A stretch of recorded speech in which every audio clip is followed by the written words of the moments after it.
I got more than just words. I got more than just words.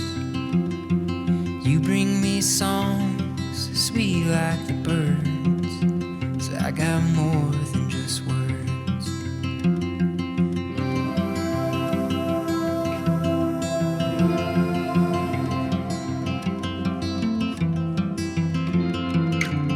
I got peace in my mind. I got peace in my mind.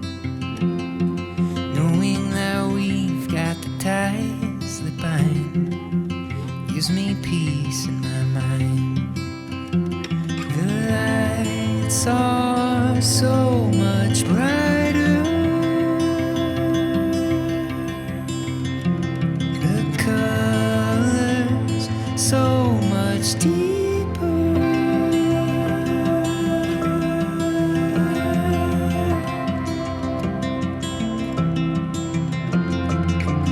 I got joy in my soul. I got joy in my soul. The fact that you're half of what's making me whole puts a little joy in my soul. I got love in my heart. I got love in my heart. The promise that no man can tear us apart puts a lot of love in my heart.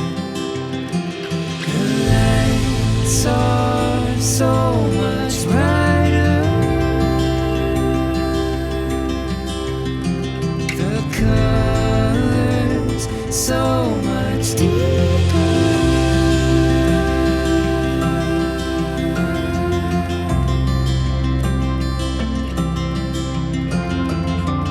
I got more I can give, so much more I can give.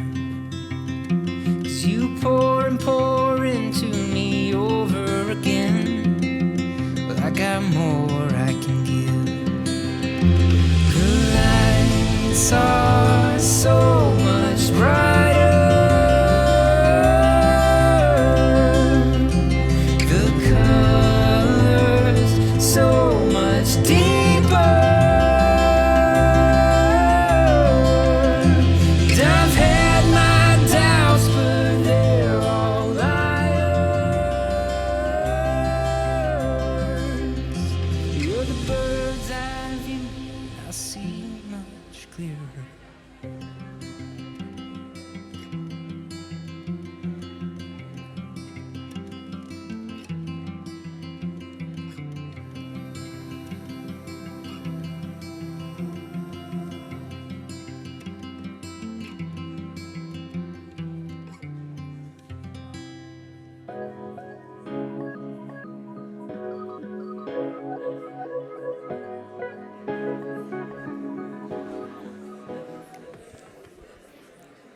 Good morning, everybody. I think everyone's still finding their seats, but that's okay. Everyone will slowly filter in. Just wanted to say a quick welcome to everyone for joining us for this year's TUMI Conference, Feminist Voices in Transport. It's my pleasure to be your host today, and for those who I haven't met, my name is Melissa Bruntlett, and I am a mobility advocate, I'm an author, and for the past year and a half, it's been my absolute privilege to be a Women Mobilize Women ambassador and to work with the team with GIZ. It's exciting really to have you all here today, and because this conference is always a very exciting conference, but it's also a very special year which marks 5 years since Women Mobilize Women was first launched, and to come back to the place where it all began here in Leipzig in 2018. This year's TUMI Conference's focus on remarkable feminist voices in transport is both a great way to celebrate that 5 years, but it's also an important way to an important way to highlight how important this topic is, not just in mobility and in transport, but on a broader scale.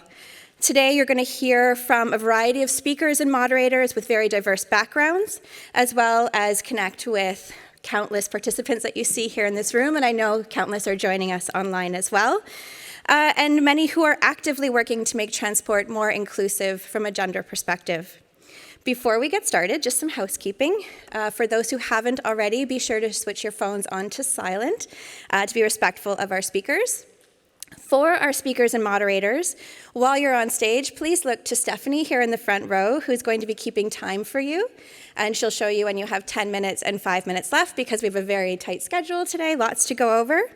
That also means that we'd like you to be on time for each of the sessions. So I will remind you throughout the day of when the sessions are starting, but do refer to the program throughout the day if you're unsure. Most of our sessions today are going to take place in this room, the White Hall. I'm not going to try to pronounce it in German, sorry. With the exception of our breakout sessions this afternoon, which we will fill you in on later on today.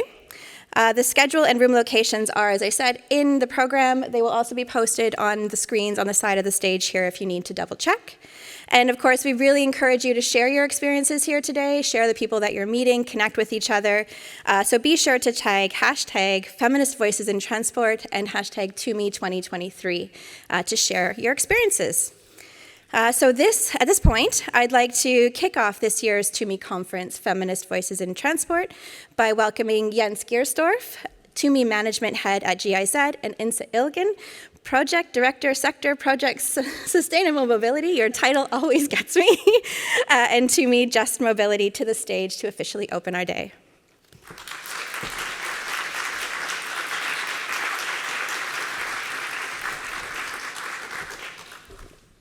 It's good that we are the same height. Welcome also from our side, Insa Ilgen. I think some of you have seen me already in the networking breakfast, so try to keep it short again. It has already been 5 years, and we were in exactly this room 5 years ago, so this is very special, and thanks to the Messe Leipzig that they were able to provide this room again. And I think you can tell from the welcoming a couple of minutes ago that this was quite a memorable event. And I have to say, even as of today, this Women Mobilize Women conference in 2018 is still one of my top 3 events that I have ever participated in, because it was so emotional, it was so raw, people were sharing their personal experiences. We had even a Me Too moment on stage, and people were telling how their kids died in car accidents, and you cannot compete that, you cannot challenge that in any way, that this is not something personal. And this is why what we want to also address today, of course we want to have like a professional event, but we can be emotional and we can be personal and be professional at the same time. And I think we have shown that in the 2018 conference. I don't want to put any pressure on you and the speakers, but that's kind of the bar that we are reaching for today. And I'm very confident because to see some of the speakers and the program, I'm so excited for today, and I'm really, really looking forward to. And I head over to Jens now. Yeah, thank you, Insa, and thank you, Melissa, for the introduction. I also would like to thank all remarkable women for being here today. I also would like to thank the Federal Ministry for Economic Cooperation and Development for the ongoing support.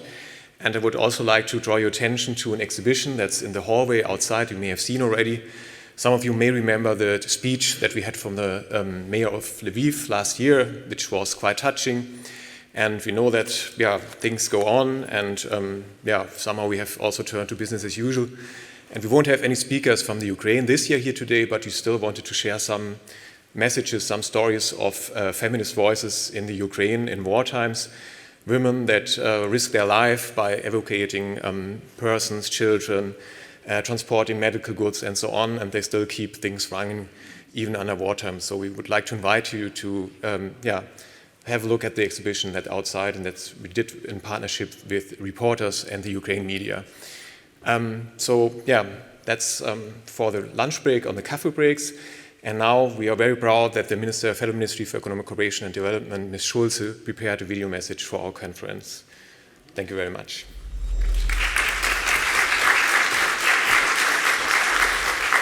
Ladies and gentlemen, 4 million women in Mumbai use public transport on a daily basis. When taking a bus or a rickshaw, they are not sure that they will reach their destination safely. A survey last year found that more than 80% of the women interviewed had experienced sexual harassment in public places. Kalpana Vishwanath wanted to change that, and that is why she developed the app Safety Pin. women can use the app to pinpoint unsafe places on a digital map. Women can then explicitly choose a different route to avoid these places. And city planners can use the data to make such places safer in the future. Safe and affordable transport is a game changer for women to gain autonomy and mobility. And this is a prerequisite to give them access to job opportunities, school, or medical facilities. If women are less mobile, they lack access to key areas of life. These challenges can only be resolved if city planners, transport companies, politicians, and construction companies have a better understanding of how women travel. Women depend more on public transport than men because fewer women have a driver's license or own a car. They rarely travel on their own. They often accompany children or other family members and carry more bags and groceries because their journeys are multi-purpose as they combine work, care responsibilities, and shopping. The best solutions are developed if women are able to plan and design their cities for themselves. And that is why my ministry has launched the flagship initiative, Women Mobilize Women. It is championing a transformation of the transport sector that leaves no one behind. More than 1,000 women worldwide have joined the initiative so far, and we want to take this approach forward. And that is why Feminist Voices in Transport is the focus of the Transformation Urban Mobility Initiative this year.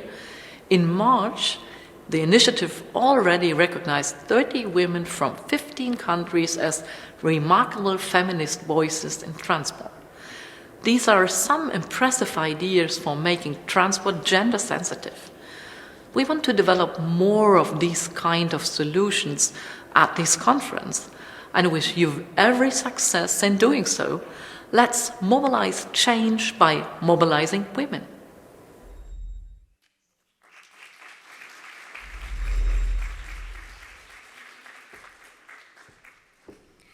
Thank you to Jens and Insa for the warm welcome, and of course to Minister Schulze for reminding us why we're here today, the important link between safety and access to transport for women, and of course what we can do through Women Mobilize Women and through all of our works to keep that initiative moving forward. Now, to set the scene for the day, I'd like to welcome Christine Tutzke to the stage. Christine is the Director General for Asia, Latin America, Middle East, Eastern and Southeastern Europe for the German Federal Ministry for Economic Development. Thank you.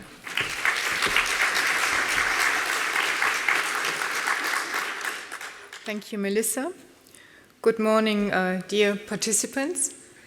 I'm very pleased to be here today for this year's TUMI Conference, and I have to admit that it's my first TUMI Conference this year. And after the welcome statement of Minister Schulze, I also have the honor to, as it is, I think, stated in the program, to set the scene, and I will try my best to do that.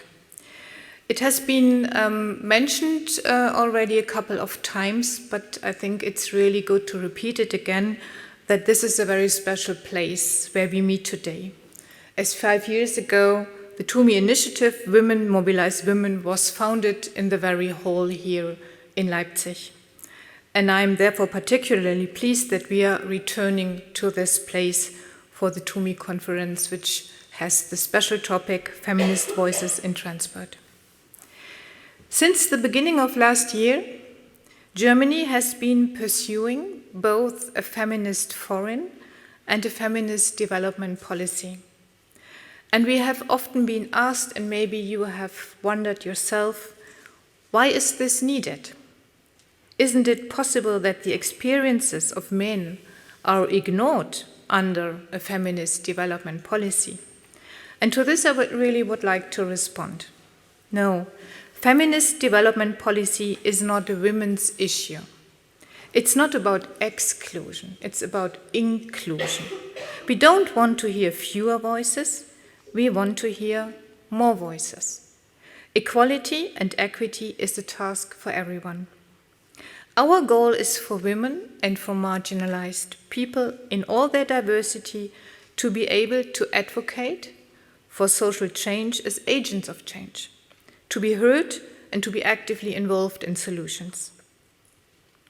What does feminist development policy mean in concrete terms?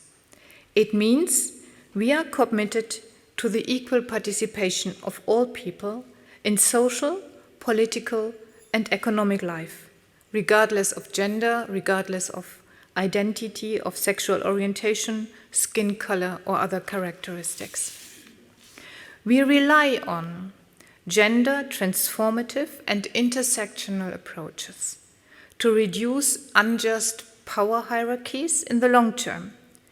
After all, it is not enough to fight the symptoms of inequality alone. Rather, we need to address the root causes of gender inequalities and overcome discriminatory power structures as a whole.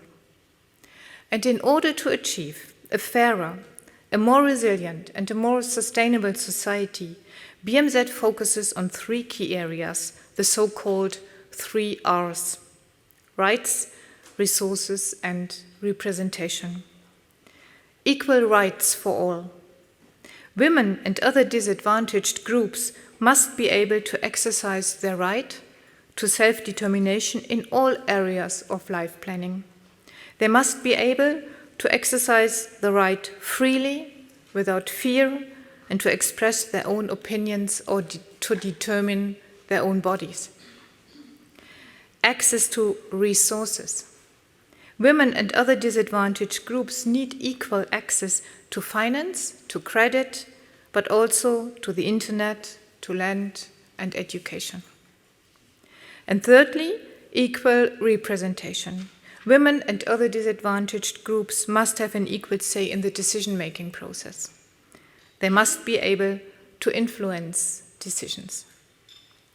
In order to achieve these goals, we as the Federal Ministry for Economic Cooperation and Development are committed to an increasing proportion of the financial resources in our BMZ portfolio that are to be made available for the promotion of gender equality in partner countries. Dear participants, in March, Minister Svenja Schulze published the new strategy of a feminist development policy, and now it is time to implement it. At its core, the question is, how can feminist development policy be taken out of this theory and implemented in practice on the ground? And in my view, the transport sector is a prime example of how this can be achieved successfully. For instance, in India, our smart SUT project, Wheels of Change, piloted a first-of-its-kind e-rickshaw feeder system, Mo e-Ride, which is driven by women, transgender, and other marginalized communities like HIV-positive adults. The project started with 50 e-rickshaws and 100 beneficiaries in the first phase. Mo e-Ride is intended to become a safe and organized feeder service to the public transport system in India. At the same time, in Latin America, and we heard that before, I think, the fear of violence and sexual harassment can be a significant barrier to mobility for women and marginalized groups, especially at night. The city of Bogota tackled this obstacle through an initiative with TUMI and CAF, a development bank, known as the Me Muevo Segura project. Bogota became the first city in the world to map its complete street and cycling network and conduct geo-referenced perception interviews with women. The project culminated in the redesign of 4 identified spaces, including an open-air cultural center, the redesign of a bridge that was perceived as dangerous and neglected, and a participatory design workshop, as well as the colorful Galeria Me Muevo Segura intervention. And there are plenty of other examples. I already touched on it. 5 years ago, in this building, more than 150 people gathered to draw attention to the issue of diverse mobility needs and to discuss the empowerment of women in the transport sector. Many of the women who were present at that time are present today as well. And in these 5 years, TUMI and Women Mobilize Women, together with numerous experts, have succeeded in building a diverse and visionary community. The initiative motivates and empowers women around the world to join and transform the mobility sector. They encourage others, and I think that's one of the most important things. And together we are significantly raising awareness of the topic of gender transformative mobility. Women Mobilize Women can look back on a number of great projects and achievements. Worldwide, most women experience safety and accessibility concerns over public transport. They make calculations daily on how best to reach their final destination. What will be the safest way to get home? Will I be able to take my child with me? Can I walk home on my own when it is dark? Will the driver of this vehicle assist me in case anything happens? Despite the increasing numbers of women relying on public transport and the general knowledge that transport is not gender neutral, many of these questions continue to go unresolved. And this is largely due to the lack of readily available and openly accessible data. With the Gender Data Gap Report, Women Mobilize Women published a flagship study last year that focuses on gathering disaggregated quality transport data to better understand how women move through our cities and how they perceive mobility. It provides an important foundation with data from 4 African cities. But not only data is key. Visibility and representation are crucial. On average, women make up only around 20% of employees in the transport sector across the globe. Many are engaged in low-paying jobs, sales, informal sector, and cleaning, while men dominate engineering, driving, and managerial roles. With the remarkable Women in Transport publication, Women Mobilize Women annually honors and highlights women who are committed to a gender-equitable and more inclusive mobility sector in their work. And since 2019, 165 women from 47 countries have been awarded, and you will be listening to some of them later. To attract more women in the transport workforce and make gender transformative transport planning more accessible for all, Women Mobilize Women is publishing 2 online courses on feminist transport planning this year. The courses are intended to open up the topic to a broader audience and to lay a further building block for gender mainstreaming in transport planning. The global fight for gender equality requires global and cross-sectoral approaches. Initiatives and networks such as Women Mobilize Women are incredibly helpful when it comes to bringing the right female experts at the decision-making tables in our partner countries, and the transport sector is crucial. That is why I'm grateful that TUMI is so consistently advancing and helping to shape the topic. Dear conference guests, in order to achieve sustainable changes in norms and behavior, society as a whole is needed. At today's TUMI conference, I invite you to join the renowned experts and decision makers to discuss how you can design our cities and transport systems to help reduce social inequality. Thank you for your attention, and I wish you a very fruitful and good conference. Thank you.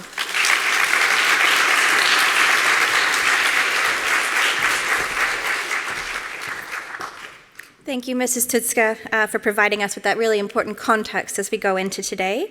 And now I'd like to introduce our first keynote of the day. Robin Chase is about to join me, and Robin is the co-founder and former CEO of Zipcar and co-founder and executive chairman of Venium. She's also the author of Peers Inc., How People and Platforms are Inventing and Inventing the Collaborative Economy and Reinventing Capitalism. And she has served on the board of countless NGO and government organizations and is also a prolific speaker in the field of transportation and innovation, who I had the absolute pleasure of spending a week with in Bogota, and I'm really excited to hear her speak today and to share her insights with you all. Robin.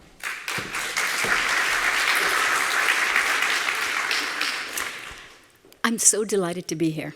Thank you for inviting me. And as people have said, 5 years ago, when I was here, I was blown away by what happened on this stage during the day. And I thought, I have to come see it again. Like, absolutely.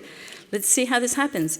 So I had been instructed to talk a little bit about myself, which I typically actually don't talk about on stage. But then I'm going to talk about women and then about you. So 3 parts. So first, about me. I founded Zipcar in 2000, and so I want to take you back to how many years ago was that? A long time ago, 23 years ago. And as I stand here in Germany, my co-founder is German, and she had seen car sharing in Berlin on vacation, and she came back to the US. What we did with Zipcar is in 2000, 50% of the population had access to the internet, mostly at work, and 25% of adults had a cell phone, and that would be a cell phone, not a smartphone at all. And so what we did was I tell the story of founding Zipcar, and there were 3 things. One was I thought, wow, this is what the internet is made for, connecting specific resources to people directly. This is what wireless will make possible, getting that reservation from the internet to the specific car. And 3, and I feel like this is something I don't sit on normally, I knew I wanted that for myself. And now as I'm standing here in front of women and thinking about this, it was because I was a mother with 3 children, and we had 1 car living in the city, and my husband would take it for his mail commute.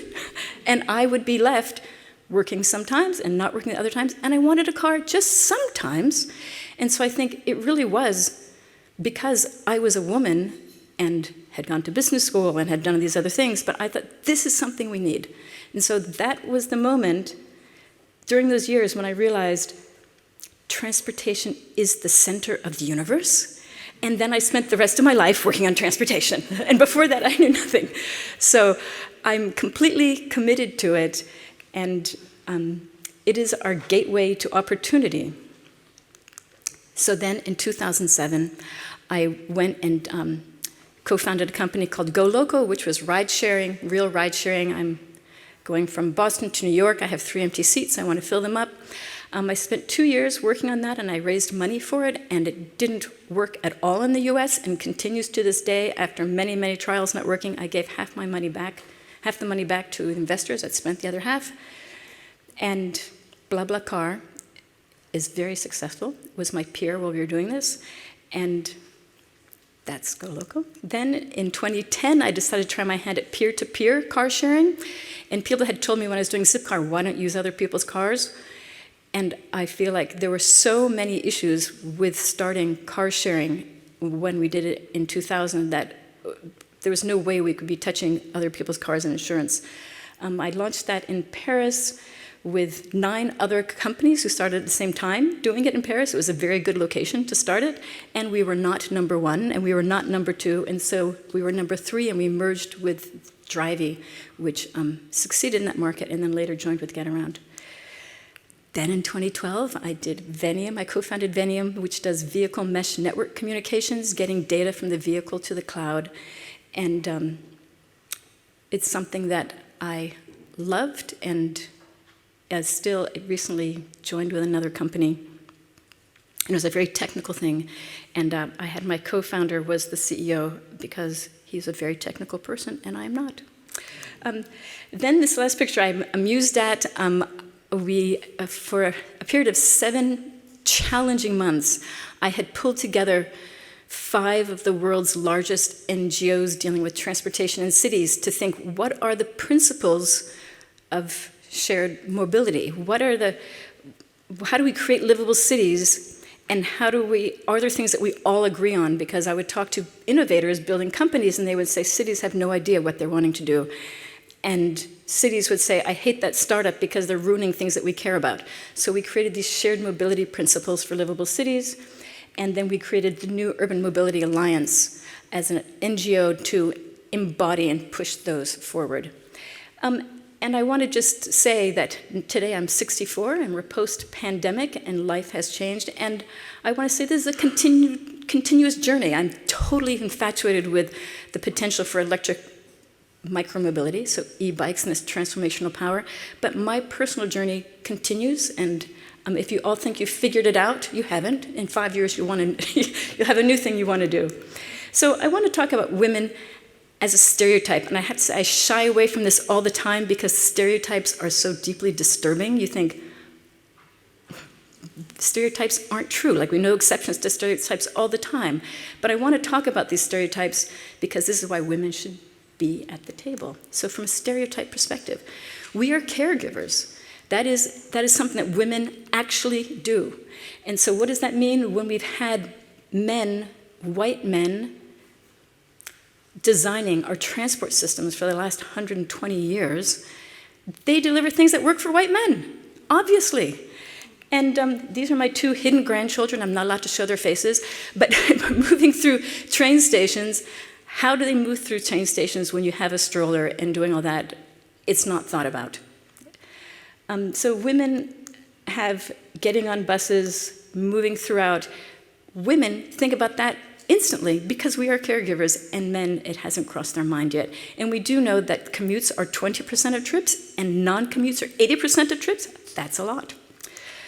So we have dynamically physical lives, a funny sentence.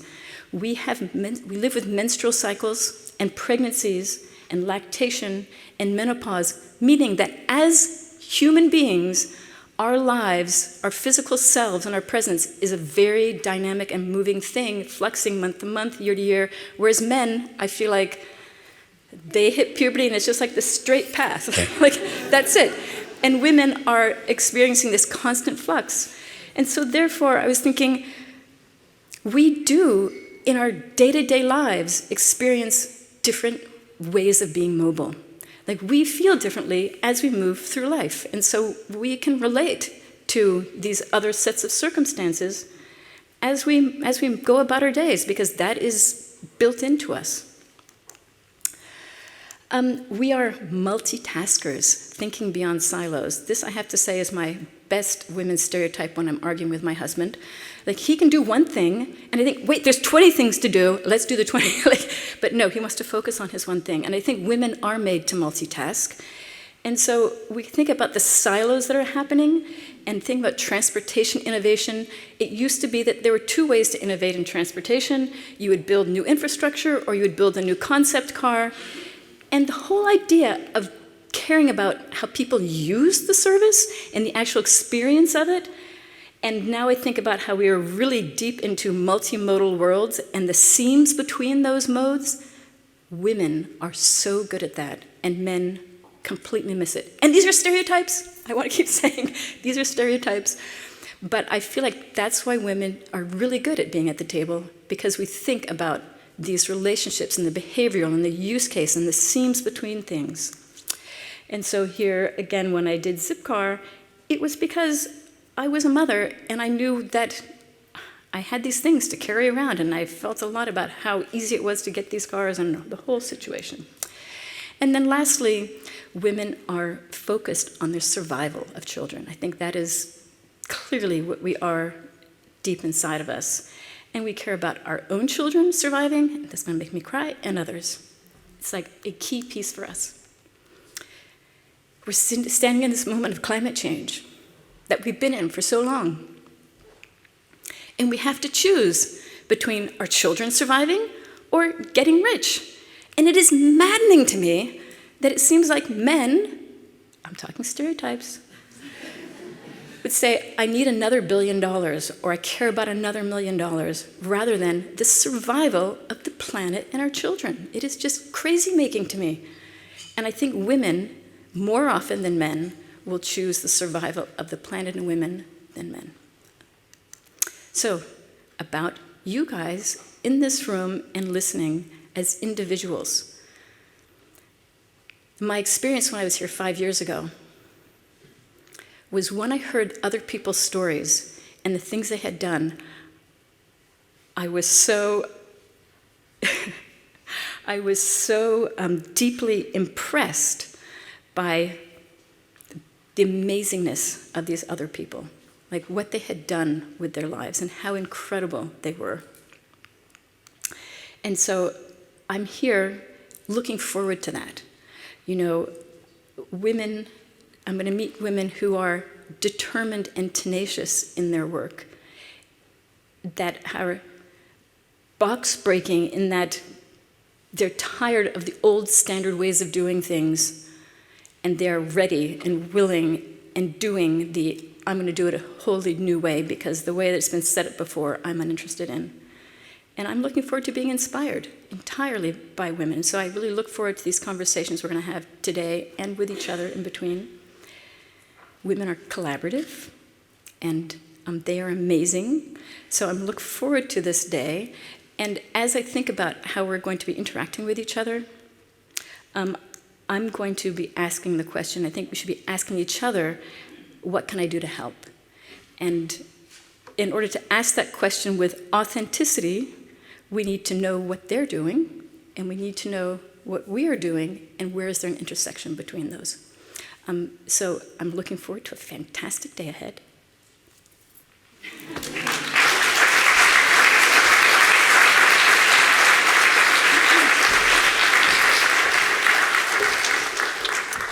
Thank you, Robin. I got a little teary myself, so now to compose. But for our next session, we decided that we wanted to switch things up a little bit, not have the same old panel discussion. And so we are actually about to invite you to join us for an informal living room style chat with some of the women that were featured in this year's Remarkable Feminist Voices in Transport publication, which you can see around the room, but looks like this. And I know the team is very, very proud of how it all came together, and I'm looking forward to seeing some of the women again on stage. This group who are going to join us come from different global backgrounds and experiences, and we really hope the discussion will be thought-provoking, provide a holistic snapshot of the study tour that we held back in March in Berlin for those that were able to attend, as well as highlight some insights from the women about the nuanced approaches to a gender-equitable transport system. What they'll discuss will not encompass everyday details for the female experience in the transport sector. Of course, it's, like I said, very nuanced, very intersectional, but will hopefully provide some food for thought and a starting point to carry on some of your discussions throughout the day. The power of having all these women on one stage together has to be celebrated, and I'm really excited to listen and learn from them. So with that, I'm actually going to invite Kalpana Viswanath to the stage, who is our session moderator and is also one of our remarkable women, co-founder of Safety Pin, as you've heard earlier, board member of SlowCat, and member of the advisory group on gender issues for the UN Habitat. So welcome, Kalpana.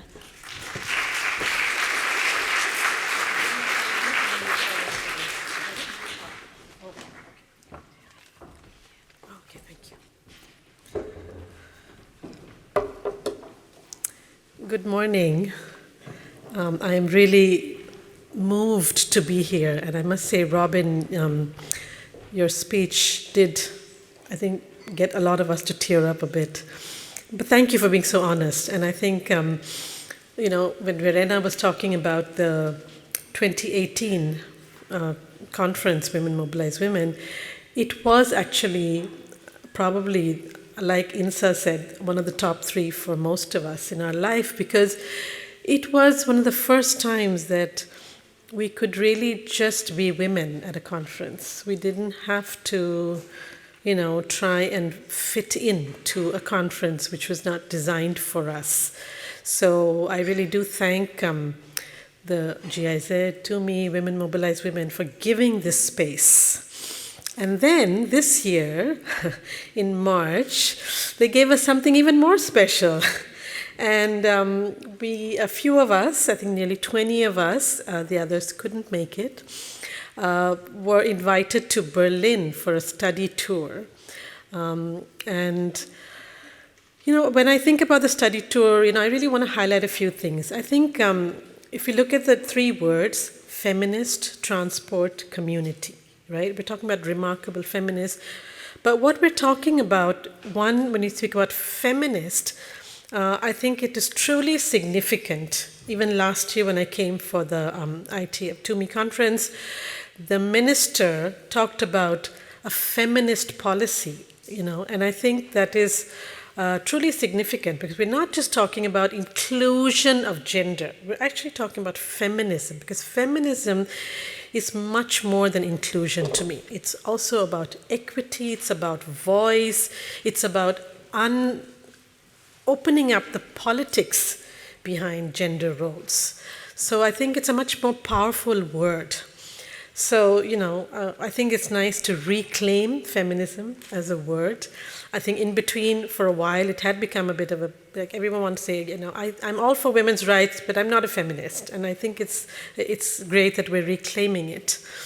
Transport, which is the second part of it, and I think the Minister, Schulz, talked about it really well, where she said that, transport provides us opportunities. At the end of the day, I've been working now with Safety Pin for 10 years, and I realize it's actually about being able to move safely.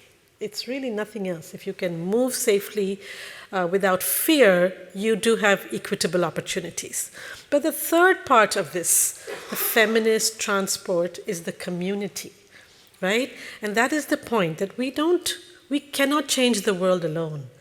No single organization can really make that much of a difference. But when we decide to collaborate and when we decide to work together and not compete, I think we can really change the world. And I think that's what, as women, we have to continue to do. And I think many men are part of this journey with us. But I think women can lead it.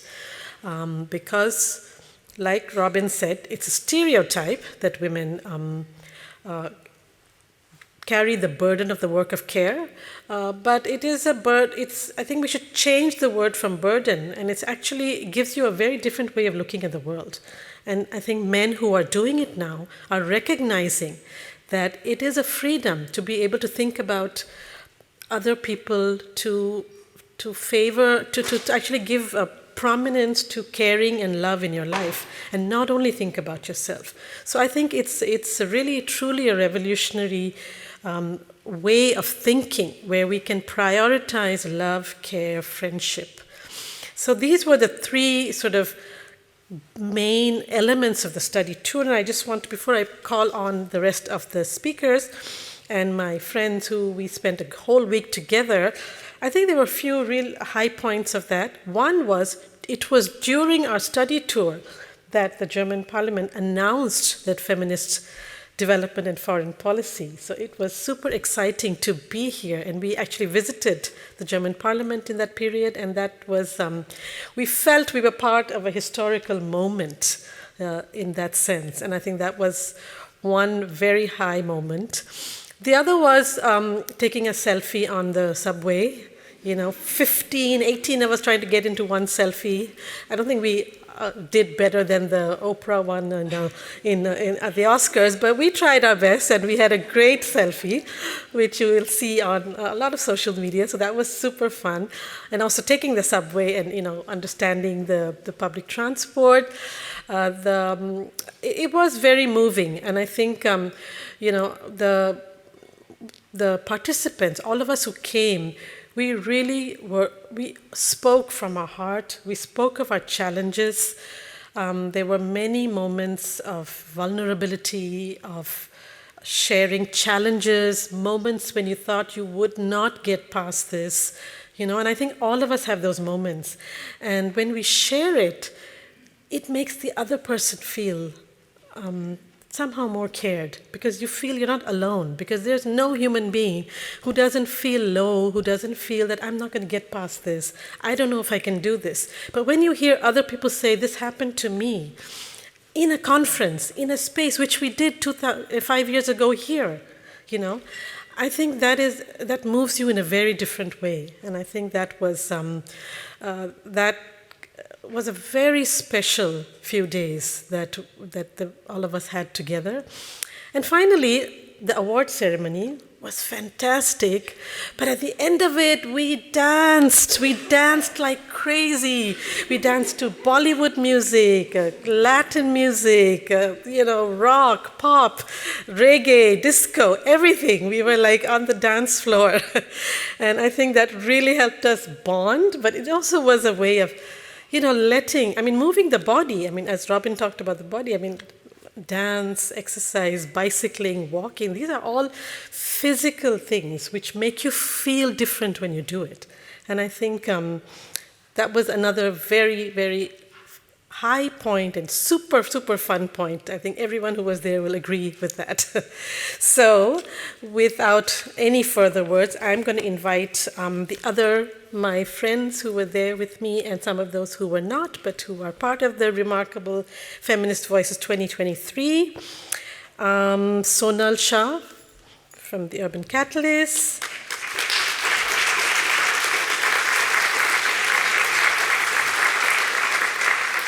And Andrea San Gil Leon from Costa Rica. Cyprien Odada from Kenya.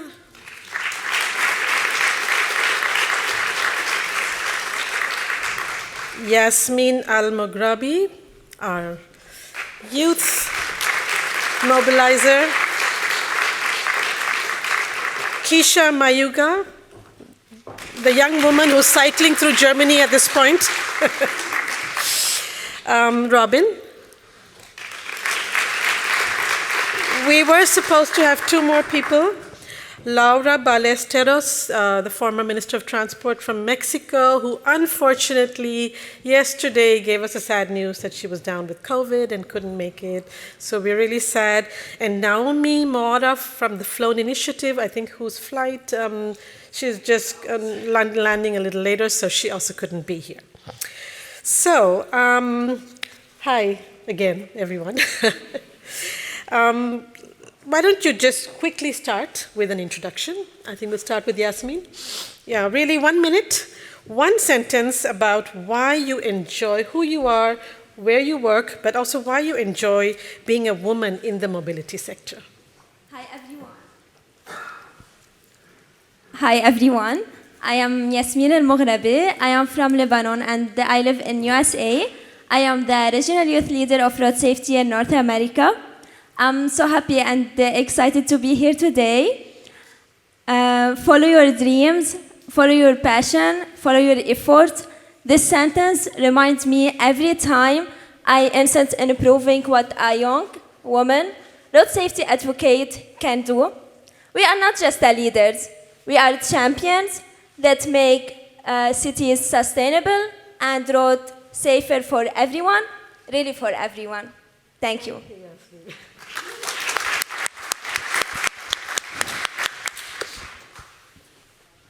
Hello. Okay, there. Hi, my name is Keisha Mayuga. I'm from the Philippines, but I've been living in Berlin for a year and a half, finishing my master's in sustainable mobility, and I just finished, so I'm currently in a cycling trip from Berlin to Spain for 2 months, and this is kind of just like a little stop. Yeah.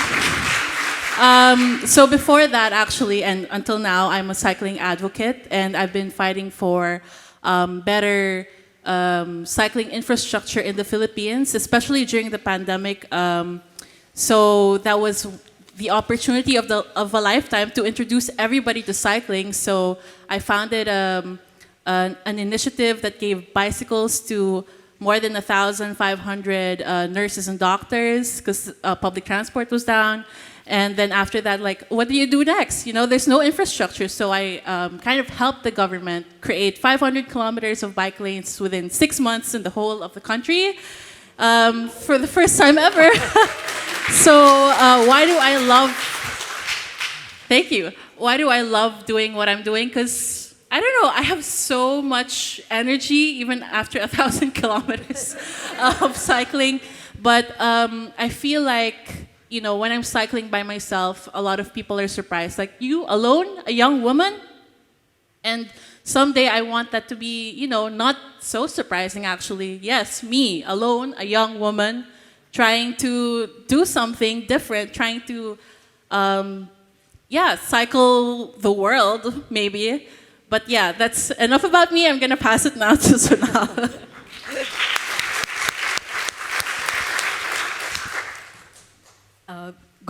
Good morning. I'm Sonal, founder of the Urban Catalysts. We are based in Delhi, but I've worked in multiple geographies. What do I like about being a woman in the sector? I like being a misfit. I'm comfortable with being a misfit, and that's why I'm in the sector. Thank you.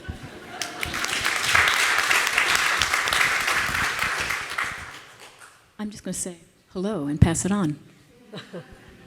Hi, everyone. My name is Andrea Sangil. I'm from Costa Rica. I'm the founder of an NGO called the Center for Urban Sustainability. We work in trying to advance a transition towards more inclusive, resilient, and sustainable cities. I founded it because I was tired of my country understanding sustainability as only green and conservation, and I knew we needed to push for a perspective of the role of cities being active in this transformation and of sustainability being beyond green. I've also now transitioned to being co-founder of Agile City Partners and the Global Network for Popular Transportation. We're going to be talking about that in a while after lunch. But I think the thing that makes me the proudest about being a woman in the sector is opening the way to other women. When there's representation, more women and younger women feel more comfortable in trying and coming into the sector. And I've seen it. Our organization has brought in so many talented and brave and insightful women. And I'm not sure if that had happened. I'm not sure that that would have happened if it was a man leading it. So being able to open the way for more women to create impact and to be happy doing what they're doing and generate change is enough for me to feel happy about it. Thank you.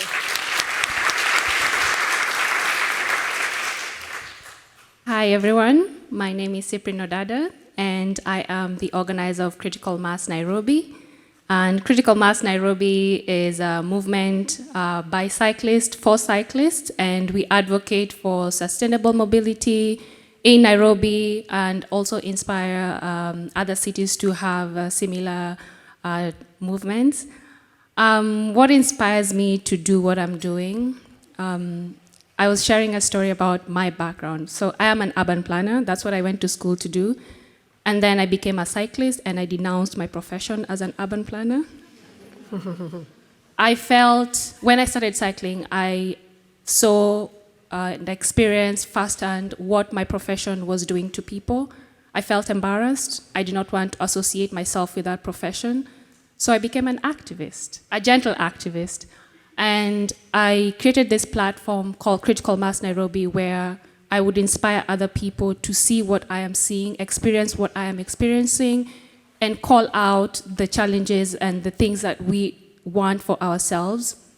The movement began back in 2014. We were less than 20 cyclists, and I was very intentional about growing this movement. Every last Saturday of the month from 2014, except for the COVID time, we've been organizing the rides, and we make it affordable and accessible to anyone. We have 5-year-olds, we have 75-year-olds, and now for the past 2 years, every month we have more than 350 cyclists.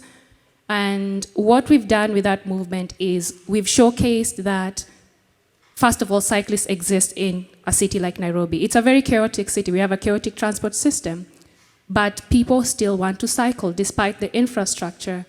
In 2019, I had a chance to speak at a TED Talk, and I made there's a report, transport planning report, that really upset me when I started becoming a cycling advocate. And it said that there are less than 2% of cyclists in Nairobi. And I got really offended because I was like, this is not true. This is not the case. So I've made it my life mission to prove that study wrong, GIZ. And also just try to, tell people in my profession, engineers, urban planners, that there's a way to look at transport planning without necessarily focusing on the data. Data is good, but how do I quantify happiness? How do I quantify sorrow? How do I quantify fear? Mobility is beyond the data, the distance, the kilometers. It's about how people interact with the infrastructure that we are responsible for. Thank you. Thank you.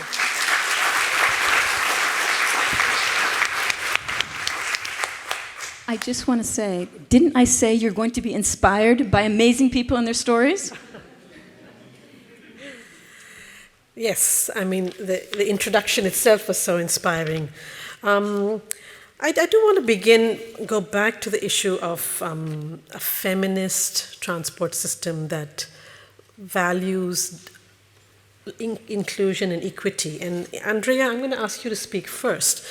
You have been advocating to replace the word informal transport with popular transport. So can you talk a little bit about popular transport, as well as how do you include a larger set of voices? When we talk about inclusion, it's of course women, but it's a lot of other people who have also been excluded traditionally. Yeah, sure. When I think about a feminist transport system, I think of one that doesn't leave anyone behind. And currently, our existing transport systems are leaving so many people behind.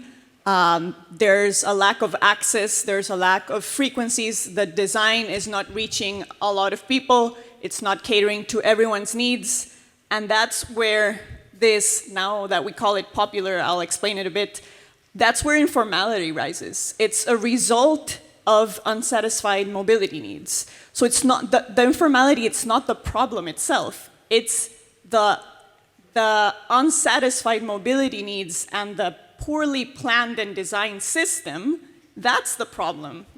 We're leaving so many people behind. The result is people will find a way to move around. So that's why we've tried to change the narrative from this is a problem to this is an asset. These are systems that are designed from people to people. They are moving millions of people in cities where there's hardly any government-provided public transport, but it's still seen as a problem. So we're trying to change that narrative, and we're calling it for what it is. It's a homegrown solution. It's a popular mode of transportation. It's a solution that is designed thinking of demand, of where people are traveling, where they're going to, what do they need. So that's why we're trying to first start from there, understanding it as an asset that is providing access to so many people in cities. And from there, we need to start integrating it to the existing transport systems and to plan according to the existing mode of transportation in these cities, rather than trying to eradicate it and plant something on top. That's usually the approach. So we're going to be talking a bit more in the afternoon about this with some examples of how it's being done well. But I think the essential message I would say is we need to stop ignoring popular transport. We need to stop thinking about it as a problem, and we need to start trying to understand how it works and how to improve it and build upon it, rather than just seeing it as an issue and a problem, because it's solving a lot of needs right now. Absolutely, thank you. Keisha, I want to ask you to sort of reflect on, anyway, those of you who want to follow her bicycling journey, she's on Twitter. Day 1, day 2, she's posting, so.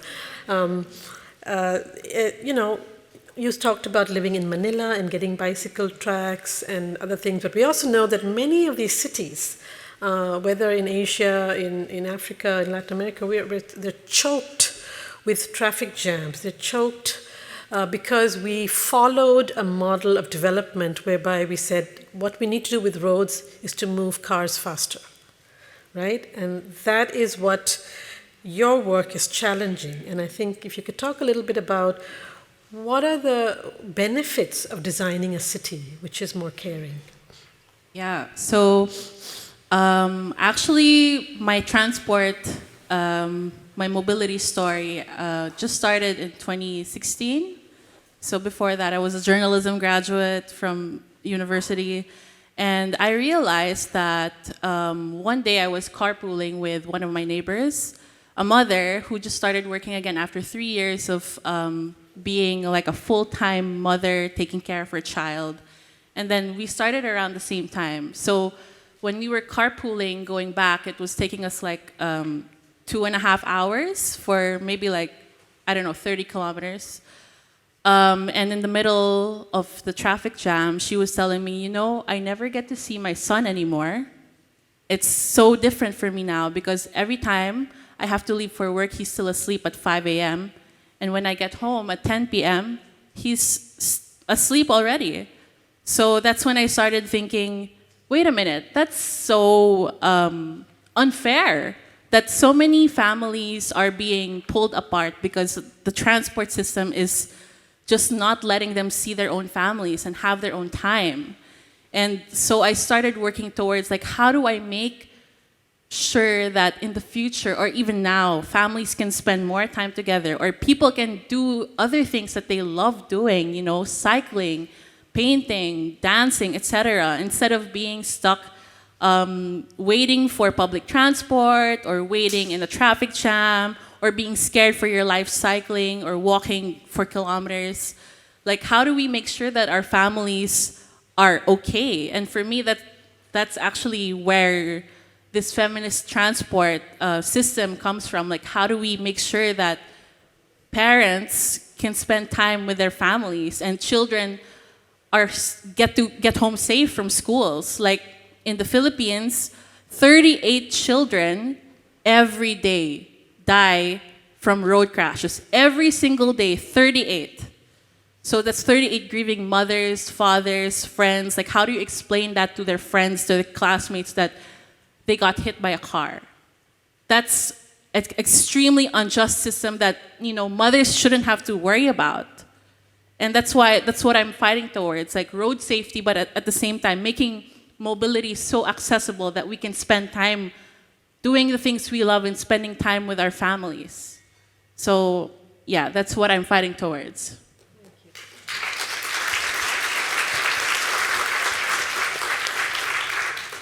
Sonal, I want to ask you to, you know, I mean, these are experiences, very clear experiences, which is, you know, and I think even Insa mentioned it, you know, I think the personal as political, prioritizing or center staging the work of care. How do we sort of do this in a way that is sustainable, that can truly bring about change? From your experience, from your writing, if you can share some thoughts about this. It's a big one, Kalpana. Okay. I think I'll just build on what I shared earlier about being a misfit, maybe, and then see how I can explain that. Back in 2009, I was in Mumbai. We were working on a plan to improve pedestrian accessibility to a metro station. And 2009 for India was one of the earlier days around advocating for non-motorized transport. You know, we just had a national program on urban areas in 2006. And this was new for me because this was a young advocate. I had worked in the consulting world. And we were really trying to build a rapport with decision makers at the time.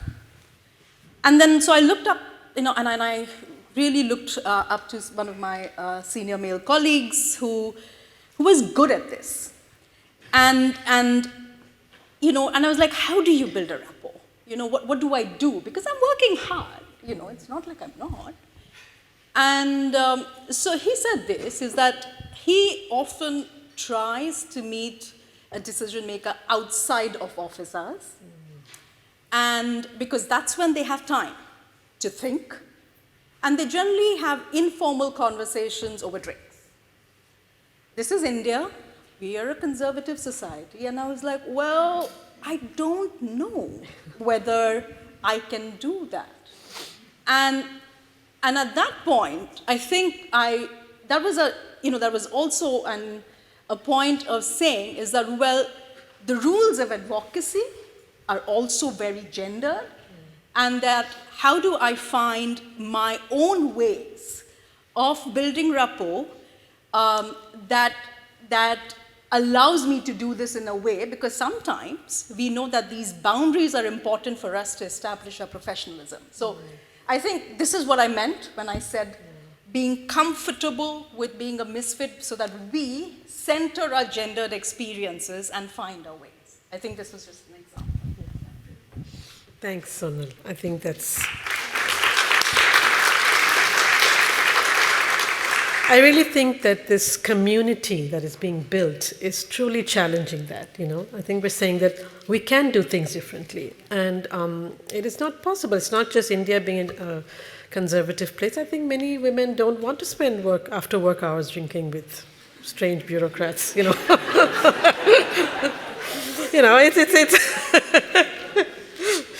So Yasmin, I think you're a youth advocate.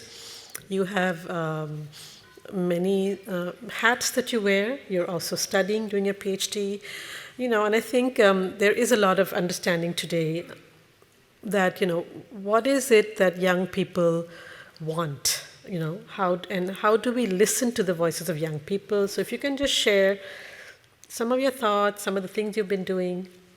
Over to you. So interesting question. As a young road safety advocate, I'm deeply disturbed of the fact that 1,000 young people lose their lives on the world roads every day. Road crashes have been the biggest killer of young people over a decade. Unfortunately, I lost my friend 2 weeks ago when I wanted to do my visa to come to here. The global plan for the second decade of action for road safety has finally recognized us as key stakeholders. This brings for us so much hope. But unfortunately, neither young people included meaningfully in implementation, design, or review of road safety action.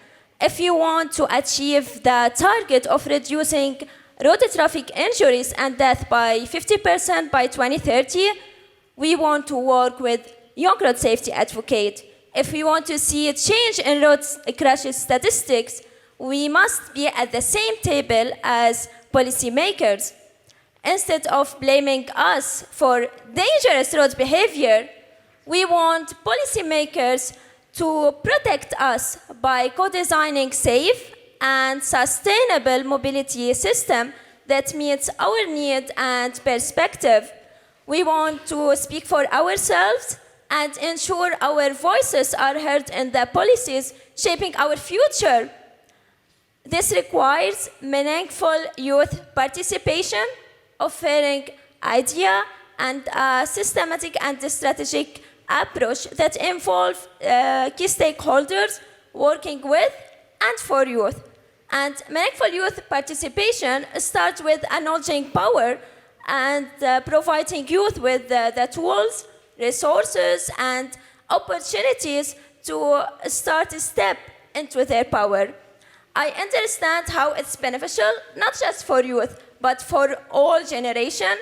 And meaningful youth participation is not just one-time effort, it's ongoing commitment that involve government, NGO, academic institution.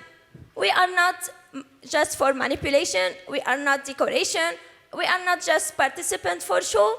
We really want that our idea, skills, and experience to be meaningfully. We are claiming our space. Thank you. Absolutely. I like that. We are not decoration. I think women have been saying that for a long time too. And I think tokenism is something we should not accept. We have to listen to voices. Cyprien, your journey has been interesting from urban planner to an activist to a bicyclist. Can you share some of your challenges and some of the moments that you felt, this is a big hill I have to climb?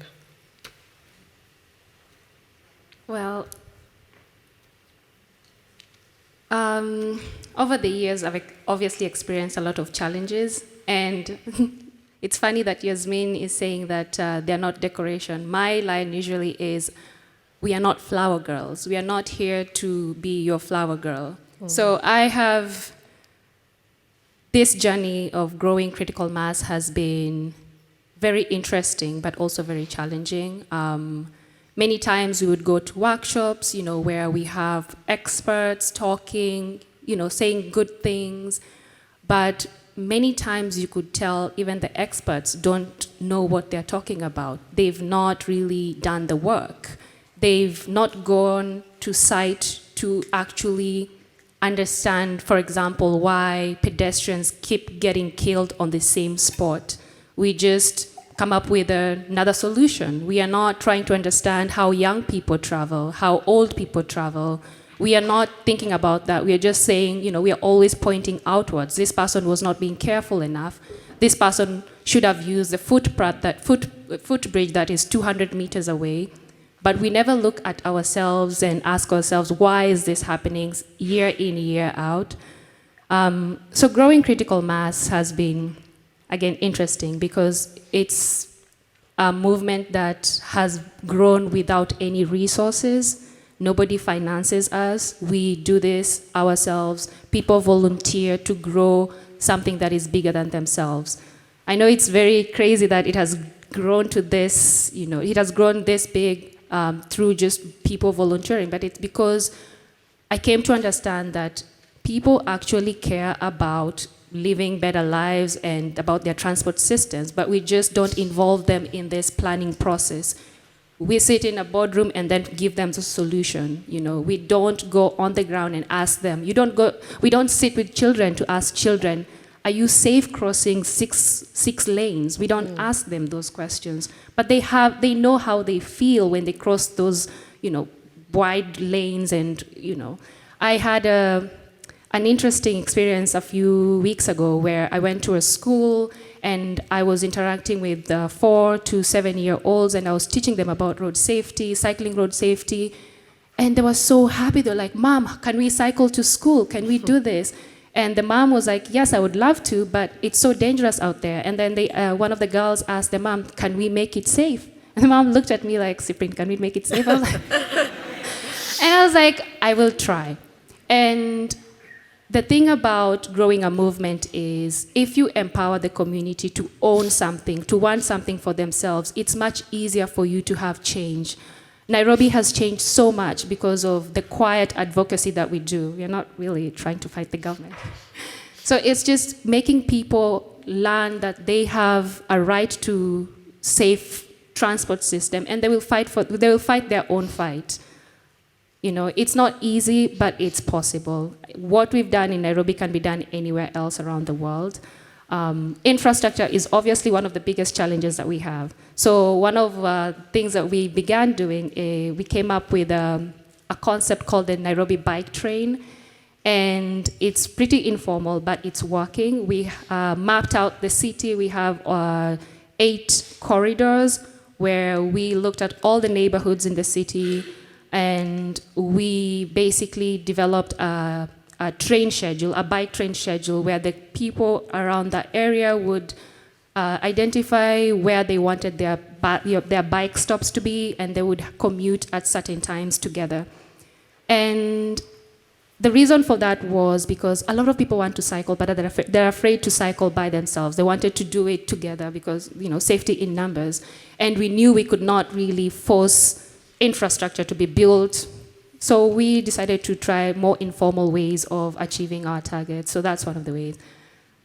But I have an endless list of challenges, but what I know for sure is there is hope. Things are changing. People want different things as far as mobility is concerned. Young people don't want to own cars, So we need to go back and ask them, what what do you want? They want to ride scooters to school, to work, they want to do that. So I feel like it's been difficult, but it's changing. Things are easier now, things are better. We just need to go back and do more work. Thank you.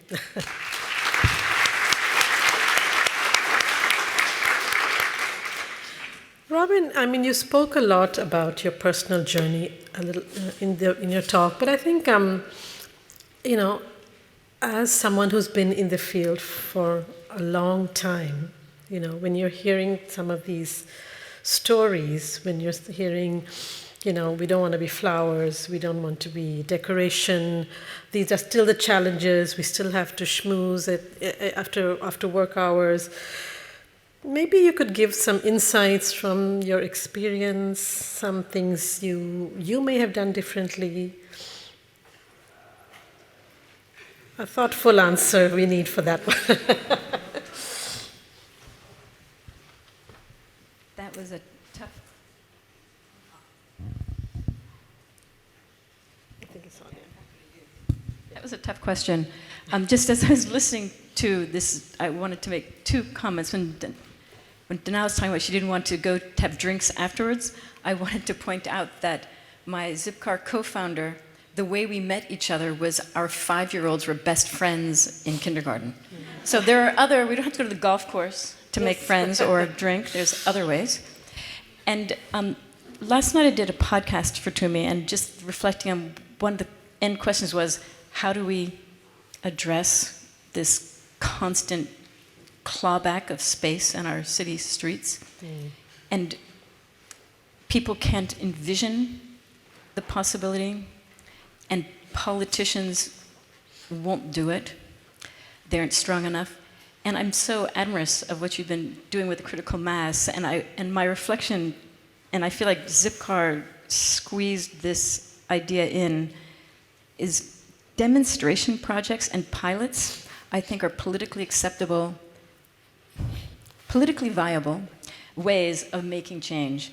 And so it's a way we can say, you know what, let's carve out these 8 feet on these 8 paths, and we're only going to do it for 6 months. It's only 6 months. Don't worry about it. We'll take it off if it doesn't work. We'll learn. We'll make these changes. And those pilots that are just temporary, and I want to make a sign to Jeanette Sadat Khan of New York City, my colleague. It enables people to envision it, to witness what the change actually is. And I think, and we know this from congestion pricing in Stockholm, it's the way to take away the fear, and then people like it. You always have some people who continue to hate it, but I look at it and I think, the startups that I've done, we started very small, and I want to say they were kind of like pilots. I'm not investing hundreds of millions of dollars. We're doing this on no money and making the push, say, wow, this is successful, can we expand on the success? And so that is the piece, as I think how we struggle so hard against the status quo at this moment. What are the ways we can call something a demonstration project or a pilot and make it seem less threatening, and show here's the path forward and keep going? Thank you. I think that's a very sort of practical way of trying to change things. Yeah. So we have about another 10 minutes before we wind up, and I think that the journeys that all of you have talked about, have been inspiring, challenging, and trying to create something. Because in a sense, all of us are trying to create a change that is that we have a vision that can be done, but we're not sure how it's going to be done. We have some ideas. We are tripping, falling, picking ourselves up, as we go along. And I think the fact that we have a bigger community that has our back is what is empowering about such a network. So I'm going to give each one of you about 2 minutes for last thoughts around, it could be what is the message you want to give other women who want to get into transport. It could be, what do you think is still left out? It could be a message to your earlier self. It could be anything. I mean, like, you know, go for it. And any of you can start.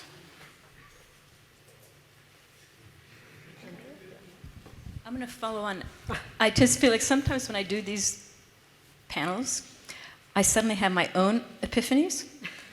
And I want to say it is an epiphany to me to think about, I feel like the startups that I did were done in the old-fashioned way with extremely little money and having to, and so I'm just realizing now that there's a really strong parallel to NGO and advocacy work in that when we started Zipcar, we had really little money, and I was using all of my friends and all of their talents to volunteer to help me, to do something for free or to do something for low cost, all with the goal of demonstrating success in the smallest little inkling of success, and then you can build on success. So when you have success, then you might be able to get money, or you will get other people attracted.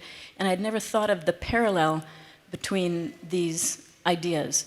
That, and I feel like the moment we're in, the tools that we have make it more likely and more possible. So social media, for all its horrors, and the ubiquity of cell phones means that this communication and enlisting others to help at low cost is a greater possibility. I don't want to say nothing is easy, but you can do it. You can do it with slightly more ease.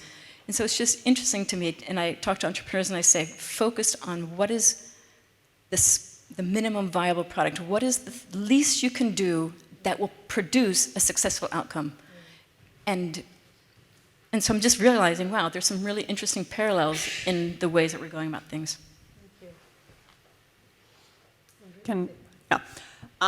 Yesterday at dinner, Robin and I were having a conversation about all the efforts of electrification that are going on in so many countries in the world.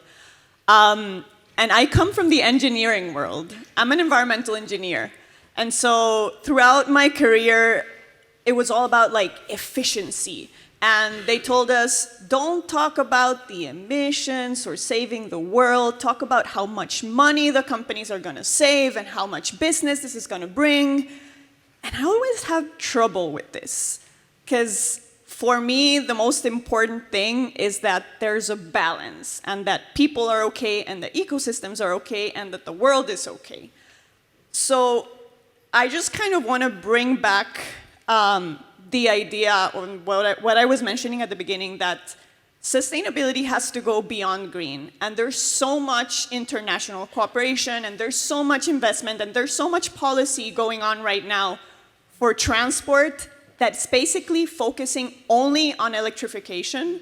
I'm not sure if you've seen the meme that there's 100 microphones for electrification, and there's like one for biking and active mobility and public transport. We need to change that. Because if it's not inclusive, it's not sustainable. And I think that's the essential message that I would try to bring here. For all the work you're doing, the metric cannot only be kilometers. The metric can not only be emissions. We need to take into consideration well-being, quality of life, and people have to come first, and a balance between the needs of the environment and the people.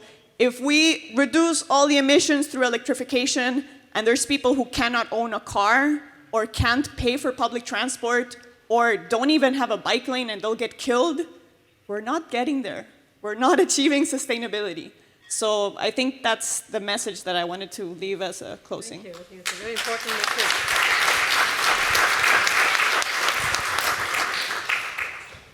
I can... India is a graveyard of pilots. And I think, I think this is my observation. And I think maybe this is a question for all of us here, and particularly for us as well, is how do we scale up from pilots? And if we are talking about gender equitable mobility, we have examples. What will it take within the framework of the 3 R's as well that we heard: rights, resources, representation, to achieve scale? I think this is a question that I have, both for myself and hopefully for all of us as well. Thanks, Sonal.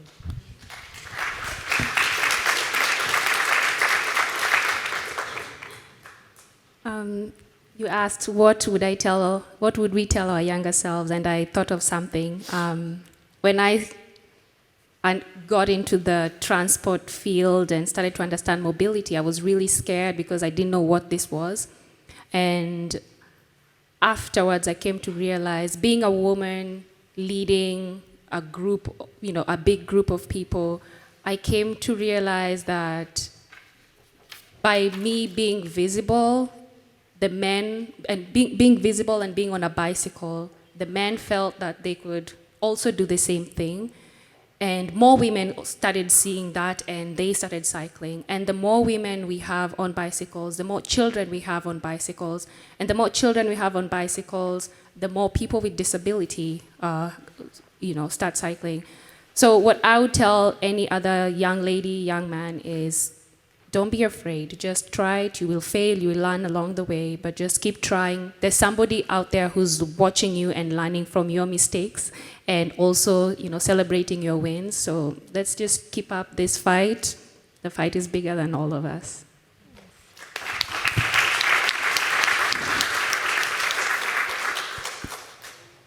Oh, okay.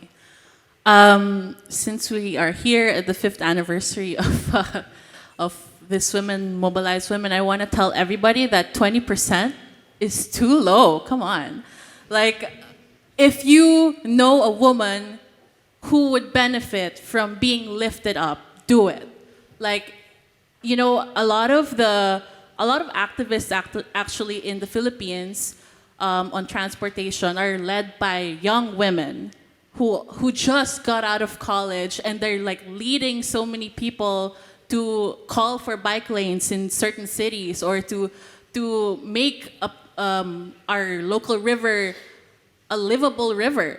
So if you know a woman in your life, young woman, or who's trying to, make it to the world of mobility, lift them up, introduce them to other people, talk to them, ask them, what can I do to help you? Because it's so huge. I wish I had this when I started, honestly.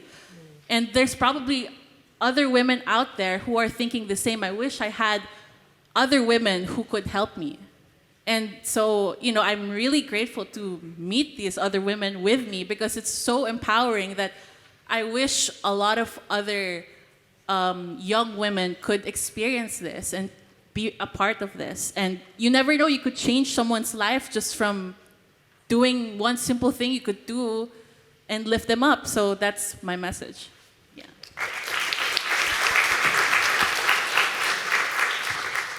I really agree with you. The first time I went to my advisor and I told him I want to participate in competition for civil engineering, he looked at me and he told me, are you sure you want to participate in this competition? Like, are you sure you will go to the lab? Are you sure you will mix the concrete? So he refused to send my name, and he told me, I will give you just 1 week, because I'm sure you will change your mind and you will come and tell me, I don't want to participate in this competition.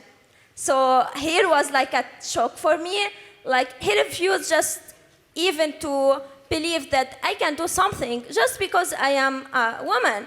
And he accepted that my colleague is a man, to participate in this competition. Then after 1 week, he's surprised that I was going always to the lab, I was working in this competition, and we won the international competition. It was first time Lebanon win an international competition. And then he come and he told me,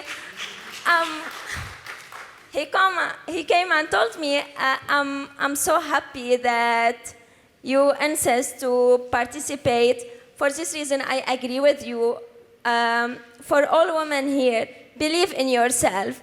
Get advantage from any opportunity, because I'm sure that you can do something great. I'm so proud. I'm so glad I'm here today. I just have like a little comment concerning the electrical vehicle because I'm doing research about electrical vehicle, and I'm sure it's not the solution for sustainable mobility. We need to shift from using car to like focus more and give a priority to walking, cycling, and public transportation, because every step we are doing for sustainable mobility, it will help to improve road safety and save lives of more and more people. Thank you. Thank you. Thank you. Thank you. I mean, it's always inspiring to hear all of you speak, and I think that I just would, for me, I'm taking two really key lessons or points, but I think all of us should take forward from this, the rest of today, and if you're staying on for ITA for the rest of the 3 days, is that what can I do to help you? So really listen to the people that you're talking to, I think that's one. But secondly, I think we, as you're moving forward, keep looking back and see that you are building on the shoulders of people who have worked very hard, who have opened doors for you. And I think this intergenerational dialogue is very important to keep open. We have to look back, look forward, build, and help each other, and really listen to each other. So have a wonderful rest of the day. Thank you, everyone. Thank you to Women Mobilize Women. Bye-bye.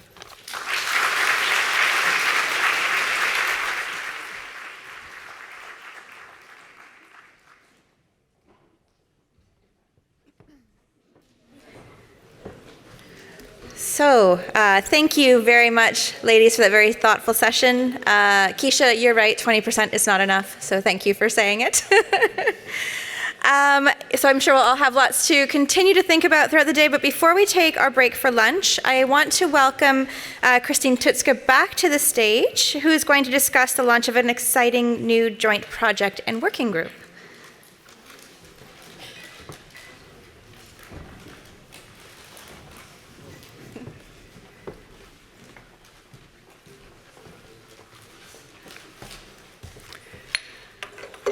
Well, dear guests, thank you very much. It's hard now because this was such an inspiring and very impressive discussion, and I really enjoyed listening to all the voices, and now we are becoming a bit more formal again. So sorry for that, but it's nevertheless, I think it's now an important moment, and there are, I think, good references to the discussion before, because it's about electric mobility, electrification. The transition to electric mobility offers enormous opportunities as well as challenges. And there are many questions. For example, how do we succeed in shaping the transition to electric mobility in such a way that the created infrastructures benefit all users? What specific needs do women and marginalized groups have explicitly in the context of electromobility? And how do we ensure the presence of women at decision-making tables in order to warrant a just transition and an equal contribution of interests in process? Or to put it very precisely in the words of Andrea before, how do we achieve a balance and not focus only on efficiency and on reducing emissions? And this relationship between gender and transport and climate is still only partially integrated into political and business decisions. And I think it is also only partially really sorted out how they can be best combined, because little attention has been paid to the topic. So in the past months, the United Nations Environment Programme, UNEP, and the German Federal Ministry for Economic Cooperation and Development, BMZ, have been working together in close participation, in close partnership, to strategically elaborate the connection between electromobility and the specific mobility needs of women and marginalized groups. So on behalf of BMZ, it is really a particular pleasure for me today to officially launch this project, E-Mobility as a Driver for Change, towards a gender transformative and just transition to electric mobility today, together with my colleague, Annika Berlin from UNEP. Where is she? Okay. So maybe you join me on the stage.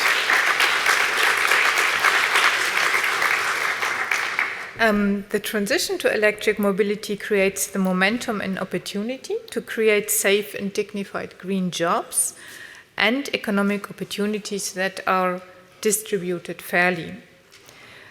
Female workers are still underrepresented in the transport sector. There is a latest report from the World Bank's Sustainable Urban Mobility for All initiative that shows that an additional 20 million women would consider the transport sector as a place to work if the sector achieved gender equality in employment. So this can have an enormous effect both on the quality of the development of the electromobility sector and on the issue of employment itself. And therefore the project will put women at the forefront of the transformation of electric mobility, and it aims at using the transition towards electromobility to actively promote a more inclusive workforce with an appropriate representation of women. If we succeed in attracting more women as workers and experts to the electric mobility ecosystem, we will also promote more inclusive planning and design of mobility systems and services that meet the needs of all users. Because we ensure that women sit at the decision-making tables, we also ensure that decisions are made for the benefit of all and no one is left behind. And I think the stories we just heard are proof of that. So now I would like to hand over to Annika Berlin from UNEP. She will introduce you to the concrete framework of this project and give you some insight into the work of the coming months. Annika, the stage belongs to you.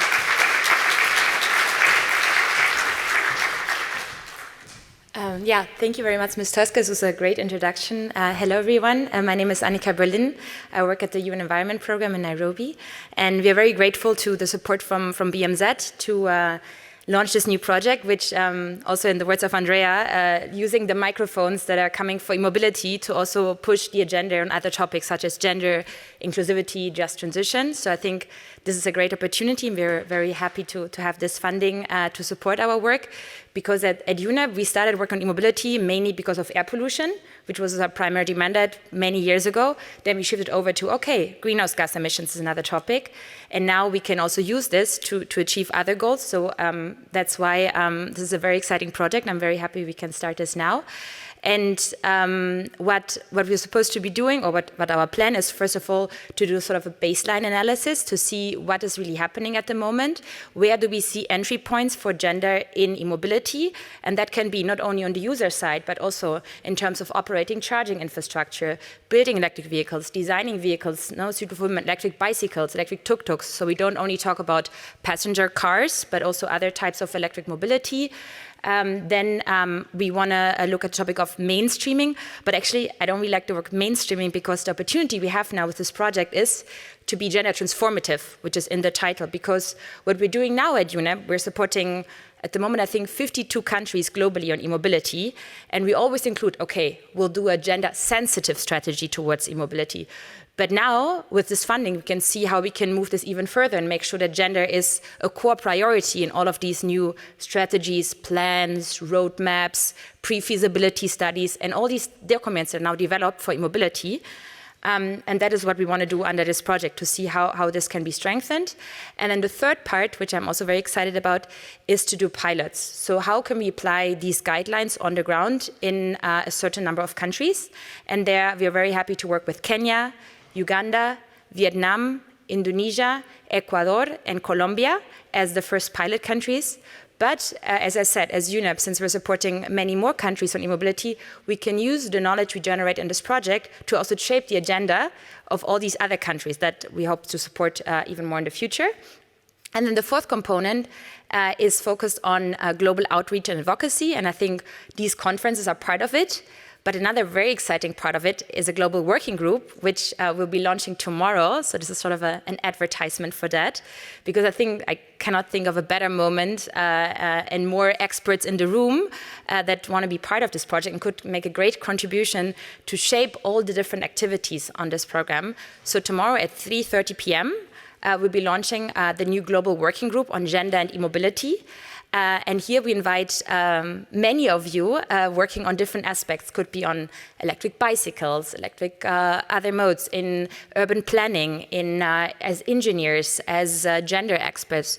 So the idea is to have people with expertise on all these topics, climate change, environment, together, so we can shape not only the activities of this project and for the 6 countries, but overall the work that as UNEP and others we are doing in many countries. We're supporting electric mobility, and I think as we see now this huge interest in mobility, there will be many more projects and support, and if we can sort of develop these general guidelines, we can make sure that these are applied in different institutions. So let's say UN Habitat works on e-mobility, GIZ works on e-mobility, World Bank, African Development Bank, Asian Development Bank, ITDP, WRI. So we're all doing work on e-mobility and we're all doing work on gender, but often we're not doing it at the same time. So I think the idea of this project is to bring these two together and sort of leverage the expertise of many of you to better design these projects. So that's why I would, if any of you is interested in joining us tomorrow, reach out to me. You know my face now. You can also send me an email. Annika.berlin@un.org. And yeah, also cite me the copy. And yeah, I don't want to take more time before lunch. And yeah, it's a pleasure to meet all of you, and many thanks.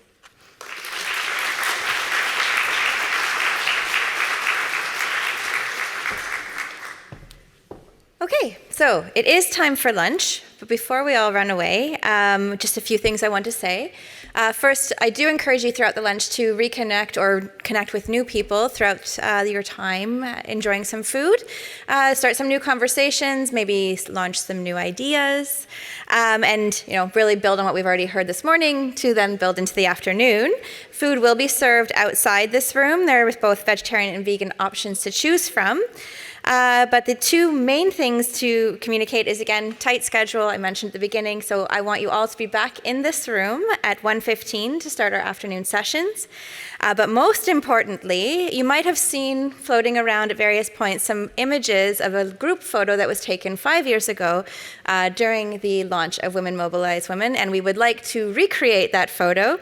So I would like to invite you all to join. Is there anyone in the back that wants to guide the group out from the TUMI team? Frederick is back there. Follow him. We're going to go take a commemorative photo on the stairs outside all together. Nope. Oh no! We're going to do it on stage instead. We're nimble. We can fix things. All right, so everyone can join up here. We'll take a group photo together and then we can have lunch.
I got more than just words.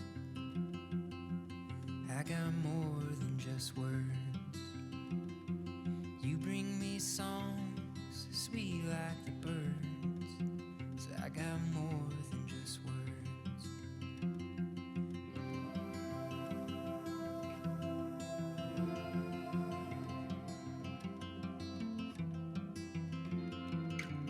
I got peace in my mind.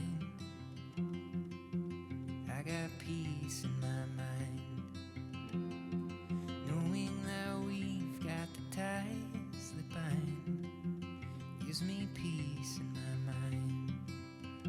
The lights are so much brighter. The colors so much deeper.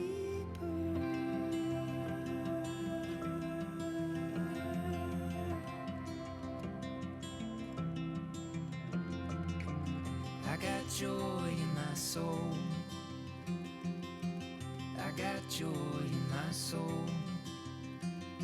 The fact that you're half of what's making me whole puts a little joy in my soul. I got love in my heart. I got love in my heart. The promise that no man can tear us apart puts a lot of love in my heart. The lights are so much brighter. The colors so much deeper.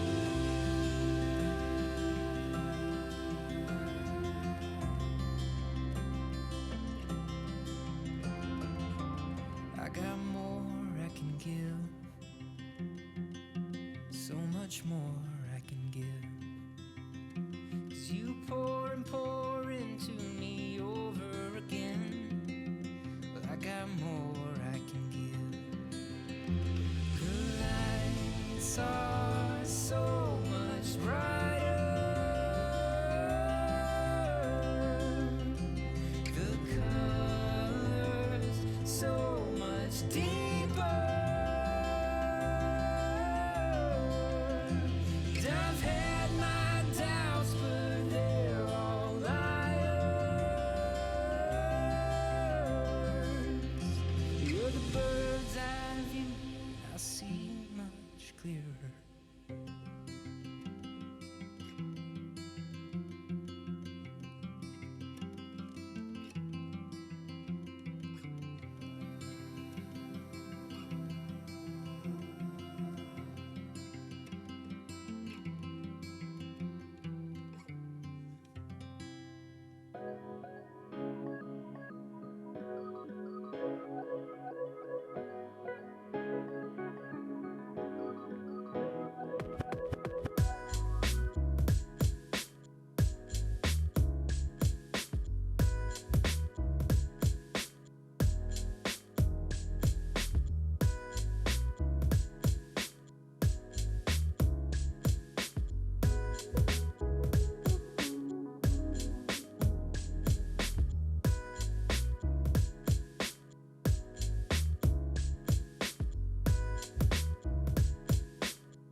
Hello, everyone. If you want to make your way back to your seats, we're going to get started again.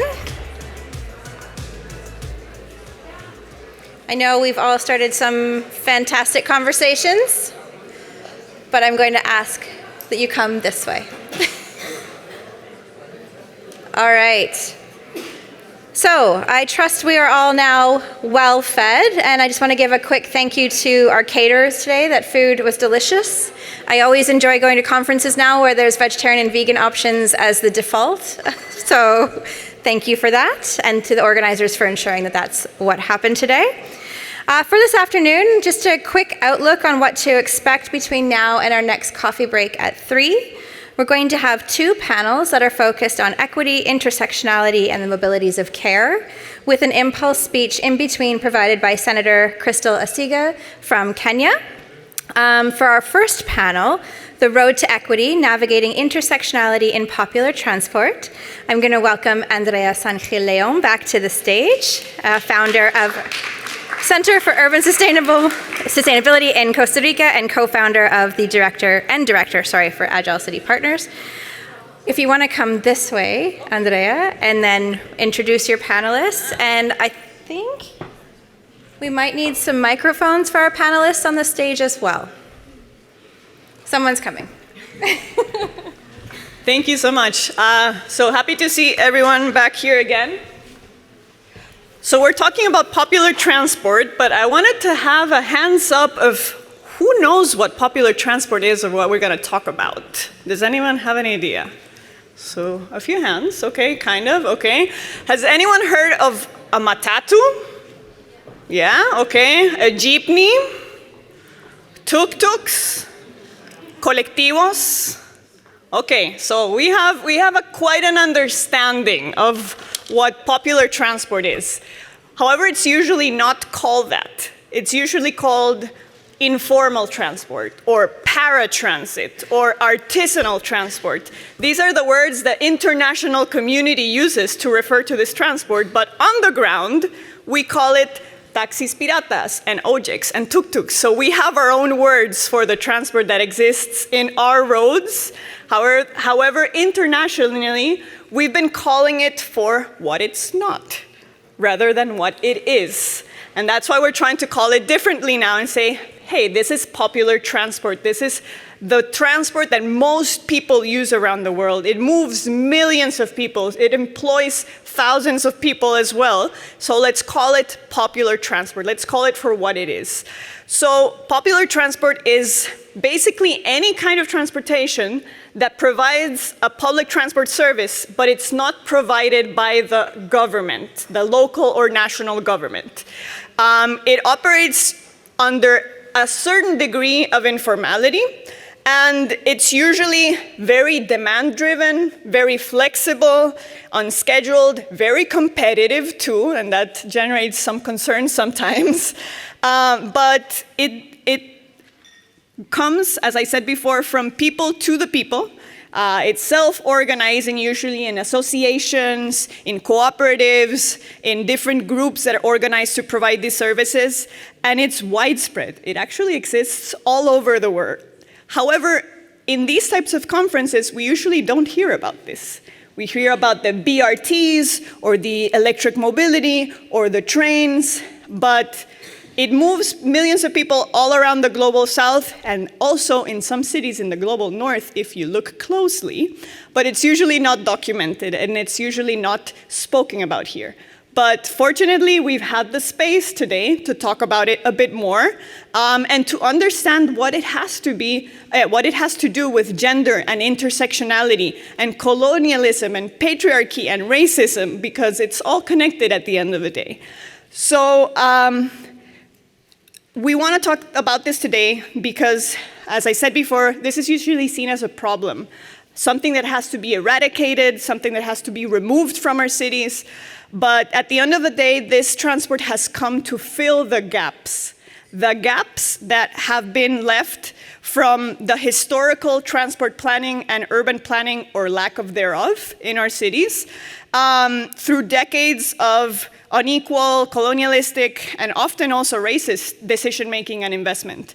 So our aim today is to recognize the value and the essential role that popular transport has in different cities around the world in connecting people with opportunities and try to disrupt that narrative and change it from this is a problem to this is an asset. If we don't measure it and if we don't recognize it, we can't improve it. So with this, I would like to invite our panelists. I'll let them introduce themselves once we start, but I would like to invite, first of all, Lorena Freitas. I'm not sure if I pronounced it correctly. Go on, Lorena, from ITDP Brazil. I'd also like to invite Tom Courtwright from AFIMA, the research director. And Emmanuel John from Women Mobility. I'm not sure also if I mentioned it, if I pronounced it correctly. Emmanuel, oh, there you go. I'm gonna switch over and sit down in the middle of all of them too.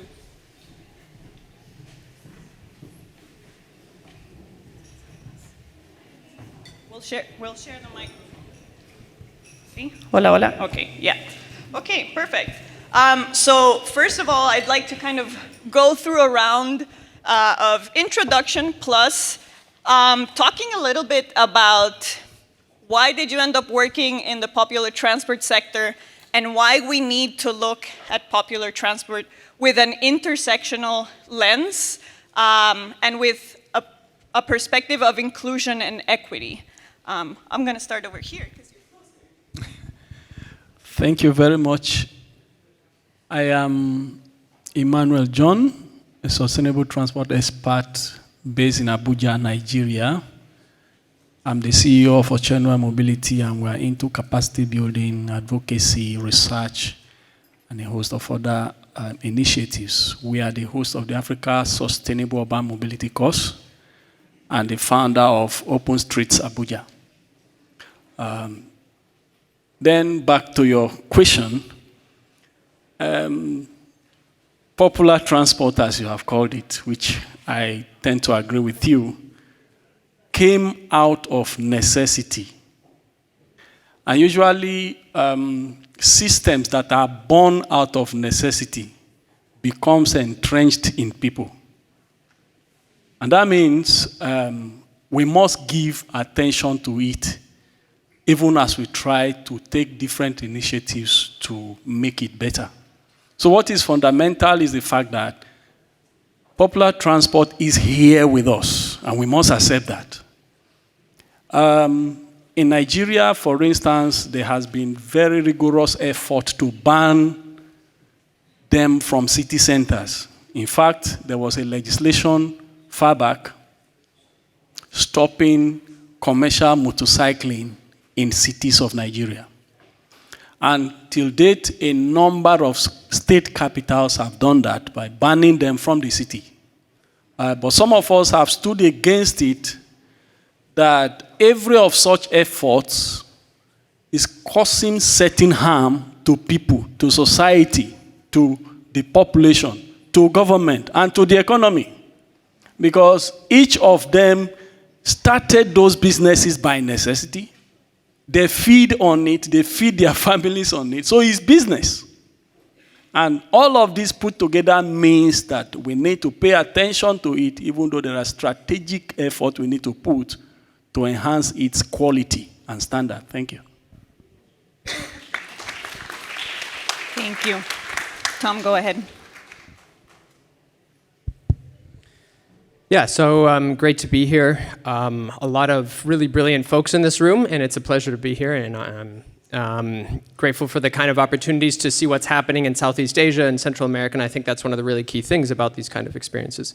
So just quickly about myself, I'm now based in Nairobi, previously in Uganda. I grew up in Tanzania.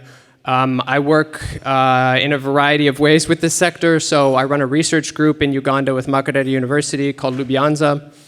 We do quarterly surveys. We basically are trying to help people understand the boda-boda sector, which is motorcycle taxis. I'm the research director at the Africa E-Mobility Alliance, so we're trying to support e-mobility across the continent in terms of policy, in terms of research, in terms of improving investment in the sector. I also do some work with Energy for Impact and some other folks. And why I think about popular transport, I mean, when I was growing up in Moshi, I mean, I was competing with them when I was on a bicycle, and they were in a dala and I was racing against them. So I've always had to, put my elbows out. And in Uganda, when I was living there, when I was first living there, I was taking a boda to work every single day. And it's an incredible system, because if you show up and you stand on the sidewalks and you watch the bodas just completely fill the streets in Uganda, you'll say, wow, this is anarchy. But it works. It works really well. I mean, it has massive problems, but it provides an immense, incredible service that's not 100% replaceable by anything else. Obviously, it employs millions of people across the continent, right? More than 20 million people. We know that rural areas where previously you would have to wait hours and hours in order to get a shared car or a shared matatu or taxi or what have you, now there's a moto taxi guy just outside the village. This is a massive change in rural Africa. Similar things happen in Southeast Asia. It's really quite incredible. And yet at the same time, like Engineer John was sharing, I mean, they're banning Okadas in Abuja, they tried banning them in Lagos, they've tried banning them in Kampala and Nairobi. Everywhere, they're kind of hated. And a big reason for this is that the people who are banning them don't take them. They drive around in cars. And so they're like, well, these moto taxi guys, they're gonna scuff my car. And the moto taxi guy, of course, is thinking, well, if he hits me, he could kill me. So it's not really a level playing field. And it's an immense, really important sector. And like so many folks have said better than I, it's kind of at the center of the universe. And that's why I'm here talking about it. Thanks. Hi, everyone. Good morning. My name is Lorena. I'm Brazilian. And it's a pleasure to be here with you all, discuss this subject that for me is so important, because as a woman who grew up in a peripheral area of Rio de Janeiro, I completely understand the meaning of this popular transport for our daily mobility. Because but in Brazil, Brazilian capitals is very common, just have a few options for commuting, actually, departing from the suburbs, the peripheral areas. And so the people need to find another way to move.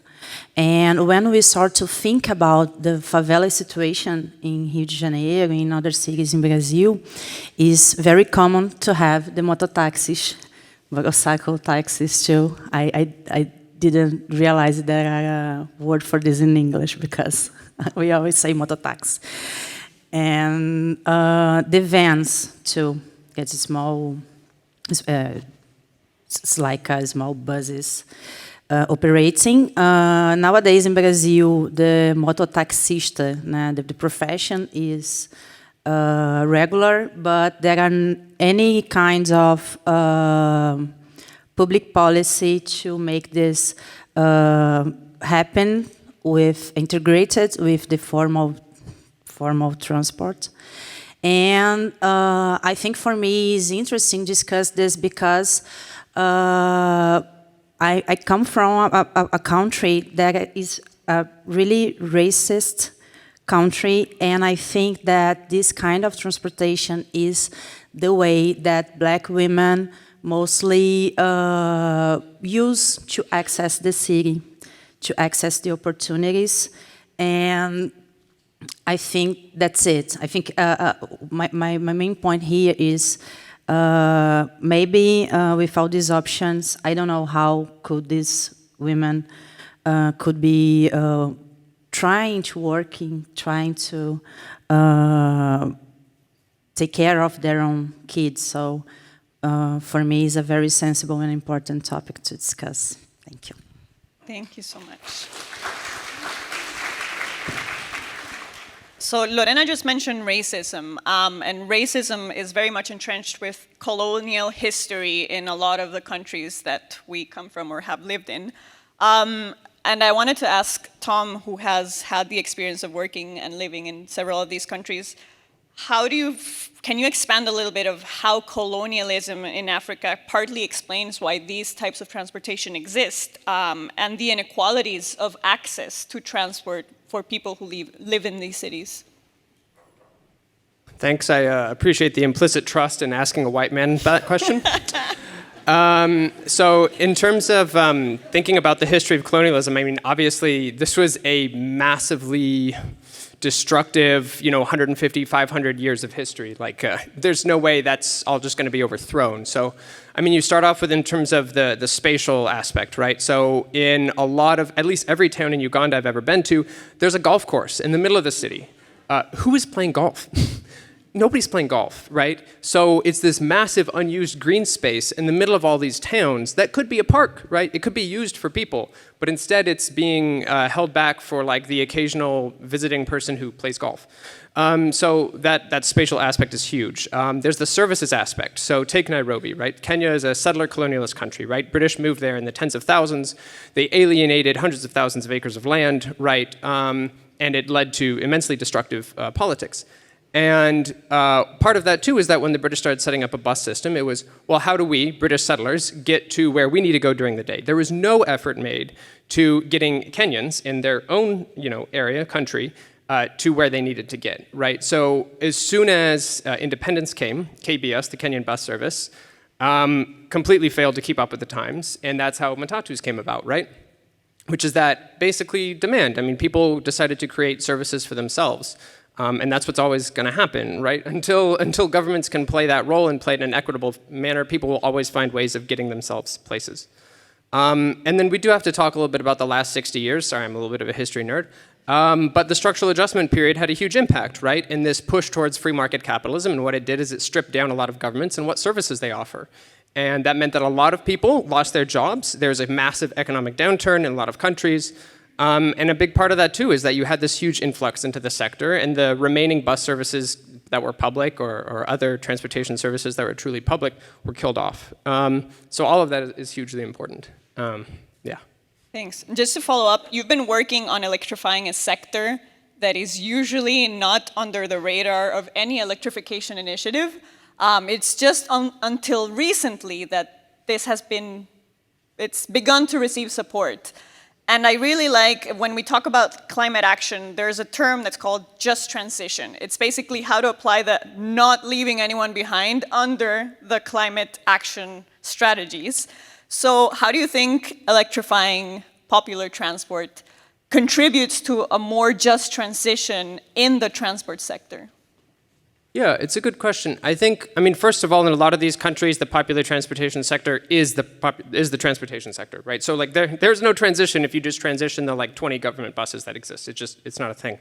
But I mean, in terms of how this helps people or how this impacts people, obviously, you know, there's a lot of earnings to be saved for drivers, for owners, moving from putting all their money into fuel and instead putting that money into electricity. I think there's another major, and I would argue kind of decolonizing benefit, which is reducing dependence on importing oil, right? And instead producing your own electricity and using your own electricity, right? That's 4x saved, that's your own economy that you're building. In terms of reducing air pollution, you know, honestly, I think about that a lot. There's a lot of really old cars that are used in a lot of low-income countries. And by replacing those with zero-emission buses, motorcycles, et cetera, that is a huge and massive impact, and I would say that's a key part of a just transition. Thanks so much. I'll move over to Lorena. You mentioned the importance that popular transport has, especially for women and girls, and especially for Black women in Brazil. From your work in ITDP, how are you trying, or what type of efforts are being done to work with popular transportation and try to reduce those gaps for those specific populations? Okay, on ITDP, we are starting to discuss this. The idea of the popular transit is also a public transport and need to be seen as well. And our advocacy is usually more about the public transport and the active mobility, I'm sorry. But last year we started to design a project about public transport, trying to understand how can we integrate these agendas in Brazilian cities, because this debate is you know, being bigger. Last year, the mobility apps started to include mototaxi as an option. And this is a kind of war between these apps and the mayors in Brazil. So at the same time that we are with this kind of difficult to talk about that with the mayors, the technology is pressuring them to make something different. So now we are starting to study this, but I think that now we don't have available data about that in Brazilian cities because they just choose to don't look for that. But there are some interesting indicators that the ITDP works with, called people near bike and people near transit. And with these indicators, we can see that Black women have a poor access for rapid transit and also for cycling infrastructure. So even when they need to use bikes to make their own things, they have no access for infrastructure, so it's so insecure for them, and with their kids and etc. So I think that my point is, where the state is not, the population will find a way to fit, you know, to finish with this gap. So now we are just in the beginning of this study. So, but me as a peripheral woman, that uses a lot the the popular systems in Bangu, my neighbor, my neighborhood. I believe that we have a lot to discuss. Thanks so much.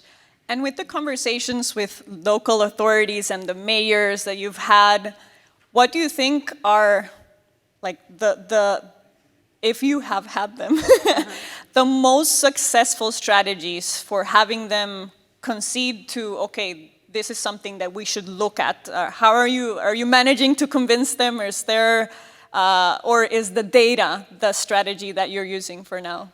Now we are trying to make our advocacy based on evidences. So we are trying to use the data that we have by census to develop these indicators to try to advocate for more options for people that live in the peripheral areas, favelas and suburbs. But it's difficult because I don't remember who said that while the transport planning are made by, meu Deus, being made by white men that doesn't know the situation of people that lives in the peripheral areas, we will still have the same problems over and over and over. So I think that a thing that we try to do as an organization and try to hold this knowledge and discuss this with the mayors is the importance of listen people, of make sure that we are listen everybody that you should listen, not just people that are available to discuss at 4 p.m. in a weekday, you know. A woman that works as a nanny, for example, are not available to discuss this. So we are trying to make them understand the importance of this social participation with this guarantee that we are talking with a diverse group, we're talking with different people, you know.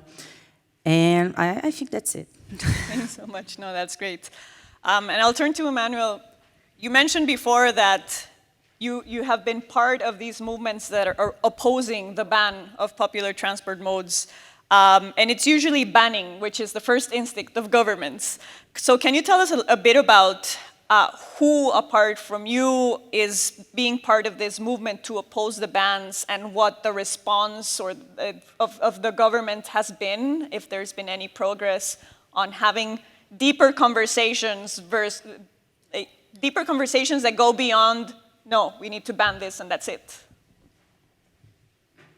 Thank you very much. I was personally involved because then I was working with government and I was involved in advocating for the ban then. Until over time, I saw reasons. The fact is there are clear negative externalities arising from the functionality of this transport. We have lots of issues with regards to quality. We have issues with criminality, using it for criminality. We have issues with, we got to a point where the motorcycle in particular became like a menace, that if you hit them, you are in trouble. If they hit you, you are in trouble.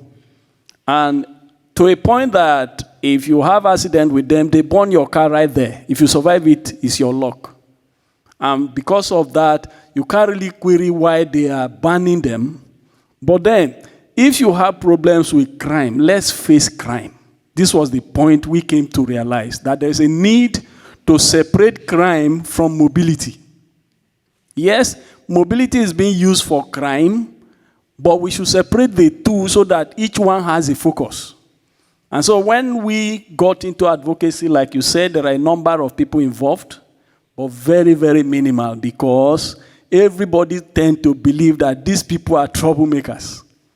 Of course, every one of us grew through that process to come to where we are. I was using that until I bought my car and I bought my bicycle. I started making money before I bought bicycle, because bicycles are for the rich, in quote. And colonialism, of course, have a very big impact in bringing us to where we are. How did that happen? Everyone in our client wants to do what that white man is doing, and that is driving a car. So, and because it is the big people driving the car, the small people must move. 15%, like we were discussing before this meeting, 15% of the city, only 15% of those in the city owns cars. The remaining 85 have nothing near being able to buy a car. Yet the development, as a result of that white man's status symbol of the car, every development has focused on the car, but others must move. That's why I said at the beginning that this system was generated by need. And to deal with it, it has to be a systemic process rather than this banning, stop, don't come to this place again. And all they do is they move to the next city. And so you have cities around Abuja. Currently, there is no popular transport in the city of Abuja. But once you step out just a meter, and then you are choked with crowd of them. Why? Because we have sent them from the city center. And what we need to do, we developed a toolkit over the years. Last year, I shared it during one of our programs last year in Lagos. We developed a kit. If you must do this, take this step, take this step, take this step, let's say 10 years from now, this is what you want to achieve. And then you are walking towards it rather than nailing everybody and say, don't come to the town with your motorcycle again. And that has had serious impact on the economies of especially the low-income earners in our city. Thank you very much. Thanks. Just to expand on that, if you were to advise other governments on how to approach this, now you mentioned that kit, maybe expand a little bit on that. Where would you tell them to start, or how would you guide them towards approaching this topic that is not just trying to exclude them from the cities, and also considering who gets left behind if it's banned in the city? Thank you. The first thing to do is to understand what is the numbers, what is the data. Develop a data acquisition system that is reliable. Once you have acquired the data, develop a policy. Where are we going? What do we want to achieve? When do we want to realize it? Okay, 10 years to come, this is the kind of transport this city wants to have. Once you have developed a plan with clearly defined timeline, then experimentation can begin. And something happened in 2019, I think, in Nigeria. After I shared this idea with the director of road transport in the ministry, they decided to take a responsibility to begin by decarbonizing three-wheelers, for instance. And so the government got involved, the Federal Minister of Environment got involved, they got some support from development partners, and they got some amount of money to replace 500, not sure of the figure now,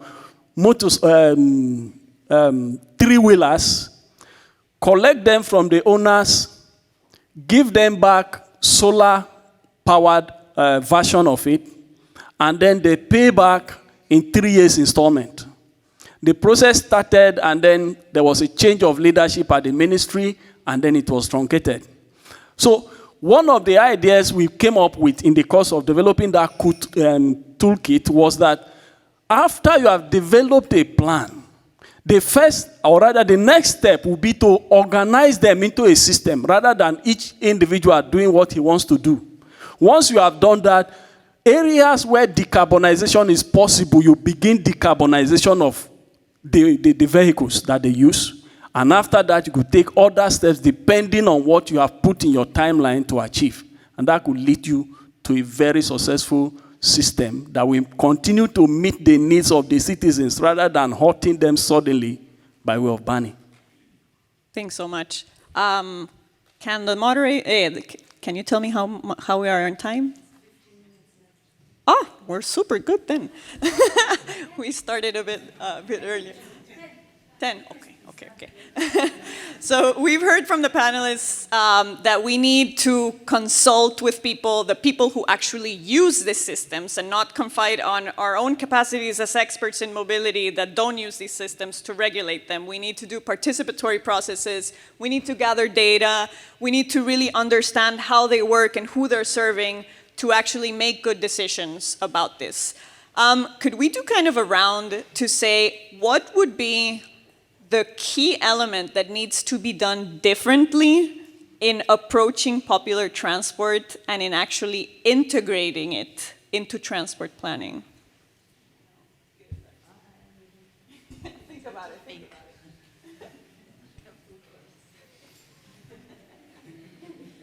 it. As I had mentioned earlier, a key factor is the need, like I said, for data. Once that is acquired, the next transport development plan you have should incorporate this system. Even if you are going to phase it out, it should be systemic, it should be procedural, timelines should be defined, stakeholders are carried along, and the delivery is along with the people rather than against the people. Once you do that, you have solved the problem. Yeah, so I guess I'd add to that a little bit, and to say, I mean, like folks have brought up, but really starting from the grassroots, and I mean that in every way. So another example is that in East Africa, but really across the continent, these are incredibly diverse societies, incredibly diverse, and in certain cases, you have, how do I put this, language groups that have a little more power than others.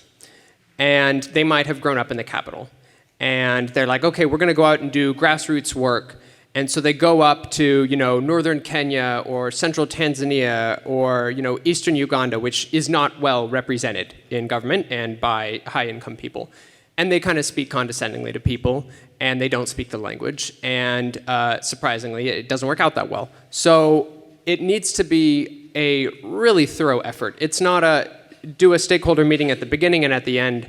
It's work with people from the very, very beginning. I mean, you go out, you spend time, you work with the people who are already working there, who are already trying to push these things forward. I mean, when it comes to, say, the role of folks in international NGOs, international development organizations, et cetera, something I personally really push for is, I think there can be a more concerted effort to, for example, improve language training, or to give proper historical and political education on what is the actual context of these countries. If you speak, say you learn Swahili, you're like, Uganda's in East Africa, Swahili's a national language. Let me learn Swahili, let me go speak to people in Swahili. It's not gonna go well for you. Swahili is associated with the military in Uganda, right? So you have to really have a strong understanding of these things and be really, really thorough in it. And never be contented in that you've done enough of these meetings.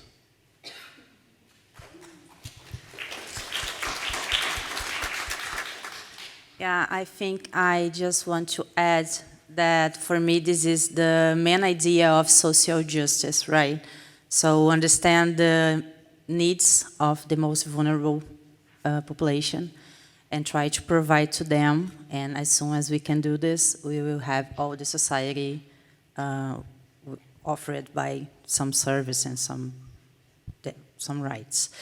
I think that thinking in Brazilian context, there are some data that we already have, but we don't use for planning.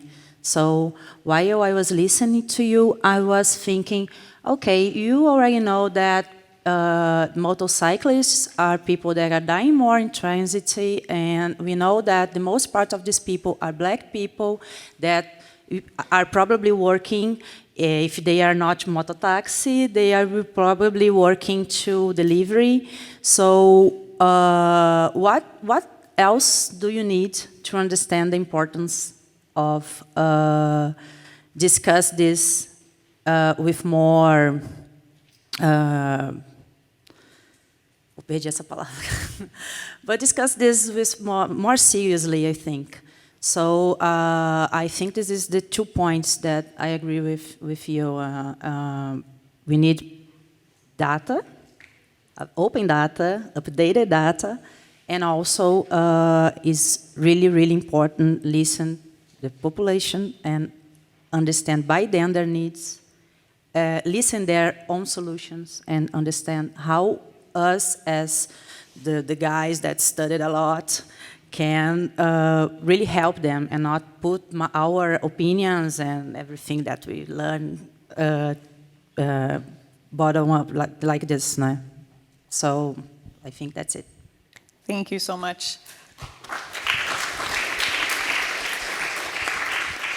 So I think the main takeaways that we've talked about is, first of all, context, context, context. This is something that is present all over the world, but it has its tweaks and it has its differences in each and every city that it's operating in. So definitely really important to go and take a close look, gather data, work with the people, talk with the people, carry out diagnostics, do studies to really understand how this is getting people to places, how many people it's employing, what types of vehicles are they using, what are the emissions coming from these vehicles, what's the potential for emissions reductions. So there's a lot of questions that need to be answered about this sector, and therefore there is a big need to carry out investment and studies to just kind of eliminate the knowledge gaps that are there right now, especially if you're trying to fund or regulate or develop policy to approach it. But also try to understand what the problems are that are associated with this type of mobility. Because the popular transport is not the problem. What are the problems? Is it inequality? Is it lack of access? Is it sexual harassment? Is it crime? And address those problems, but don't blame it on the popular transport. At the end of the day, it's filling gaps, right? And just as a final thought that I might contribute to this conversation, when we're thinking about development agendas and when we're thinking about sustainability and when we're thinking about cities in the global south where this is the most prominent, there's very little funding and very little resources and very little time to approach this, and there is a lot to do. But through popular transport, there are 3 main sustainable development goals that I think that we can talk about, which is the number 8 that has to do with employment and dignified work. The workers of popular transport are usually under very precarious conditions. They have very intense operations, often in unsafe conditions, in exploitative models. So there's an element to work on labor and dignified work in this sector. Then there's the climate action. At the end of the day, it's transport. A lot of these vehicles are old vehicles, they're imported, they have been operating for a long time, so there's a big potential to reduce emissions in that area, to carry out climate action projects. And finally, we have SDG 11.2. We talk about transport access a lot, and we talk about carrying out a BRT or a big infrastructure project that will take 30 years to implement, but these modes are already ensuring access for so many people. So how can we not only ensure access, but ensure dignified and quality, high quality and safe mobility for all? So talking about working with different agendas at once with the same resources, popular transport is a good place to start. So I would motivate you to learn a bit more about this, and also I thank the 3 panelists that were here for sharing their knowledge, data, context, talking to the people, and let's try to ensure that popular transport keeps being part of these conversations, because that's really, really important. Thank you so much for listening.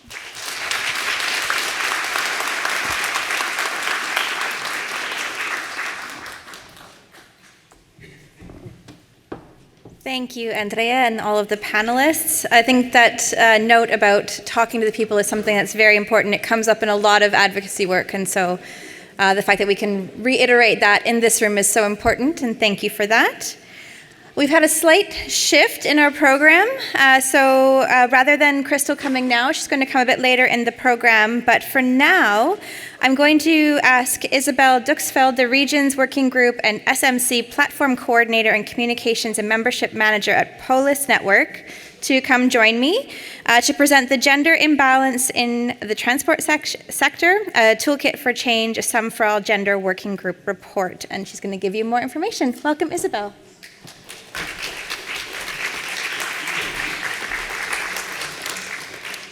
Hello. So apologies for the change of agenda. You've got me. So I'm going to present a report that Heather Allen and I, Heather is at the back, have been working on over the last few months as part of the Sustainable Urban Mobility for All Gender Working Group. Many of you are in the room, and I think part of this is a thank you to all of you who have helped work on this with us and for your support on this. So it's really fantastic. And as I said, it'll be launched tomorrow. So like every good researcher, I'm not going to give you the IMDb version short synopsis of it. You'll have to read it. I expect all of you to read it. But it will be launched tomorrow. So I thought what I would do today is give you a kind of reminder of the reasons for this work and what we hope to achieve by this work, and a kind of summary of why not just this work is important, but everything that we're doing today. So this work is a global analysis of women's employment in the transport sector. What we've done is we've taken a global cross-modal investigation into the state of women's employment in the transport sector and their lived experiences. So not just a breakdown of statistics, but what we've done is we did extensive interviews with women across the sector, a bunch of surveys, to understand what are the key barriers to working and entering the sector and remaining in the sector. Why do women not enter the sector? Why do they leave early? And what are their barriers to career progression? So I think have next slide. Oh my God. Look at me. So I thought I'd begin with this. These are the latest figures on, so it's gender balance on ministers by sector. And I wonder if any of you can locate transport. Go right to the bottom, just above religion. So this is what we're dealing with. And so this is kind of our point of departure here. So what we did is all of us in this room know transport has a gender problem. And so what we did is we wanted to know what this looks like on the ground and why, despite quite over the last decade, a ramping up of policies both on an international and national and regional level, why is the change on the ground so slow? So the goal was to identify some of the key challenges, to really understand how practitioners in the sector can use this to create change. What do they need? What we did was we put ourselves in the shoes of a practitioner. You know that you have a gender problem in your organization, and as we saw across our research, there is an overwhelming understanding that they do have a gender problem, and they do want to address this. People across the sector do want to address this, but they're saying to us, we don't know how. So we put ourselves in their shoes and we said, okay, how do I get from A to B? How do I get the projects going? How do I ensure their longevity? How do I collect a really kind of organizational wide change, not just individuals working on this? So what we did is, I think these are some old slides, but that doesn't matter. So what we did was, through the work, we identified 5 key barriers to women's employment in the sector.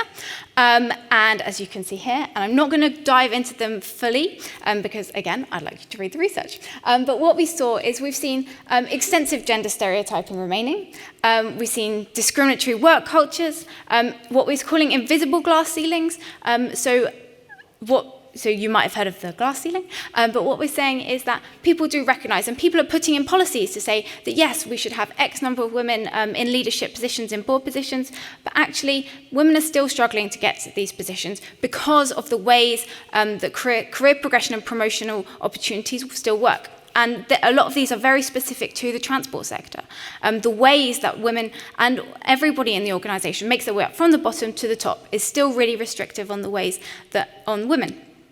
And then we kind of situated this within wider behavior and cultural change. So this kind of builds on the last panel, what they were talking about intersectional experiences. How does gender intersect with race, with sex, with socioeconomic situations? And so what we did was, after these key barriers, we have a toolkit. And as I said, it kind of puts you in the shoes of a practitioner, and it's really extensive. We have case studies from across the world, from organizations who you may not have even heard of, but they are doing some really fantastic things around gender equality. So we have things about the way that rosters work, the way that flexible working is introduced, the way that you can trial part-time periods of work and things like this, and childcare arrangements that are being introduced. So this is from everything. What's really interesting and what's fantastic about presenting this here is that these are people across transport. So we have shared mobility, we have public transport, we have maritime, we have aviation. And so what we have is these are very, very different sectors, but they're all facing a similar challenge. And so they're all finding very, very innovative ways to create more gender-balanced employment. And there is a lot to learn. So there is a lot that maritime can learn from aviation, who can learn from public transport.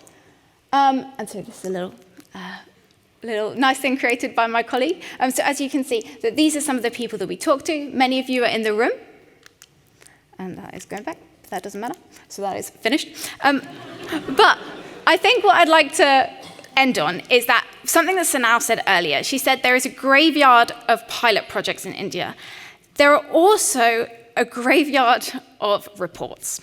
And what is really interesting, and what I think Heather and I's point here, is that the words on this page are not going to make a change in themselves. It's the way that the recommendations that are made, the experience that is shared, are used by those across the sector and those reading it, and what they do with that information. And not just the information here, but there are a lot of reports and toolkits which address gender equality in many, many different ways. And there is a lot of work out there, and it's the way that this work is built on and how it is used. And I think so many of you attending the ITF over the next few days will see a lot of new research and a lot of new pilots and a lot of new projects. And it is about the learning that we get from that we don't just forget what is shared there. So what I would do is really encourage you not just to read this report, but all of the stuff you read, to think, what can I do with this information? How can I make sure that I don't just read this and just put this to one side? And I think that is really easy to do, given our age of LinkedIn, Twitter, and things like this. We're always inundated with new information, new reports, but how can we really use that information? So I think that's fine. And please attend the launch tomorrow.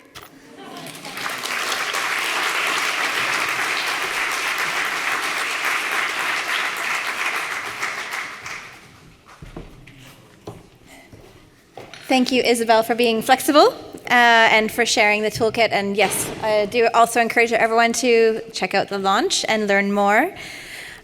For the next panel, I'm excited to welcome in a moment Amy Gauthier to the stage, who's the Chief Knowledge Officer at ITDP. She's going to moderate the session for us. And what we wanted to do with this year's conference, because of the specialness of it, is actually invite many of TUMI's partners to co-host and curate sessions, which is what Amy has done today. And really shine a light on this wonderful partnership that has been built over the years between organizations like ITDP and others who will be part of our breakout sessions later. So with that, I'm going to welcome Amy to the stage for a session From Car to Care, Shifting the Paradigm of Urban Mobility Through the Lens of Care. Thanks, Amy.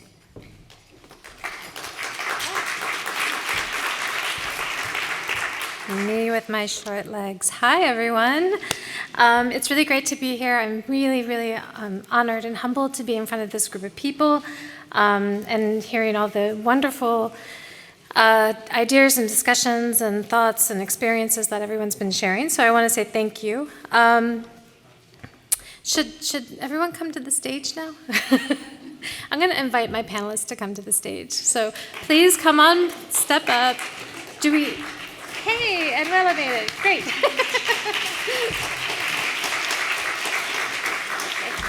Hi, welcome. Anywhere you want. So we have a wonderful panel.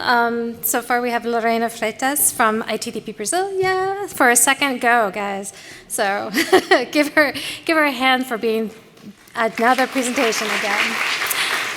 We have the Deputy Mayor Anuela Rustani from the city of Tirana. Very excited that she could join us. We have Supreme, of course we know Supreme, she's great. And then we have Maria Fernanda from Despacio. I don't know if you want to be called Mafe, but Mafe is here, and it's awesome to have her here too. She's from Bogota. So, so these women have a lot of wonderful things to say, but before we do that, we're going to start by going over the framework for mobility of care. This is from Car to Care, shifting the paradigm of urban mobility through the lens of care. We're going to talk about the framework, and then we're going to have a discussion. And then we're going to bring the discussion to you all. So we're going to do Mentimeter, so get your phones and your computers ready. We want to hear from you. We want you to be part of the conversation. So the framework for mobility of care. Great. It's a term that was developed by Inés Sanchez de Madariaga. And it was really about recognizing, making visible, and counting the travel associated with care and home-related tasks needed for the reproduction of life, the social reproductive work. But currently what we see is that our transport systems do not plan for that. They center the relatively young, non-disabled commuter male. And really what that means is that it fails everyone else. So just as care work is often invisible and not recognized, neither are care trips in our transportation planning system. And for me, it wasn't really until we started working with the Bernard Van Leer Foundation on access for caregivers, babies, and toddlers that I really connected actually transportation to feminism. And it was really, as Kalpana said this morning, feminism is much more than just inclusion. It's actually about structural change, and that's what we need for the transportation systems. And that begins by recognizing care labor, but care trips, the trips associated with the care work that we do, that keep this vital social reproductive work that undergirds our economic production. This work needs to be valued, cared for, recognized, planned for. So. This morning, someone asked, how can feminist development policy move from theory to practice? Mobility of care is a lens from which to do that. And it's partly because care trips, as has been mentioned, make up so much of the normal trips that we do. I think Robin mentioned that only 20% of trips are commuting trips. That's a large amount of trips that we're not planning for. And care work is highly gendered. So 70% of all caregiving activities are done by women and girls. And most of them are using public transport or walking to make those trips. Some cycling, but it's very small. It's a gender imbalance there too. But they're usually doing it under duress, under stress, and modes that are failing them. And it's partly because the characteristics of mobility are so different. So when you talk about the mobility of care, you start with, are you traveling with dependents? Are you traveling with family members? Are you traveling with babies and toddlers? If you are, you're probably traveling with goods. If so, you're usually walking or moving more slowly, more encumbered. It's harder for you to be nimble, to navigate overcrowded situations. You will tend to stop more frequently if you're traveling with people. You will take shorter trips more often. You will be traveling in off-peak times to non-commercial destinations. You're not necessarily going to work, you're going to a doctor's office. And then you do have the care-specific destinations, health clinics, schools, childcare, groceries, pharmacies, all of these different areas. I think the biggest thing with caregivers, though, is the limited time. So because they're trying to manage all of the multiple duties of household maintenance, along with sometimes having jobs, they end up doing what's called trip chaining. So basically, you'll leave from home, you'll walk, you'll drop your kid off at childcare, you'll take a bus, you'll go to visit a family, to go shopping, to pay some bills, and then you'll take another bus to go to work. So you're fitting in multiple destinations into one trip. So that's the mobility of care, but when you're walking with a family on a sidewalk that's wide enough, if you're trying to enter a public transport vehicle with a stroller or carrying goods or with children, it's really complicated. But the good news is we have the solution. This is kind of a summary of that, which is First, you need to have the basics, which are utilities. And we don't think about this as transportation, but it is a huge part of access, and it's a huge part of the foundations for mobility. So stormwater management, if it floods, you can't walk. Garbage disposal, if it floods and the garbage goes everywhere, you can't walk. Sewage, water, utilities, electricity, those are the basics. Fine-grained street grids. A lot of cities we know don't have these kind of foundations in place for walking and cycling. And then access to public transport. Local mobility, it's walking and cycling really. It's how you make your local trips. You need connected, continuous networks, wide, protected, dedicated spaces, and that are safe and comfortable to use. Local destinations, talked a little bit about that already, but it's the diversity of housing mixed with services and opportunities, nearby enough to walk and cycle to, ideally. And that again includes health clinics, schools, all of that. Informal vending is also a big part of that because it fills in a gap in the same way that informal transport fills in gaps. Local play, open and green spaces, green infrastructure, reclaiming streets for open space and play space. The local environment is really about cleaning the air, slowing speeds, and reducing the space for private vehicles. And finally, to connect all of that to the rest of the city, you need to have reliable, frequent, safe, affordable, integrated public transport. And we call it 10-minute public transport because ideally you don't want to wait more than 10 minutes for the next thing. So that's just the opening framework to kind of talk about the mobility of care. I'm going to hand it over to these wonderful panelists to introduce themselves a little bit more fully than what I did, very cursorily. And then to start off with some opening remarks, it can be how you got connected to this, what work have you been doing, what would you like to talk about? It's all up to you. And we're going to start from the end and move down. Is that okay, Mafe? Cool. Can you hear me? Okay. Well, thanks, Amy. Thank you, everyone. Thank you, Vivian, for the invitation. Well, I come from Bogota, and well, the first thing is that I'm really happy to see so many pictures of my city and you being so happy and proud, and that makes me really happy. I mean, we know we have a lot to do, but here I am. I'm a civil engineer, and like I said in our first communication, I'm sorry for what my kind has made to streets, because I was taught by men that streets are supposed to be fast for cars and effective. Like, you have to move really fast. Then I did a master's in urban planning, and I learned that you're not supposed to do that. So I had to forget everything I learned, and then I started teaching at a university, and I had to learn how to teach something that's not supposed to happen. And then I started working in road safety, and I learned that you shouldn't do what I learned how to do. So I had to relearn my entire physics, geometry, everything that I learned about roads to be able to help with road safety. And then I met some wonderful women when I started working in the Espacio. I met Marina, I think you all know Marina. Marina Moscoso, she is one of the heads of Women in Motion and Mujeres en Movimiento in Bogota. And she taught me that this gender thing, this women moving women and moving, and the gender of the mobility of care was something besides or beyond just counting women. It was beyond the 50% that you want to have on bike paths, but it was beyond that. So I started studying and learning from projects in the Espacio, and I learned that we have the bad end of the stick, and that it's not learning about percentages, and it's not just that. It's learning that women make decisions based on our needs, and that has to be supported with data.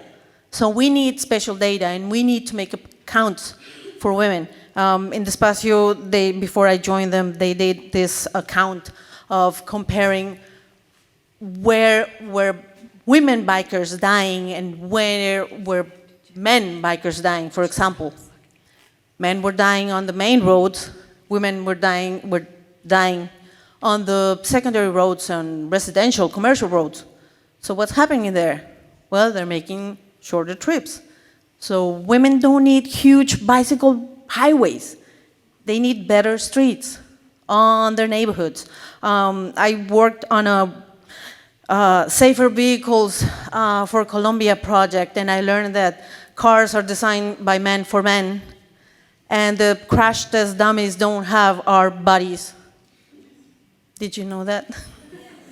And they seat the dummies, they make smaller dummies that are actually like 10-year-old boys on the driver's seat, on the passenger seat.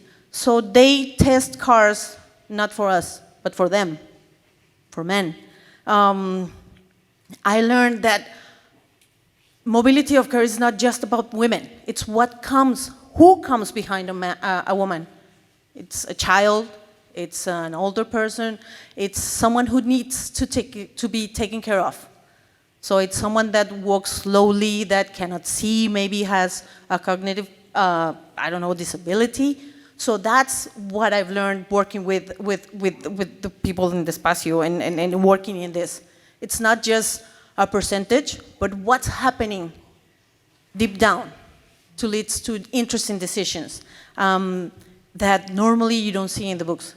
Normally you don't see it in the engineering books. So that's something that, like, again, on my behalf, on behalf of my kind, I'm still working to change that you don't have to make streets quicker and for the household travel surveys, those short, like 15-minute trips, don't worry about them. You don't need to take account of them. No, you do. So that's what I've learned, and that's what I bring to the table, everything that I've learned for the last years. I feel so much pressure now. So when I was asked to speak on this topic of mobility of care, I tried to find a way of describing what it means to me. So I am a woman, I live in Africa, I live in Nairobi, and I interact with a lot of women who have different experiences from me.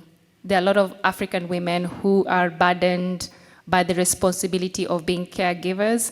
And in Africa, I don't know about what happens in Germany, but you care for the child, but you care for your husband and everybody else in the household. So a typical household in Africa would operate like this. There's, say, a man, a woman, and 3 children. The woman would wake up at 4 in the morning to warm water for the family. That is inclusive of the husband who's still sleeping. And then the woman would make breakfast, wake the kids up. The husband is still sleeping, and bathe the kids, get their kids ready for school, make breakfast, make sure the kids are having breakfast, then wake the husband up so that the husband can have breakfast. After the husband has breakfast, he goes to shower with the water that the woman had warmed.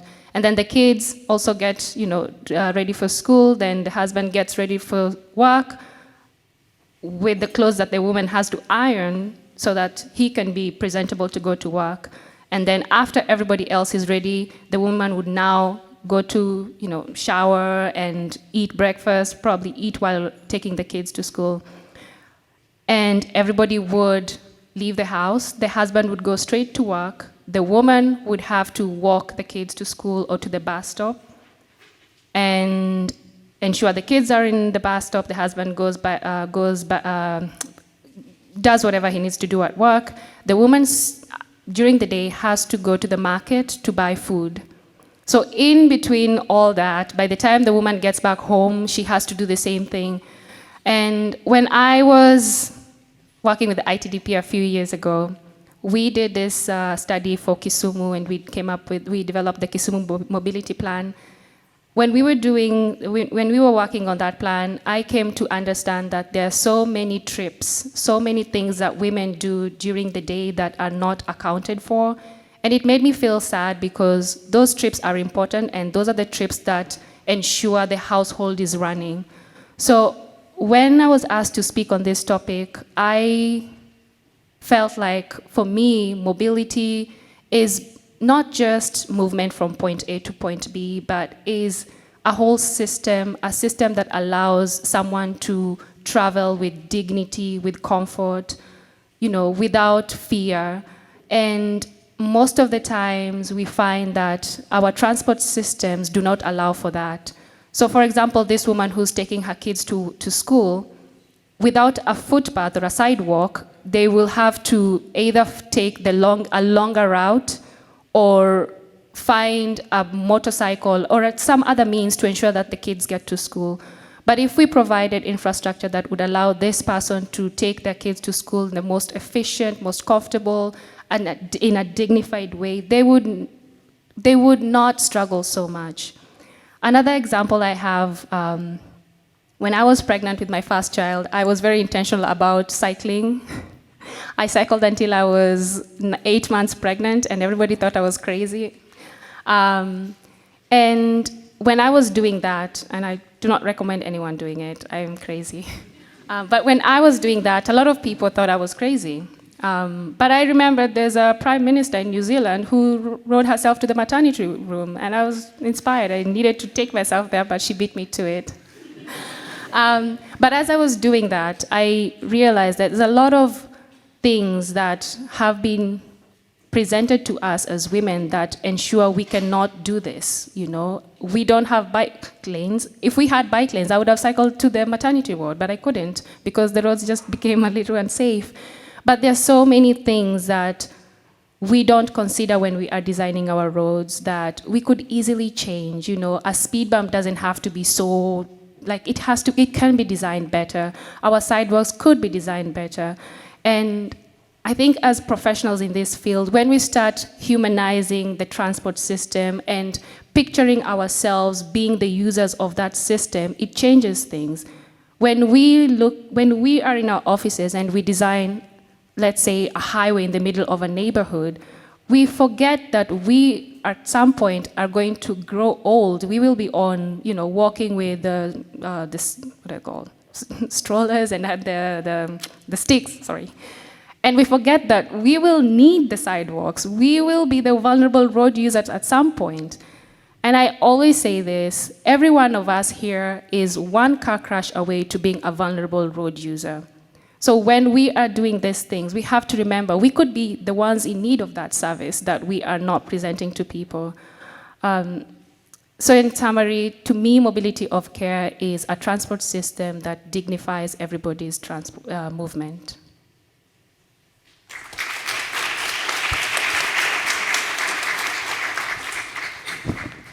Hello, everyone. It's such a pleasure to be here, especially after our fantastic Feminist Voices event. So I'm so glad to see so many of you again. My name is Anoel Aristani, and I'm the Deputy Mayor of Tirana. Who has ever been to Tirana? Okay, well, it could have been worse. For the rest of you who are still not perfect, please come and visit. But talking about transport, I mean, we really started from a very low bar, and I'm so happy to have somebody from Bogota here because we've learned so much from you guys. And the reason is, well, proximity is completely off the chart because, you know, Bogota and Tirana, like worlds apart, but because we came from similar low thresholds, and we kind of leapfrogged, right? So we learned that highways in the middle of a city are terrible ideas. We learned that heavy infrastructure in the middle of an urban area is a terrible idea. We learned that cities are not just for, you know, the average active working guy, because it's a whole world. I mean, it's a whole family, it's a whole society involved there. And so we learned from what were bad ideas, and sort of like, since we didn't ever have a highway, we decided not to build a highway in the middle of the city. Since we never had inherited cars and this car culture, we tried to suppress the need for that car culture as much as we can. And so, so in that sense, that's why you have so many similarities of cities that have no proximity with each other, have no common history of any sort, but in the urban sense and in the livability sense, they have these stages where they grow and they learn. And so I'm especially happy because we're talking about care, and it's a bit hypocritical that we think that there is care in anything that we've planned so far in terms of how we live with each other in urban spaces.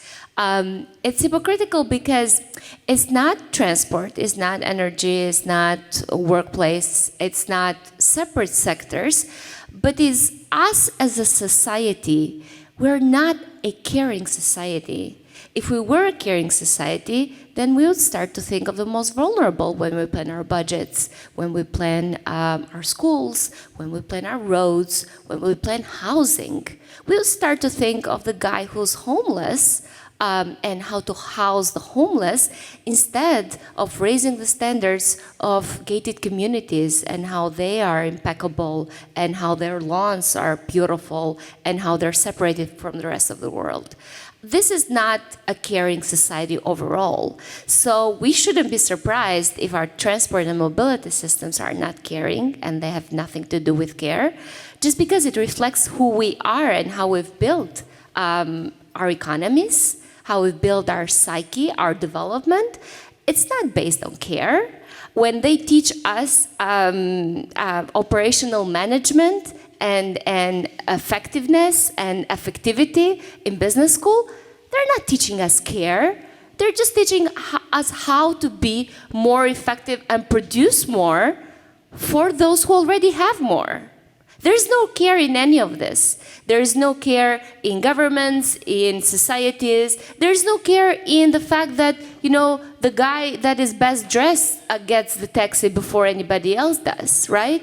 Or we respect someone who is comes from a noble family or from big money much more than we respect somebody that is asking us for something on the street, right? So yes, there is no care in transport systems, but the contrast is that transport and public transport is the most caring policy we could ever adopt. Think of it, nothing else can be as caring as giving people the equal opportunity to move around. And this is moving around. This is as important as breathing. This is as important as eating. Mobility is a basic fundamental human right. And there is nothing, no policy that is so generic and is so inclusive in terms of feeding us, in terms of nurturing us, in terms of schooling us, than public transportation. It's the most democratic, most caring of policies. And there is very little, it requires very little resources in comparison to everything else that we do have to care for as policymakers, as decision makers, as people who do put these items on the agenda. It requires minimum investment. It just requires a little bit of care. And I'm so happy we're talking about this, and I invite you all to think about it. Thank you.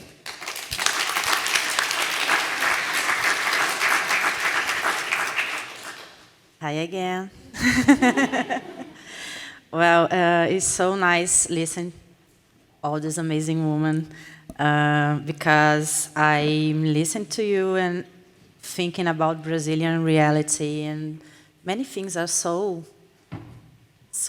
normal, I think, around the world, right? I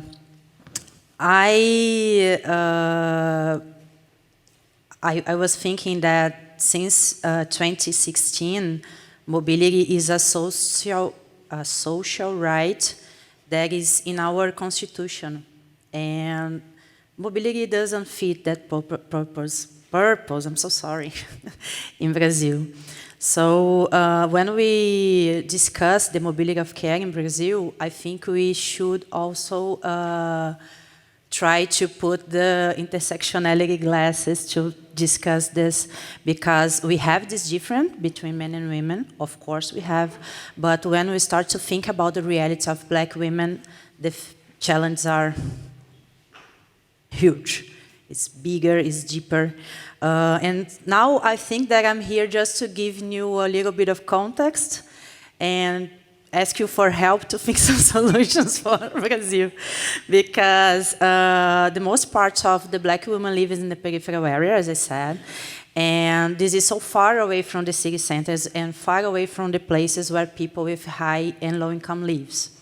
And a big number of these women works in the care jobs, like nannies, like taking care of white families that live in that spaces where richer people lives in most parts of Brazilian cities. The transportation for this, considering these different standards of mobility that women has, is not a valid thing for black women. I don't know if it makes sense, but what we need to understand that in Brazil there are more than the half of single mothers in Brazil are black. These women are living in a terrible situation because they don't have access for basic things for that, for guarantee their family's dignity as basic sanitation or internet. More than 63%, I think, of these families are living under the misery line nowadays, 2023. So thinking about the mobility of care for this woman, for me, is a challenge because what we see happen every day is that all these women need to quit their jobs to take care of their kids, or they take their kids with them. And sometimes this can be a horrible idea because if this kid is a girl, she will probably start working with their mommies. And a few years ago happened a horrible situation in Pernambuco, I think. It's a city in the northwest of the country. And a mommy was working in a house, cleaning the house, and she was with her son, and the boss of this woman let the kid play in the elevator, and the kid fell from the building, and he died. So there are a lack of assistance for this woman that it's even difficult to explain this, to put this in words, because they don't have transportation, they don't have social assistance to stay with their kids while they are working, and they don't have even some work rights. So for me, discuss the mobility of care, thinking about black women in Brazil is a very difficult conversation for me. But I think this is also so important. So that's one of the things that makes me feel very, very proud of being working on a TDP, is that now we are pushing ourselves to always thinking about mobility, considering gender and race as a cross-cutting subject. We made one last year, I think. We carried out work with the city of São Paulo, discussing how to include women, and especially black women, in the bus systems. And we still don't have this published yet, but I feel very glad because I'm being part of this, because I think this can really change things in our cities, you know. So.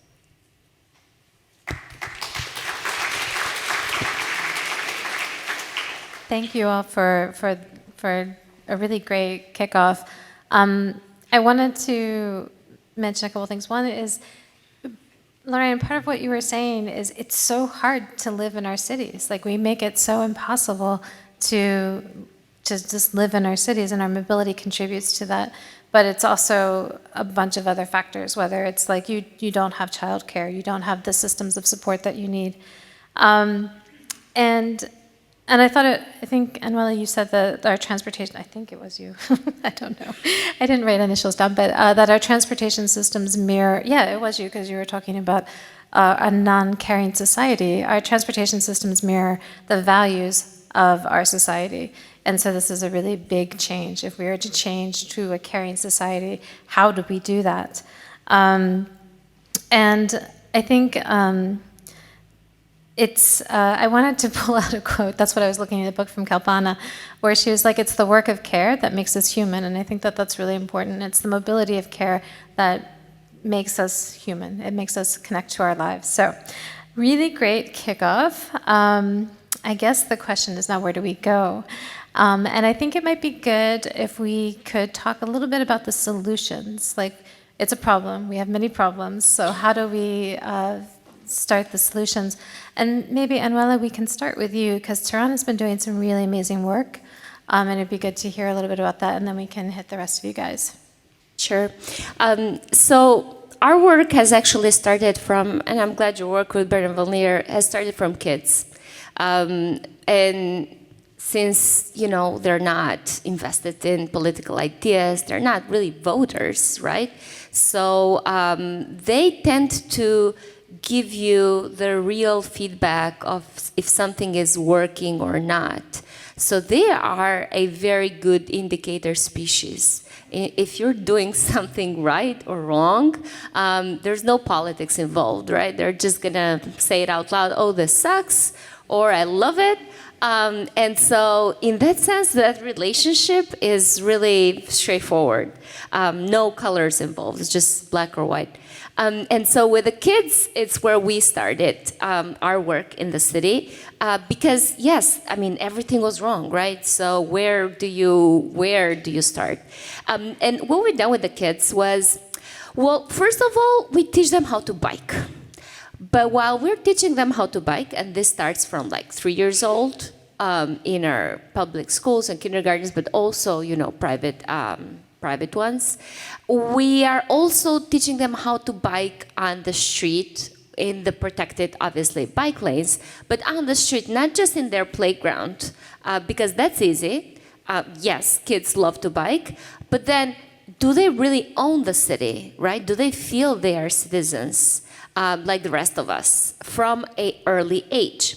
And what that does, not only it teaches kids that, you know, they can own the city, they can move freely, but it's also a very, very, very good tool to make drivers realize that there's also kids in the city, right? So when you're driving, it's not just you and nobody else in the world.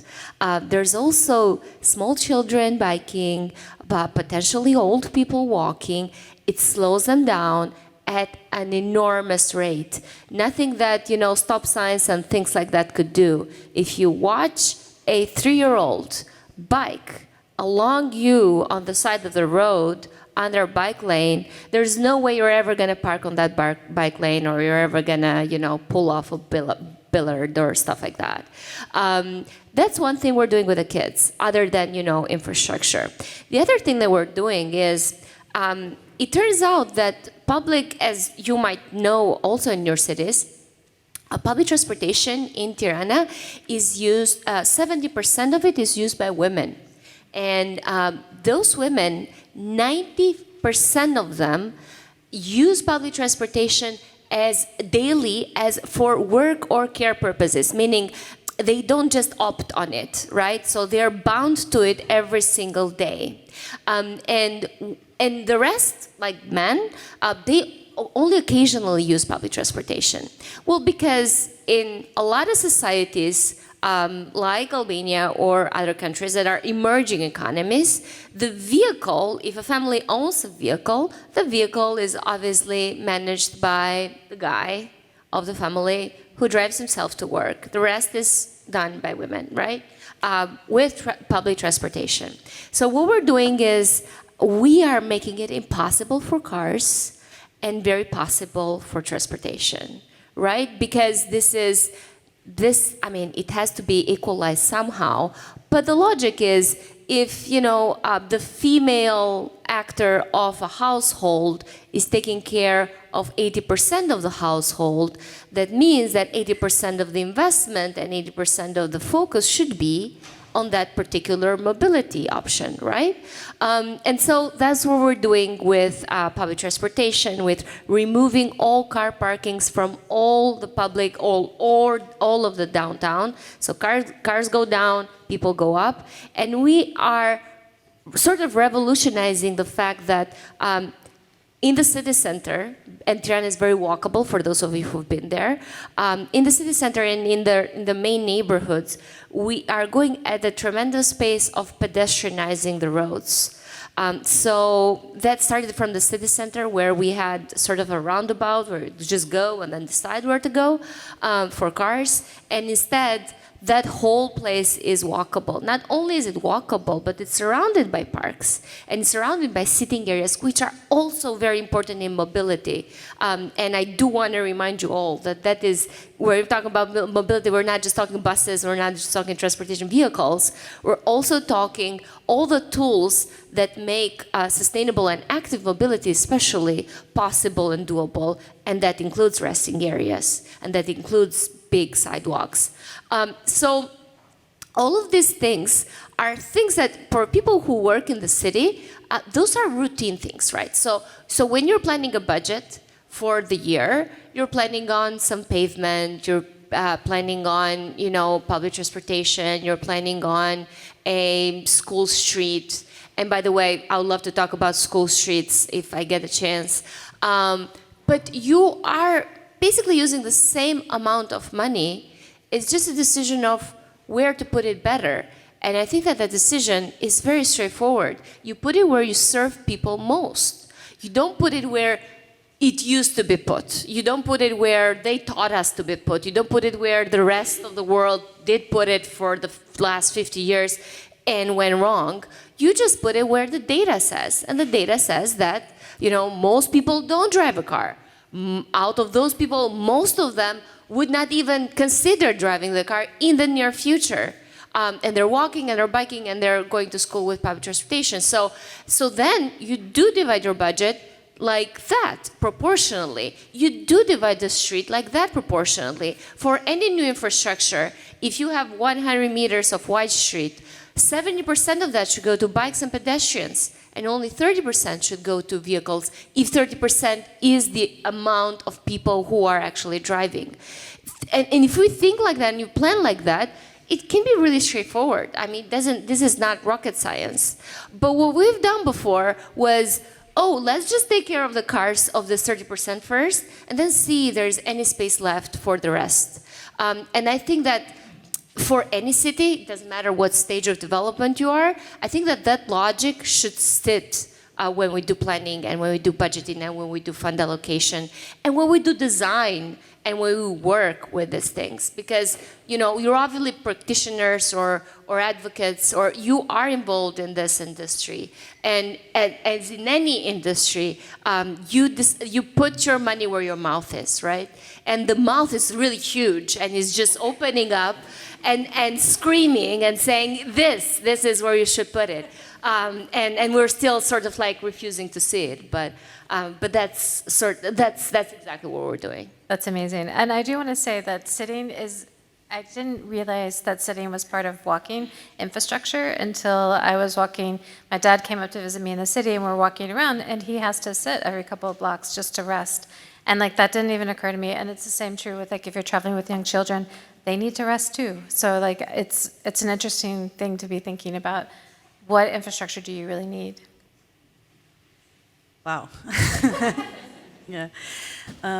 So thinking a little bit about solutions, I think that in Brazil we have two good practices, nothing like that, but a few years ago, the city of Recife created a secretariat to help women, designed for especially women and kids in mobility, in the mobility sector.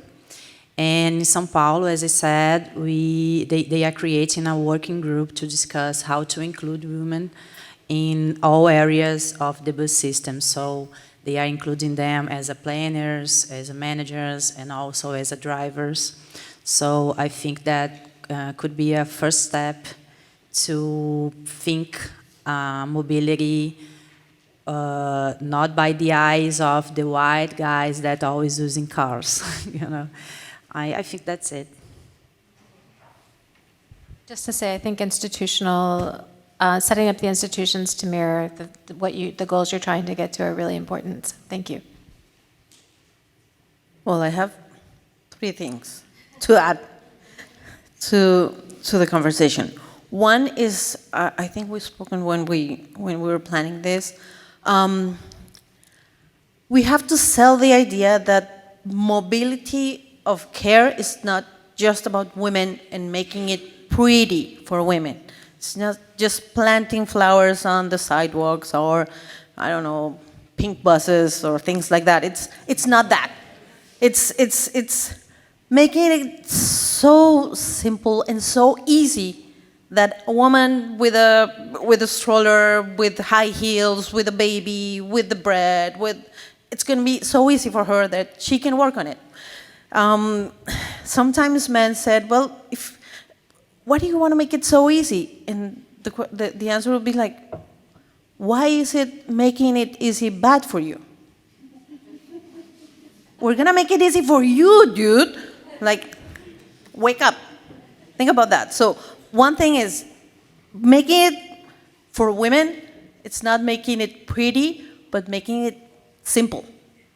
So that's how you sell the idea.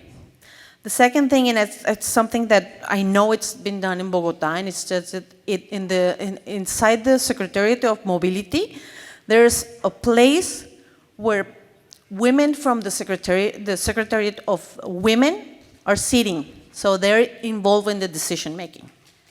So they know more about mobility of care than the people from the mobility office, I guess. So they're sitting there, and it's not just a long communication, but they're right there. So that's something, making it transversal. So that's how you, I don't know, you Trojan horse your idea into them. And the third thing is something really cool that's happening in Bogota, and I don't know if you heard about La Rolita, and I think Diego's going to talk about it later. But it's an entire public transportation system, like I'm not going to say it's an alternative, but an additional transportation system that's led by women. So the drivers are women, the mechanics are women, the heads are women, or predominantly are women. But this takes something very important to that. It's just not sit a woman under the wheel or behind the wheel or under the bus. It's not just that. It's how do you sit a woman behind the wheel? What does she need? And this is something that we work in the Espacio, and is for a woman to be sit behind the wheel or being a mechanic, a lot has to happen. First of all, she needs to be aware and be confident enough and empowered enough to know that she can sit on a wheel or she can fix a bus. So you have to educate women. So you have to fix your education system. And sometimes we, women, don't know the basics of electronics, of electrics, of mechanics. So make it simple. So even men who don't know anything about that can work on it. So first of all, teach them. Second of all, I don't know if this happens in developed countries or higher economies, but sometimes families don't see it as well to see a woman driving a bus. It's not well seen. You're now becoming a man, you're not my daughter anymore, and that's something that we've heard in interviews, that women are driving buses despite their parents saying, you're not my daughter anymore, I don't like you, you're not a part of this family. So empower them and fix the families, fix the city. So, because it's something that happened in Bogota when they announced La Rolita. You could see comments in social network, oh my God, this is going to be so dangerous, a woman driving a bus. We have better driving experience than you men, so don't worry about it. So educate women, educate families, educate society, and then what's going to be their workplace? How is it going to be? Is it going to be a safe environment? Is it going to be a friendly environment? If they become mechanics, is it going to be good for them? Can they be able to change maybe into their uniforms without being, I don't know, scared? Are they going to be in a good environment without seeing, I don't know, a lady in a bikini in a calendar? So that's something that you need to do. So I think those are my 3 points, like make it simple, make it simple, make gender transversal to all the decision making, and third, fix the job opportunities. Educate women, educate families, educate society, and make the workplace a nice place for women.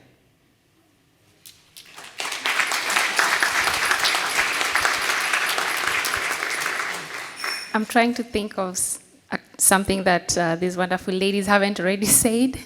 I remember there's a time I was having a conversation with someone from the financial sector, and we were discussing why there's very little financing that goes to walking and cycling infrastructure.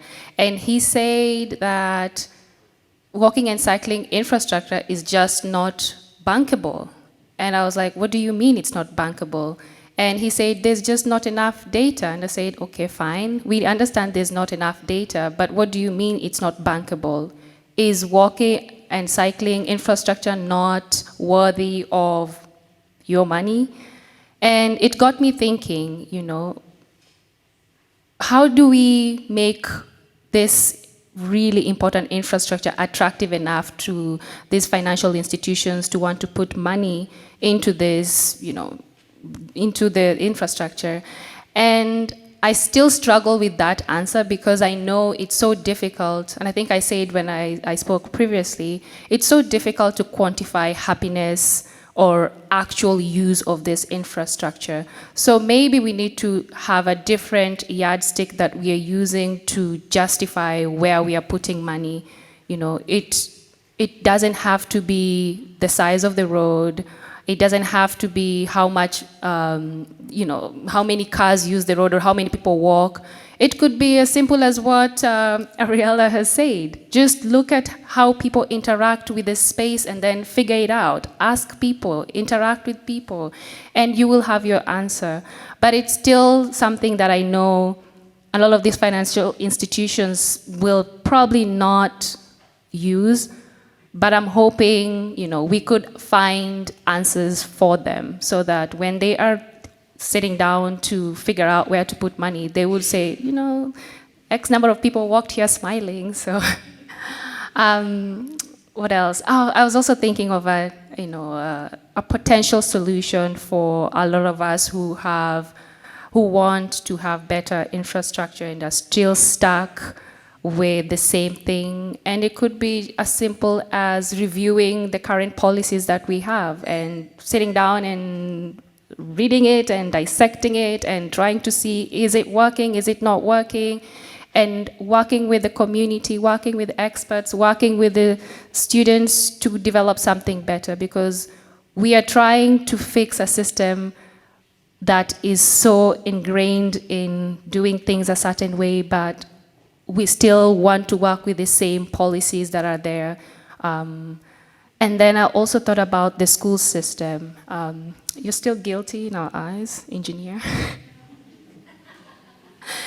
But I'm going to forgive her.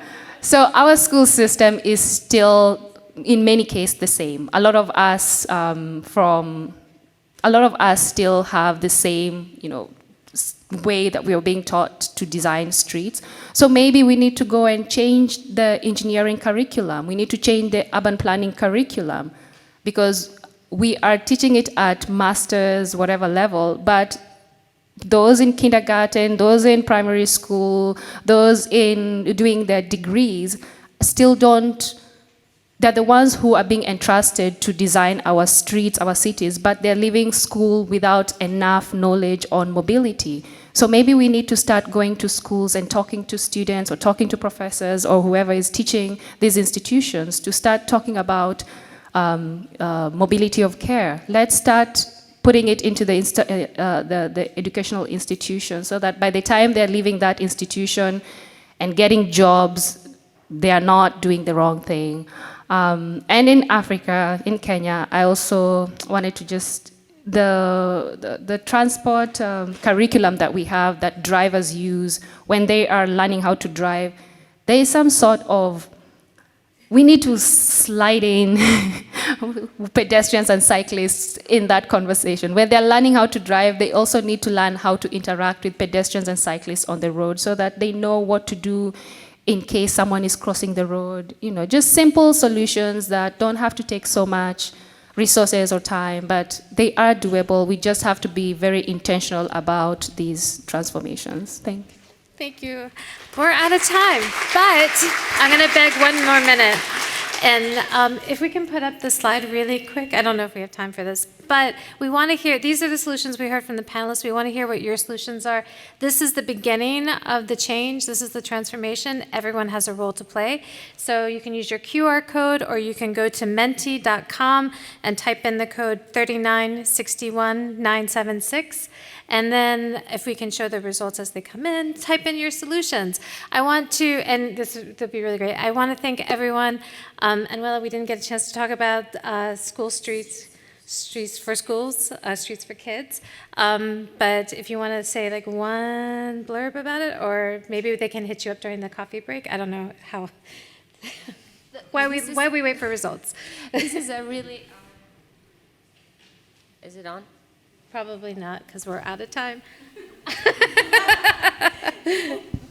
I'd be happy to talk about it later, but Streets for Kids is a very simple initiative and easily adaptable, very low budget.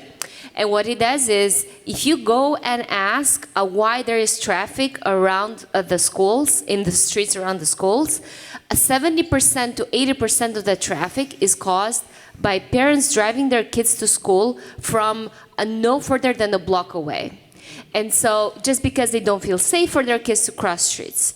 So instead of doing that, how about you completely block the entire block around the school building for all cars, and make it pedestrian with physical barriers, even if you have to let some traffic on, depending on where the school is situated, so that the kids can safely walk from their building, which could be like 200 meters, to the school. And it completely reduces the traffic around the school, but it also, one of the amazing things it does is that you basically create an urban playground for after-school hours, because schools are prime real estate locations that get no use after hours, and for those kids who live in the proximity of the school, which is most kids, those are spaces where they can actually play after they get done with school. And we have done this we tested it in our first school. It took us a year to do it. And now we're doing it basically every month. We have a new school that is doing streets for kids. It's very low cost. I'd be happy to share some of that with you, or information on how you can do it, but it really does wonders. Thank you. It's a pretty cool initiative. Can we show the results as we give thanks to these wonderful panelists? So bring the right people to the decision-making table. You all can get up and start moving around. I'm just going to yell out these things. Okay, Melissa. Oh, Melissa has to say stuff. I'm sorry. Please come up. Good catch. Yeah, all good. Thank you, Amy. Thank you, panelists. That was a really great and insightful discussion. I really appreciated it, and I'm sure everyone here did. So, yes, it is almost time for coffee. I think we're all at that point in the afternoon. We need a little bit of a kickstart. But at this moment in time, I'm going to invite, there are 3 representatives from the TUMI team who are going to come up and give a pitch for the breakout sessions that are happening after the coffee break. And you all identified yourselves yesterday, so now I need to find you. I mean, if you want to hang out, that's fine. Or okay.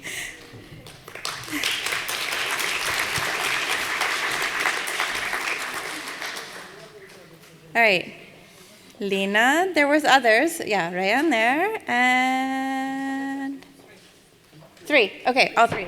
And you need microphones.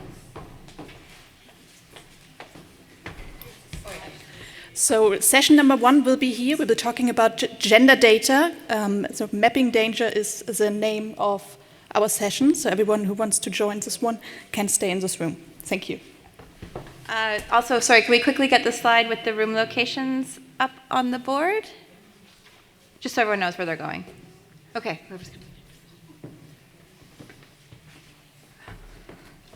Hi everyone. So session number 2, that's just workplaces and jobs with focus on e-mobility, will be in the Telemann. And here we will be aiming to answer some of the questions which were raised around e-mobility in this first half, like metrics over people first, also how to empower women and fix the cities. So we have some very inspiring stories from India, Mexico, Bogota, Africa, and we would like to invite you all to be there. There are some inspiring women and driven leaders who are making this happen. So I'll see you there. Thanks.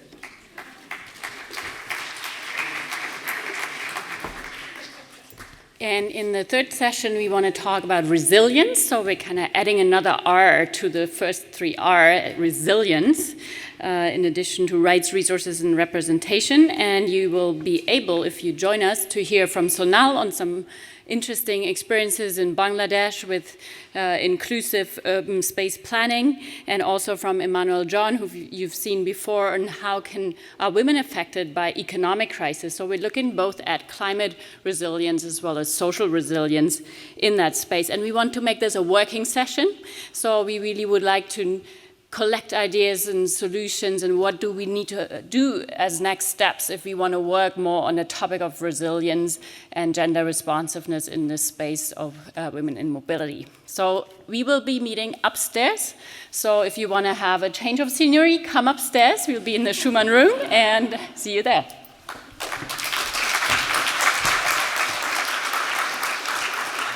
Amy wanted to say something else. I'm sorry.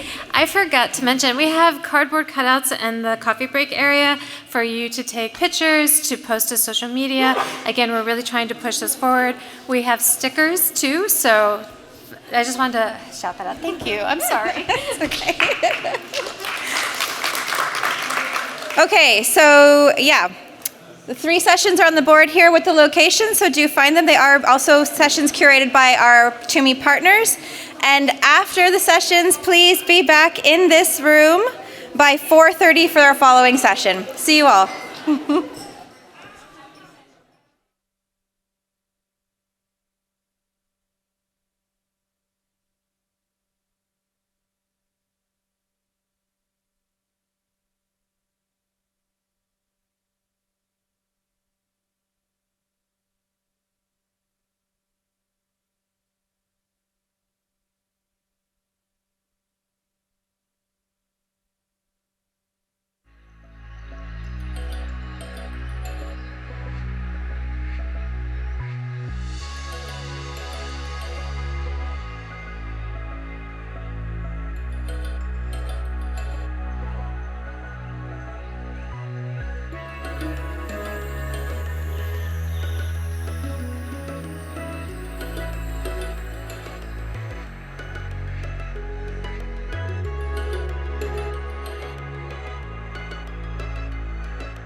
got more than just words. You bring me songs sweet like the birds. So I got more than just words.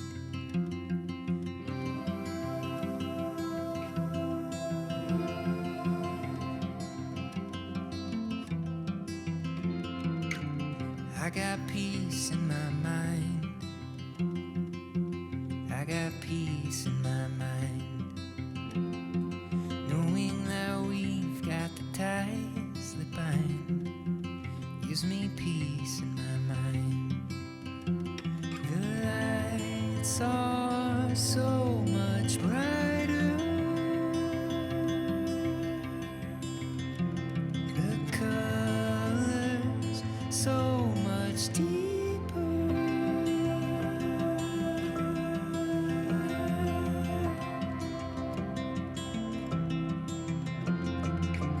I got joy in my soul. I got joy in my soul.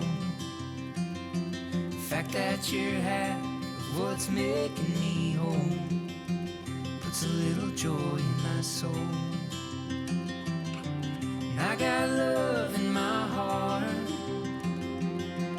I got love in my heart. The promise that no man can tear us apart puts a lot of love in my heart. The lights are so much brighter.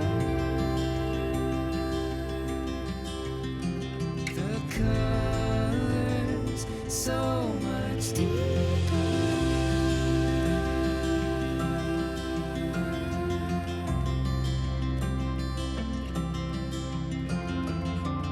I got more I can give, so much more I can give. 'Cause you pour and pour into me over again. Well, I got more I can give. The lights are so much brighter. The colors so much deeper. And I've had my doubts, but they're all liars. You're the bird's eye view, I see much clearer.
Okay, good afternoon, everyone.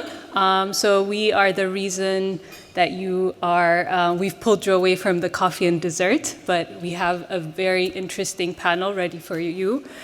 So good afternoon, everyone. Welcome to everyone here at the auditorium today, and for those who are joining virtually, thank you for joining us for this very important session on mapping danger and the use of data to create safe public spaces and transportation systems. My name is Iman Abubakar, and I'm the Urban Mobility Project Manager for the World Resource Institute in Africa.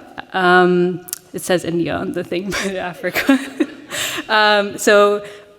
Just a little bit of what brings me here today. So many of you have been working on the space of safety, equity, and integration of mobility systems and using gender data to unlock the potential of transformation for African cities has been a big part of what I do. So this is a topic that's very close and dear to my heart.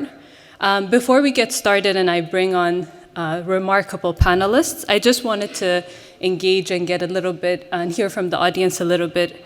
As I was preparing for the panel, I asked myself 3 questions, which I sort of want to ask the audience, and including the panelists. So how many of you have been on a panel or sat in an audience talking about gender data and transport? Just generally. Okay. Okay, great. How many of you feel that we've advanced in addressing gender issues in transportation? Okay, so we have a lot of inspiring that we need to do. And then if you could just, as you think about this, just make note of sort of what's holding us back from reaching our goal. What is it that we need to do? And we'll love to hear from the audience as well and interact with you as we go along. So the reason I ask these questions is because in the next hour, we want to make the session as interesting and as beneficial as possible. So we'll spend the next hour exploring how the gender data gap in mobility is affecting safety, accessibility, and sustainability of our transportation systems and our public spaces. We want this session to dig a bit deeper, to understand some of the root causes, to leave you with tangible sort of things that you can do when you walk out of this conference room. We want to provide concrete examples from not just one region, but many regions across the world. And more importantly, we really want to shed light on what have been the successes and what have been the pain points and lessons learned along the way. So all this in an hour, you may ask. It would have been a difficult task, but we have a great set of panelists that I'd like to introduce to join me on stage. And I'll introduce them as they walk onto the stage, and I will also give you a chance to talk a little bit about why you're here. So without further ado, let me introduce the remarkable women on this panel. My short introduction won't do each of them any justice at all. So first, Ms. Bronwyn Thornton, who's the CEO of Walk 21 Foundation, which is a global network leading the movement for walkable cities. Bronwyn works with local communities and global partners to make cities more walkable, and with that, more sustainable, equitable, and livable.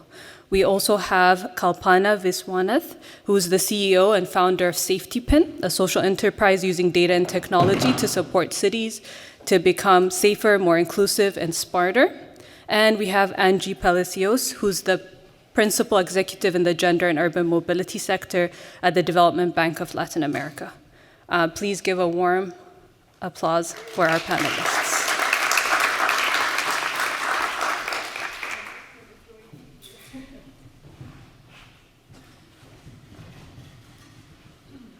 So we're just going to start with maybe getting to know you all a little bit more. And if you can tell us introduce yourselves a little bit, why you're on this panel, and we'll take it from there. So Bronwyn, could we start with you?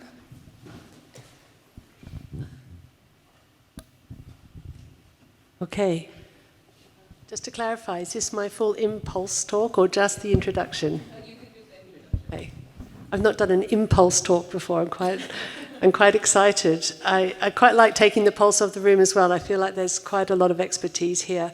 Yeah, I'm Bronwyn. I know some of you. I'm the chief exec at Walk 21. It's not an acronym. We do what it says on the tin. We promote walking. We work with communities around the world to do that.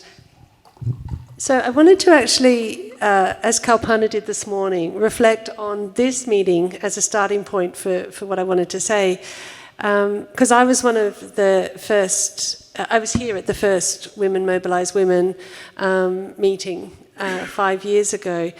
And it was actually an extraordinary day. I was reflecting with Daniel Moser in one of the breaks how my colleague from Walk 21 was in the Some for All meeting down the hall, and no reflection on Some for All, but it was losing big time because the sounds of joy and laughter and engagement that just kept peeling out of this room and echoing down the corridors of this building. And everybody in that meeting was sitting going, oh, they're having all the fun. It really was a palpable experience. And it really was different. The energy in the room was different and a real sense of change was afoot. And there are many more men here than there were that day. In fact, you could count on one hand the number of men that were in that room. And there were none on stage. That was the rule. I think only Daniel had a moment to actually speak. And there's two reflections I wanted to share particularly about that. One as a woman and one with one of the few men in the room. And the man in the room who was there, and he's a very good man as well, he said he felt distinctly uncomfortable in the space because he was the distinct, different person in that space. And that's how I felt for most of my career as a woman in the transport sector. A distinctly different person in the space. Now, he wasn't threatened by it, but he was mildly intimidated by it, and he's not a man who's intimidated easily. But that's how women feel in a male dynamic, which is what informs most of our transport systems and our built form and the social contract under which we live in so many of our communities. And the second feeling was my own feeling of not being the woman in the room anymore. The token woman, the young woman, anything, any version of woman, but I was the woman in a transport sector. I'm showing my age a little bit here. But that feeling of relief, of feeling that surge of women coming through and into the sector was very real for me. And it made me again feel that when there is more women in the space, women can feel more relaxed and feel more comfortable. And to me, this translates, that sensation translated directly, because you spoke about it, I recalled it so clearly, it translates to how we feel in public space. That's how that feeling of walking and using our systems is reflected in that same feeling of comfort or discomfort we have in those different dynamics. Because we know women and men move differently, it's very clear the mobility needs of men and women are very different. We've understood that now, it's well documented. I'm not going to go through them because the experts all put your hands up already, but we know about women and trip chaining and the sense of fear that women and gender minorities face, but also particularly that women often spend longer travelling and pay more because of the nature of their trips, and their limited mobility directly links to economic opportunities. As a result of this, interestingly enough, women place different values on the infrastructure that they want from their transport systems. So in Europe, the data shows that women value public transport, pavements, streets, and parks highly, and they value them more than men. So I'm clarifying the gender differences here, but this is what we actually now know. This is the data that we now need to understand what we've been hearing from the different women in the room. But sadly, women suffer in these spaces that they want, the things that they want. Everywhere in the world it's been studied. But the thing I really want to stress today as well is that women are not a homogenous group.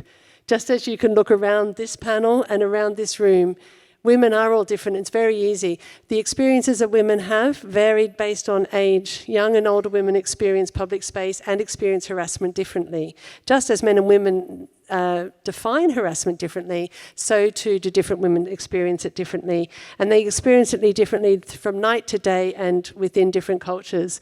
And so that sort of empowerment that we come from being together must never overshadow the importance of those the differences as well. And what we are talking mostly about today is about the apps and the data, the granular data that we can find on our streets and from women about their experience in space. And what the research that we did as part of the Inclusify project showed that women use route planning apps. They like them. They have more take-up than men to use technology to choose to walk. Around 40% of both men and women agree that technology makes walking easier. But this is mostly as a navigation aid and mostly in relation to route choice. But when it comes to route choice, we know, and Kalpana's work shows this, and the work that I'm going to share from us, route choice is critical for women. And I've had an interesting phone call from a radio station in the UK recently where they wanted to do an article about the Wear app, which is the one that we have, which is similar to Safety Pin. Because she wants to travel, and she wants those apps to help her make her choice to travel as a single woman and to use that. So apps are important, the data that we can gather from those women, but what we find out there is route choice apps, harassment maps, audit apps. There's over 16 systems out there for women to share their experiences, and there's 27 different measures. That's 27 different ways women suffer in public space that they can report through their different systems. So there's a lot of opportunities out there, but what we are always interested in at Walk 21 is what impact is that having? How are we having an impact? And I'm sure we'll hear about that from my two colleagues on the panel. But most systems focus on providing the opportunity for women to report incidences of safety and security, to share with each other, or to inform the local authority. And these create maps of fear. Now, cities don't want maps of fear. Cities want to invite people. Cities want their citizens to feel happy and to feel safe. But this fear drives women away from the streets and into motorised transport. So we must address that if we want to support the climate agenda, which as walkability people we do. And so just finally with the Wear Hair app, and I'm going to finish here, is it was started as a venture capital, an enterprise. She wanted to create this app to support the women in cities across Italy. This is a woman called Eleonora. And she started in 2017 with a pilot in Turin, and it grew through all the Italian universities, mostly those, Italian cities, mostly those with universities. They have 23 cities with over 85,000 users reporting their walking experiences on a regular basis. And she thought she was generating such fantastic data that the local authorities would buy it from her to inform their decision making so they could make those streets safer for women and therefore respond to those maps of fear by making it better. But they didn't. And so she was left as in an enterprise situation, not being able to turn a profit on that investment. And then that's why she approached us and said, look, I've got this community, they call them warriors, because they share information about their experiences. You've got a commitment to campaign for walkability. Can we come together and do something about that and try and leverage the data that we have to make a difference for women? Because there's no point having lots of information if we don't use it to make a difference. And so that's what we're doing with them now with the Step Up project. We're using our walkability app, which has street harassment as a factor, but not the focus. It's the full spectrum of walkability dimensions for people on the streets. And we're doing a project for this year looking at where we've mapped the fear that women experience in the cities of Italy, and we're mapping those environmental walkability elements, and then we're taking that as a package to the local authority to leverage change. And with Walk 21, with our app, we always go in with local authority engagement so that they invest and return to the community the effort that they've put in to actually report their data. It requires both. We need the political leverage, we need the community to contribute, and we need the technology to help us bring that together. And just to come to a close, I just want to address one more thing about women and moving in public space. It's not just about safety and security. Yes, we must do that, but we must use the information that we gather to do cost, convenience, and comfort as well, so that we go beyond maps of fear to not only address safety, but to realise a fully woman-centred community and transport system for our women and girls into the future. Thank you so much for setting the scene for us. And I think it's, earlier in the sessions we were talking a lot about how we can quantify some of the data sets around perceptions, around feeling of safety. So tools like Walk 21 and what Safety Pin is doing is trying to bring these data sets to the forefront. Kalpana, do you want to tell us a little bit more about Safety Pin and how it's helping bridge the gender data gap and sort of the insights from different regions? Good afternoon. Sure, everyone's very tired. It's been a very intense day of conversations.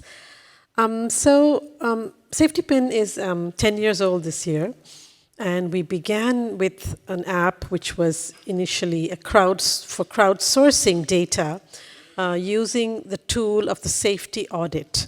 The safety audit is a very simple set of parameters that we use to measure how women or how anybody who's using a public space feels. And it has a combination of elements which is the physical infrastructure, so it is your walkability and the lighting, etc., the availability of public transport, but also the social usage of the space and the nature of the built environment. So are there people using the space? Are there good eyes on the street?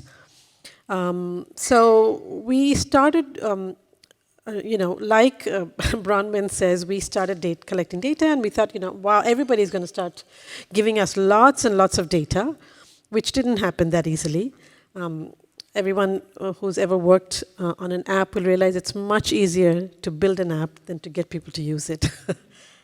So we have had to innovate over the years. We recognize that crowdsourced data is valuable, but limited in scope in some ways. And I'll tell you why. Because when we went to at that time we started doing some work in Delhi, the city that I'm from. And when we went to the government and said, see, we have this, like we have 12,000 women have told you where they feel unsafe. And they said, how can we trust them? People can say whatever they want on an app. I mean, they were not saying anything about women, but they're just saying that, crowdsourced data is not necessarily trustworthy unless it's in millions, when you have really, like a TripAdvisor or something, then you would look at that. But then they also told us another more important point. There were two other points. One was that, okay, you have a lot of red points. So in the safety pin app, when you do an audit, depending on the score, it's either red, orange, or green. So we said, oh, look at all the red points, they're not safe. And they said, but where there is no point, what does that mean? And we realized that's another limitation of just crowdsourced data, because it could mean two things. It could mean that, people who live there don't have smartphones, don't have the time to do a safety audit. It could also mean, which is very likely, that women felt unsafe and therefore did not linger to do a safety audit, take out their phone, but really actually run as fast as they could, walk past that place. So what I'm trying to say is that, the lessons about data is also something we've learned over the years. So we then supplemented our initial data set, which was really just crowdsourced audits, which we continue to do. The app is still available, it's evolved and be the thing. But we then, very soon, about 2 years later, we devised another methodology, which we call Safety Pin Night, which is a methodology through which we actually gather images of the entire street network. And then we analyze them. So what happens is at least you get a base data for the entire city. So that when you're looking at it, you don't have big gaps of no data. Because what is the point of data? We're saying that you need data to prioritize resources, right? To prioritize, to build policies to make a difference. If your data set itself is incomplete, then it's difficult to advocate for certain kinds of change. So we then came up with the entire street data set, and we've done that in many cities, including in Bogota, in Delhi, in cities around the world, actually, we've worked. And that data set did help because, for example, in Delhi, I will tell you that we had we had mapped about 50,000 points of the city across 4,000 kilometers. Delhi is a big city. And we'd identified nearly 7,500 points of the city where there was zero light. There was absolutely no light, which meant no ambient light, not just street light, but absolutely no light from a shop. So it was really a dark spot in the city. And when we were able to put it on a map and show that there's 7,500 places, that data spoke. It sort of shocked the authorities to say, okay, we'll do something about this. And they actually formed a multi-stakeholder committee and fixed a lot of the lights and came back to us 2 years later and said, can you map the city again? Because, sort of the chief secretary said, all these departments said that they have fixed it. We don't believe it.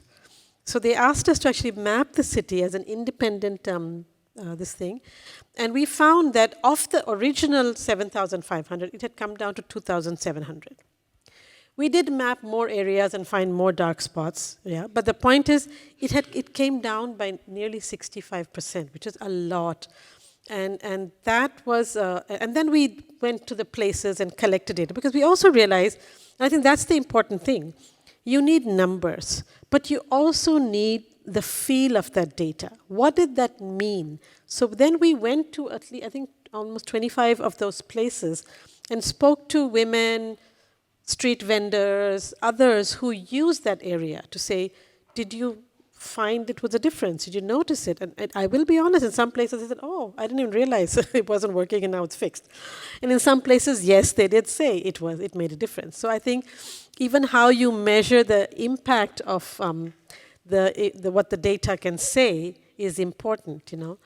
And finally, we've come up with in the last few years ago, we came up with a third tool for data collection, because what we found again with these two was that there was still something that was missing. We were missing a particular granularity that is needed to give recommendations for change, you know.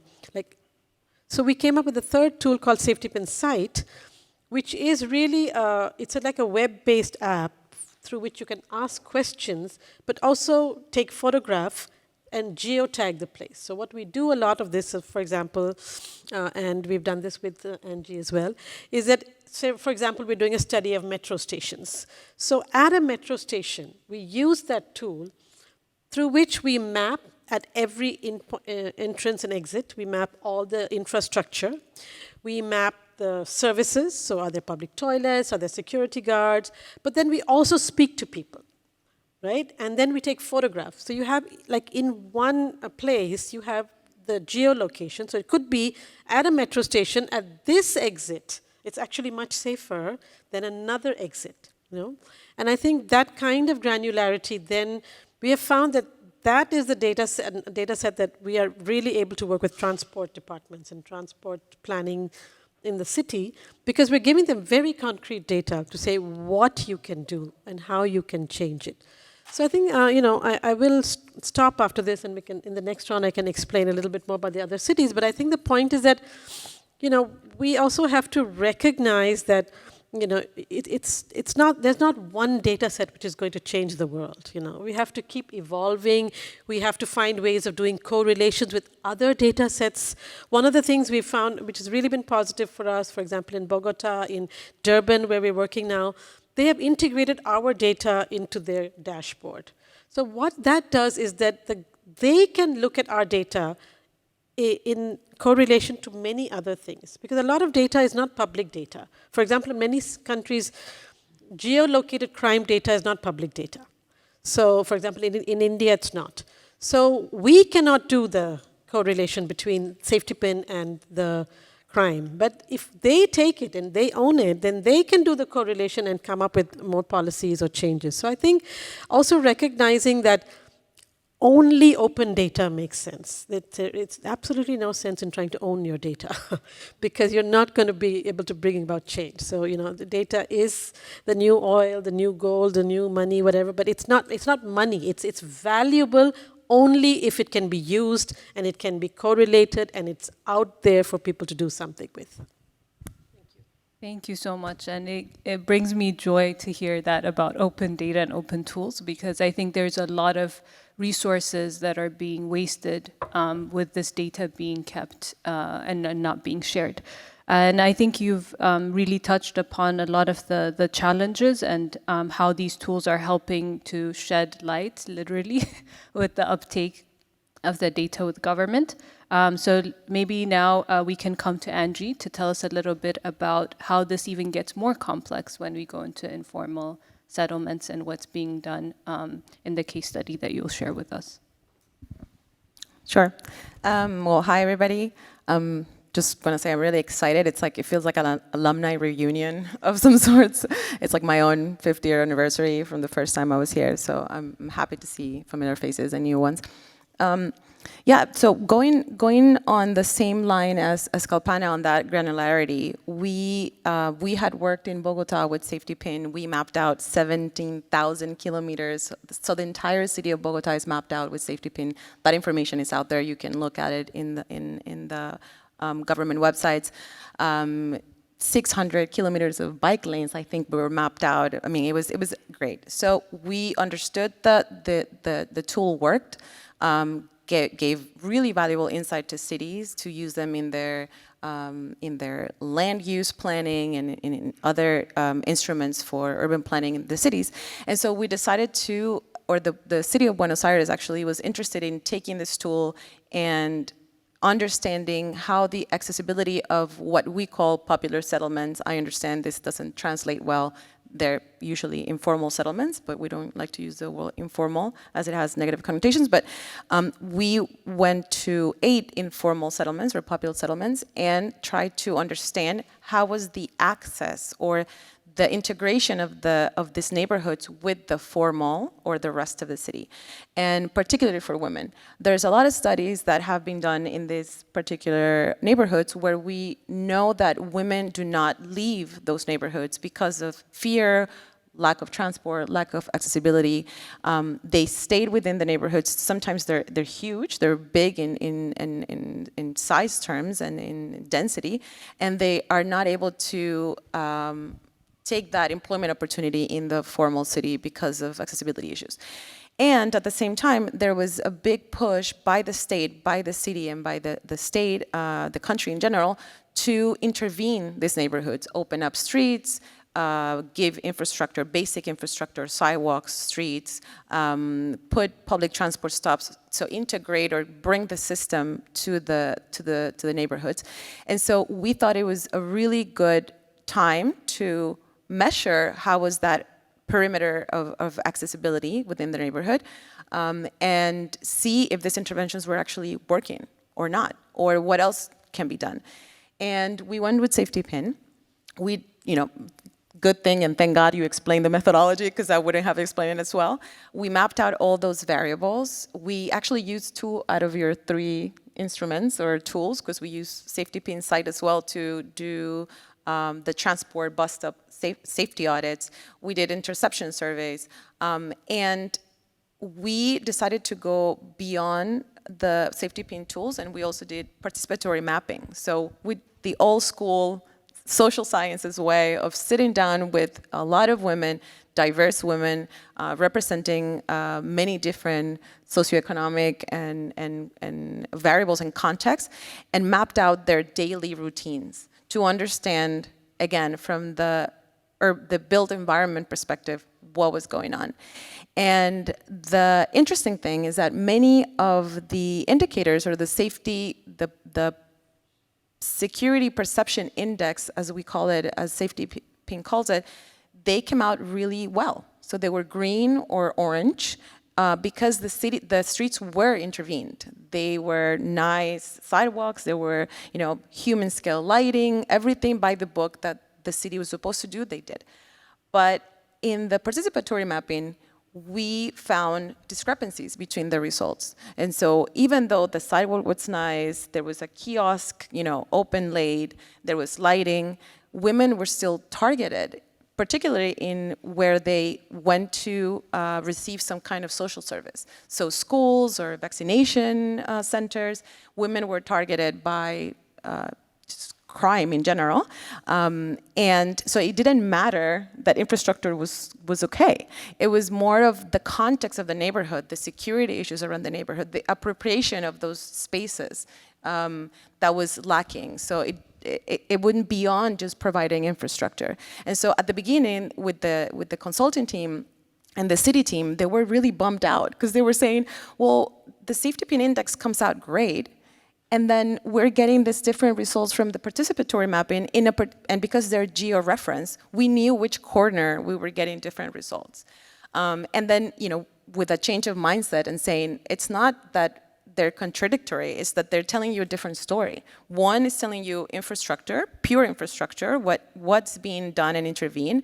It's like the 80-20 rule. Infrastructure is 80%, 20% is really, or the inverse, right? 20% is infrastructure, and 80% is really the appropriation of those spaces, the context, the geographical context of being in an isolated, impoverished neighborhood with, train tracks on one side and huge, green private spaces like country clubs and, and other spaces. You're locked in your neighborhood. And so it doesn't matter how good and shiny your sidewalk is if you're not getting to all these other more social issues that we tend to ignore in the transport sector, because that's the reality of it, right? The activation of public spaces or everything else that we try to work around doesn't fit with the modeling of transport systems that we usually hear from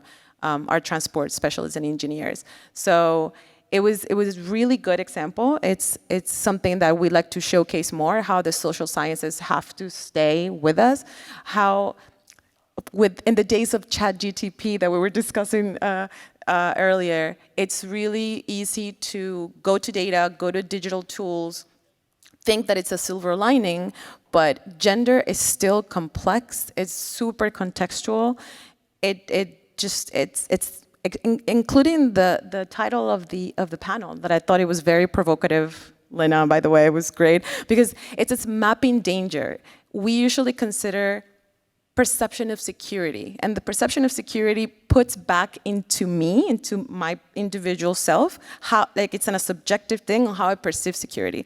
Mapping danger is something else. It's telling everybody objectively where the danger is, and so I think it's semantics, but it's important to differentiate the two, and it's important to differentiate the different tools that you have to collect those two issues, and I think that's what just Kalpana was saying. We already have data. We have to go beyond the data and understand what type of collection methods work for different things, how they can complement each other, and at the end, what do we want to find out? In this case, we did not need data to understand where to intervene because intervention was already done. But it's to understand what else can be done besides pavement and lighting, right? So I think that's the message that I wanted to get across with the example. Thank you so much, Angie. And I think needing multiple data sets. Yeah, go ahead. Go ahead, please. Sorry, disrupting this panel, but doing it in a... I just really want to bounce off that because you've given two really fantastic things from Bogota about the women's experience. And we had a very similar thing in Ireland. And this is where I want to draw the same but different thing all the time, because it is all same but different. People will always find reasons to be unique and therefore deter action. But there's so much we can learn from same. And in Ireland, we got invited to use our app to measure women's experience. So we were crowdsourcing, but targeted crowdsourcing, and so a bit like participative. And it was a beautifully engineered tram system. And that stops were in the perfect position so that the traffic could flow as freely as it possibly could. And the system ran down the street, it was beautifully engineered. And women didn't like it and didn't use it because when they got off the stops, they were scared because they had to get off mid-block and there were no escape routes down that. Some really basic principles about designing safe spaces had been lost in this perfectly transport engineered system, exactly as you're saying. And I just wanted to bring a comment that to pick up on your last point, I just think is a really important one. And the point about data and the point about these apps is that they enable us to translate from making harassment a personal problem that needs a personal solution to making it a societal problem that needs a societal solution, and that translation of the individual into the systemic change that we want. That's what the apps, that's what the data, that's what the process allows us to do. Sorry. No. We're hijacking the whole session.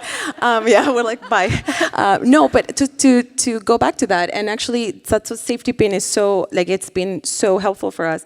The director of the Housing Institute in Buenos Aires said, we already knew this, but you put it into paper with data and a map. And that helps me in the internal negotiation, right? So it's not that we're discovering something that we as women do not know. Of course, there's nuances, but to systematize and put it in quantitative terms that a lot of people and a lot of specialists understand, puts you in the map. It's not like, oh, those social sciences or that focus group that you did once. No, it's in a paper and it's in a map. It has a, location, it's like a number. And so it's really, I think that's been the key to putting these things in the agenda of the public sector.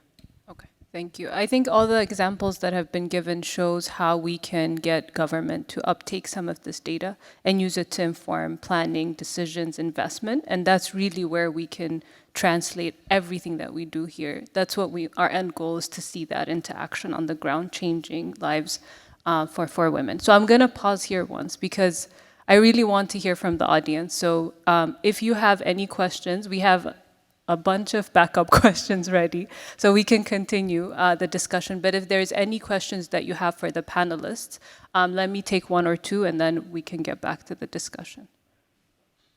Yes.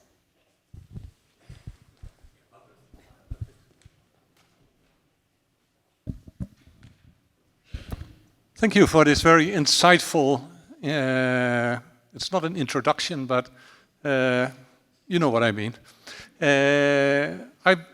Sorry? It's very well articulated. We are doing a lot of work on transport data in the Asian Transport Outlook.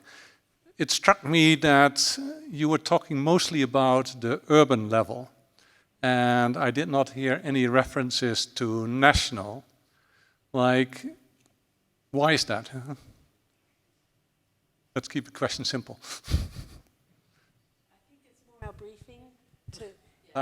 I think it was more our briefing for the panel in terms of focusing on street level experience for women and that type of thing. So it was more the focus for the panel. But if you expand a little bit on it, like if you would say, like, if we would want to look at gender-specific data at the national level, like some reflections on that? There's a big spot, and he's looking straight at me. No, actually you are. No, but to pick it up, because we're working on national policies at the moment around walking and cycling, and we're looking and analysing all of those in terms of their levels of commitment. And this, we don't do it at gender. Maybe you have some experiences on the gender dimension. We're looking at it more from walkability. And where they see this street level female experience doesn't translate into those policies at that level at the moment. But it's not saying whether it should or not. I think it is important, and I think, say, for in India, we have many levels of data. So there's a city.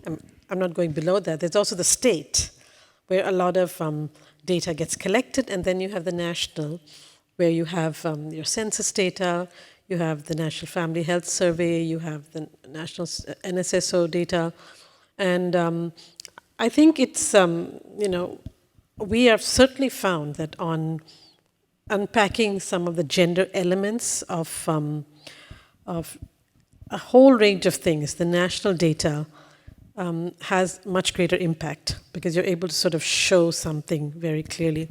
So for example, the last census was the first time that we collected gender disaggregated data on transport.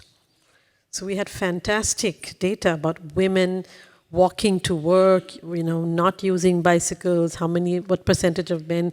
And it was not obvious simply because since our priority has been to move cars, the fact that it's only less than 20% of Indians who use cars, but then even 20% of Indians is a lot of people. So the roads get clogged and you have the cars as the main problem. So all transport planning tended to continue working only around how do you end the traffic jams. And I think the data at the national level bringing out some of these things was extremely valuable for even for us working at the city level or even at the even more micro levels. But the other problem with that is that national data tends to collect only journey to work, and that's only journey to work, the commute. They only ask one question in these national census, which loses most trips by women. So it is a gender gap. In that sense, I think there's a lot of data already being collected at the national level that is not being recognized as gender data. And so it's, for example, time usage data. You can have so much insight from those type of surveys in terms of mobility of care, in terms of what you know, just Bronan mentioned on just focusing on commute. When you see that most women spend their time doing care activities, and you see that at the national level, you can tell that transport planning is completely, it's not being done according to the data. You're focusing on that 20% that is really commuting to work. And so I think we have to have sort of like a keener eye and put that gender lens in observing already all the data collection that is going on at the national level, and just understanding the context of gender roles and gender norms to analyze them with a different lens, because the data is already there at the national level, which is not the case at the city level. So I think we have that opportunity there, that it's not being properly looked after. I think we have one. Yeah, go ahead.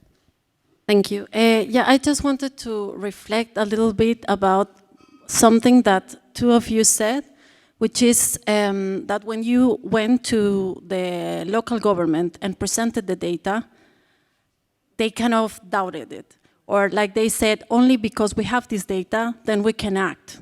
While it's something that we all knew and women already knew, right? So I want to go out of the data topic and go back to the representation topic. Because if we had more women sitting on the table, no one would have doubted the first data set that you presented, right? Because if we had women sitting on the table, we would have people who would have already felt that feeling of unsafety or something like that. So, yeah, so I just listened to you and I questioned myself about how much do we need to prove ourselves to be credible, right? So just wanted to mention that came to my mind, and I think it's something important to mention.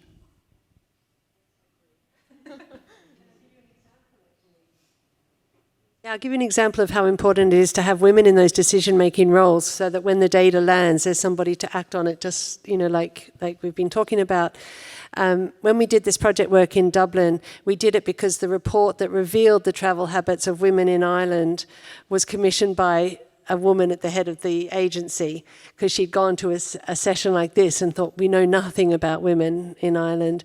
When we went out and did the work on street, and we went back to report to the local authority and to the national agency that had commissioned the report and had the money to make the changes on street, only women turned up to listen to those. In fact, in the first scheduled meeting, nobody turned up from the local authority who was actually going to implement the changes, and the only people who came from the national authority were women. And the same in the Barcelona when we did the report with the Inclusify project, and we looked into all around the women and public transport. The only people who turned up to listen to the results were women inside those agencies. So it's very real still, the need for getting those women into positions that can have the authority to not only ask for the research, but to receive the results and to act on it, and then to find another woman in where who's got the money to actually bring the money to the table. It does still need that in the dynamic, and I think you see it. We've talked about it when we were preparing. It's everywhere still, that dynamic. Yeah. Add one point to that. There is the gender dimension, and then there is, what we find is that women living in the peripheries, in informal settlements, their voices and their concerns are even less heard. I mean, even men in those areas. But I think the diversity that we need to bring to the table, and I think the point that Bronwyn said right up front, is that we also, while there is a certain level of, as women, there's something we can all identify with. But I think different women face the city very differently. And we know that, for example, I'll tell you a very small example. When we were doing safety audits 20 years ago in Delhi, we have these apartment buildings where there's security guards.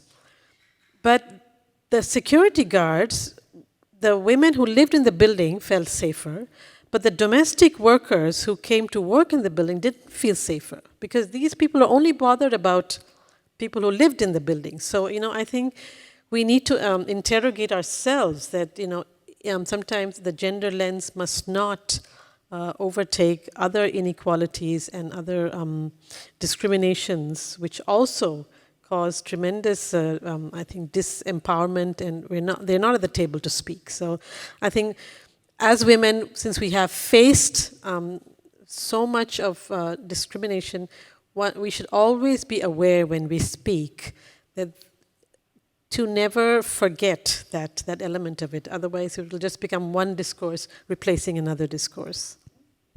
Okay, thank you. So I have 3 questions for you, but we only have about 8 minutes, so we'll try to get through this quite quickly. So Angie, development banks invest huge amounts of finances in transport. And earlier we were talking about how do you make walking and cycling bankable? How do you make gender bankable? Are these even questions that we need to be asking, right? Because development banks invest huge amounts in infrastructure and operations, and this can significantly influence how streets are being designed and built for women, what effective strategies is CAF doing in this area? And what can development banks in general do to incorporate, streamline, transform gender inclusion and include in mobility? That's a really hard question. Even though I was prepared for it, I still don't know how to answer.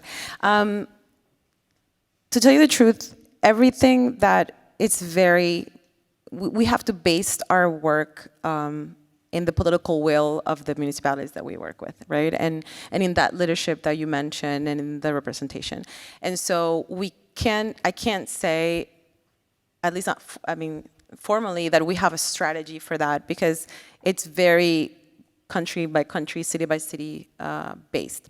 But what we can do is start putting these things into the agenda, and by understanding what data we're supposed to collect, to put forward that these interventions, because they have a gender lens, don't mean that they cost more, doesn't mean that they take up more time or more space.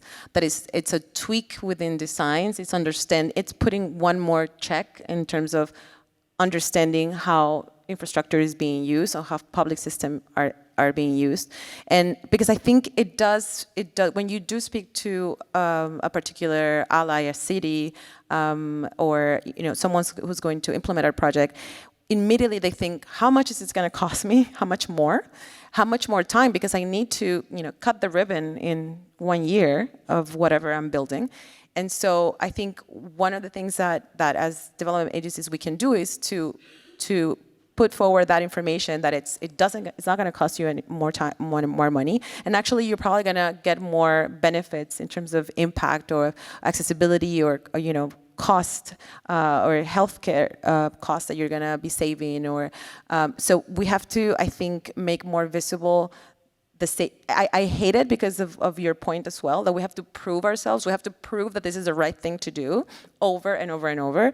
I was asked, I forgot the organization, but it was a big international organization, to do a review on a paper they were doing on all the savings that the cities and the governments were going to have if they include the gender perspective.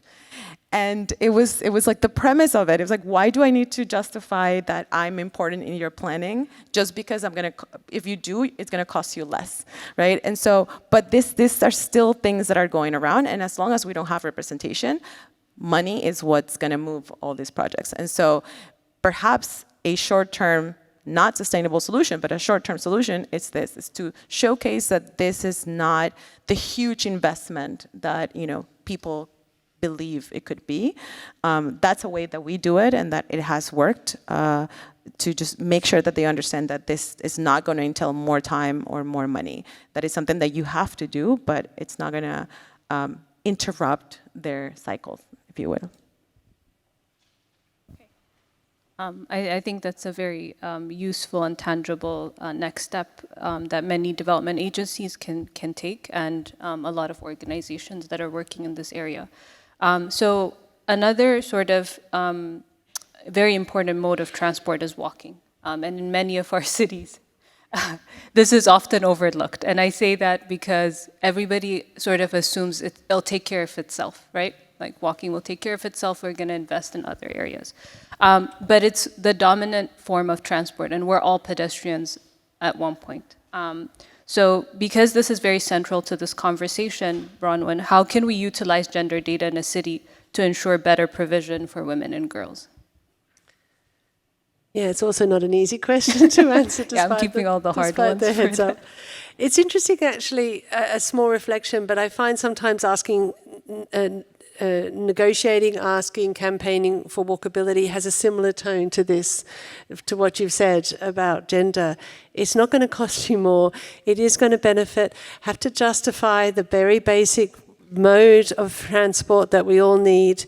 You know, like a public transport system's customer base is people, right, that walk to the station in the vast majority of cases. Yes, we can imagine some of them come by cars, but not in the vast majority of cases. But we don't invest in the walkable catchments to bring those people to it. And yet the research shows that if we do invest in that walkability to that station, then we get higher ridership, which underpins the fiscal viability of the public transport system. We've squared that circle. It's not costing you more, it's just a standard line in your investment pattern.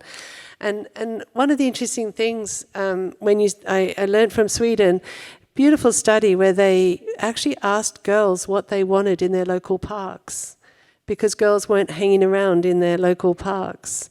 And it wasn't because of the boys being there or anything else, it's because they had nowhere to sit. And as much as we don't want teenage girls to lose their levels of activity, the reality is that they do want to sit. And they didn't put in swings where they swang individually, they put in swings where they could sit and swing together, and girls occupy the public space. It's not about spending more money, it's just about spending the money we have differently to achieve a better outcome.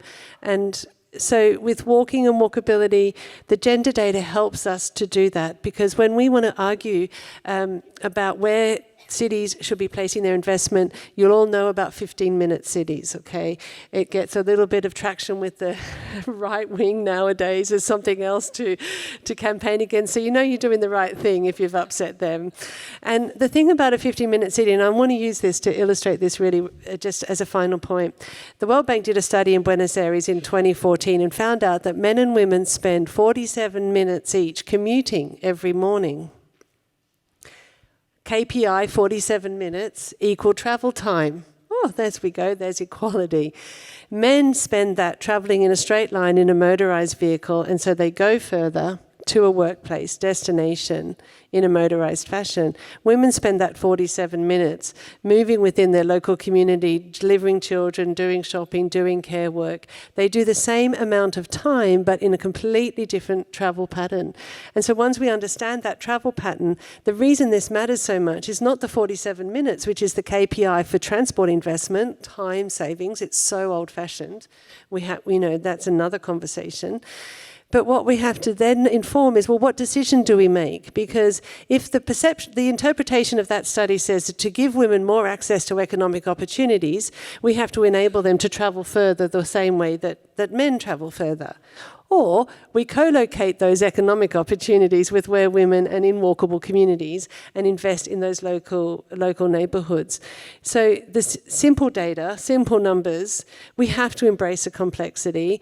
And I think it was earlier today that someone said politicians don't like complex, and this is, oh no, it was in a meeting this morning I was at, and politicians don't like complex. Transport is complex.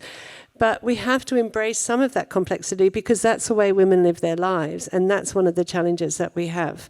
So I think we have to bring the data, we have to bring the conversation, but that to me is where this all joins up, in this idea of localizing services. And if that's an anti-capitalist agenda, that's another conversation as well. But just valuing that localized investment, valuing the smaller scale, and I know development banks don't get out of bed for less than billion-dollar projects. People have been telling me this for years when I ask them why they don't invest in walking. We have to find ways to make it meaningful at scales that they can invest in and cities can value, and it's not all big bridges and ribbons to cut. That brings me to the perfect segue in the last question about how we can scale. And I think earlier Sonal was telling us that really at this point we have the tools, we have we're starting to collect some of this data. How can we get to scale? I mean, this is something that I'm really very emotionally invested now. After spending so many years working on this, I want to see the change in my lifetime. I don't want to wait another 50 years to see the change. I mean, honestly, when I started working in this, 35 years ago, so now you know how old I am, I never thought that my daughter would actually face the same problems that I did, navigating public spaces. And, that itself was a bit sad. So I think we have data. We have many, many good practices. We have the understanding of the complexity. We have more diversity in government. We have,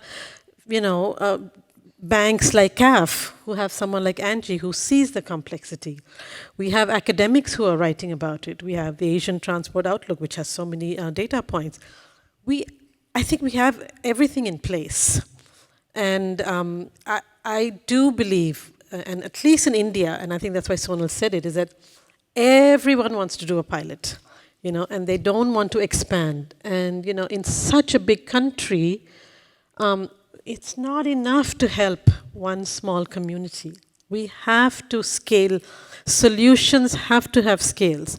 And if we look at the big cities today, they are in Asia, and they're going to be in Africa, right? I think we also need to recognize that we don't really want such big cities. And the point is that because they will never be really sustainable, and I think the models the model that we can learn from is not going to be European cities. And I'm going to say this, and I think this is something that I've said very often, that when someone in India puts up this lovely bicycle road or in Denmark and says, why can't we have this? And I'm like, there is a whole history why we are here today. And a lot of it is because, people in all these countries, colonialism. I mean, there's a history that it's not that long ago, colonialism, it's in our lifetime, many of us.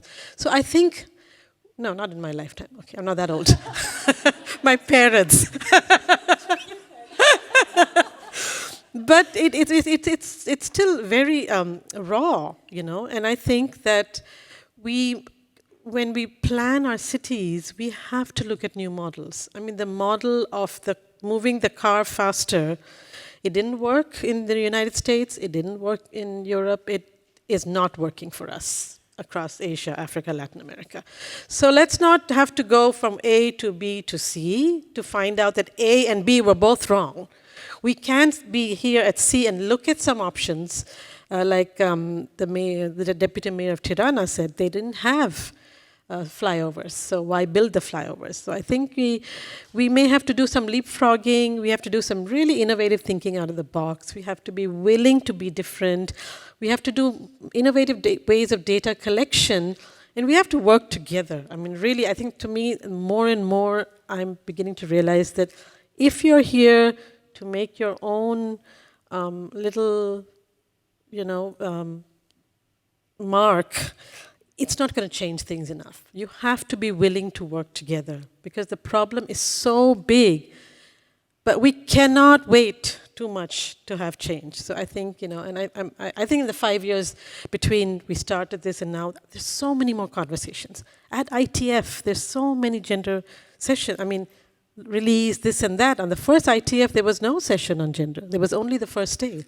So I think we also have to sometimes also feel a little happy that things have moved, because sometimes we tend to be really negative about nothing has moved. So, I think on that note, I will end with a little positivity.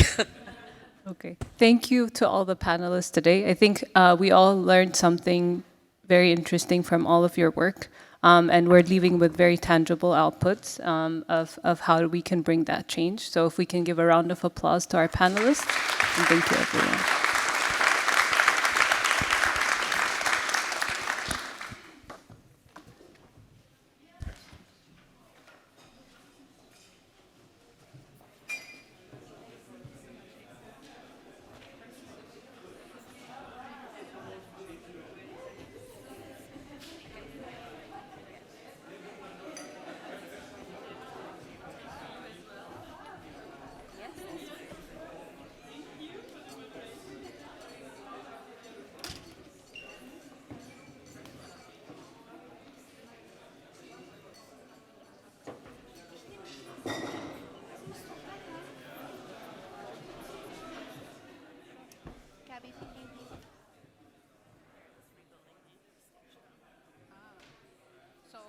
a podium where I'll stand? Okay, across the whole stage, there will be a podium, and there are also microphones in front of you, but I'll be using this. they're out. Yeah, okay.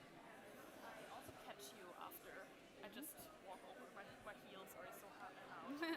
Anyways. No problem. We're almost there. Yeah. Yeah. Thank you. Share and just sit here a while, and when they take you, so I catch you. Okay. Oh, a little bit away from the edge? Okay. We have like 3 seats for you reserved. Is this nice? No, it's alright. Okay. Then I will. I will already put water maybe in here. Like one step. Yeah, good idea. And like Okay. one stair step. Yeah. And it's easier to just jump from here than from the other side.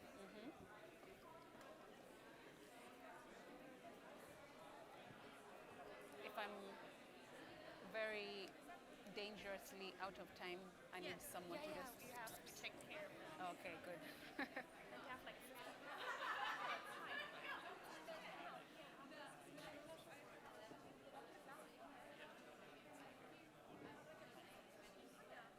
I also put a glass of water for you Yes, there. please, yeah. The right side, okay, thank you. Great. Planned it before.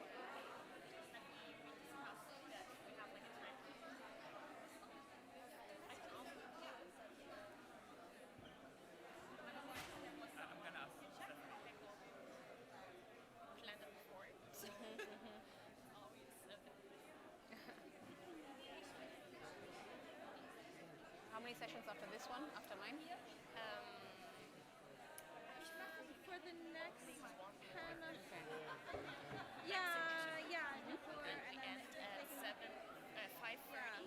And then there is the reception, and then everyone heads home or goes for dinner. Okay. You should see my picture. Oh, my picture is being projected. Oh. Oh, okay. You're good? Yeah, I'm fine. I'm all right. You can take some for social. Make sure you get in all its glory. This has been streamed somewhere. So we have like a little live stream, but there are just 5 to 6 people inside, like those cameras in the back.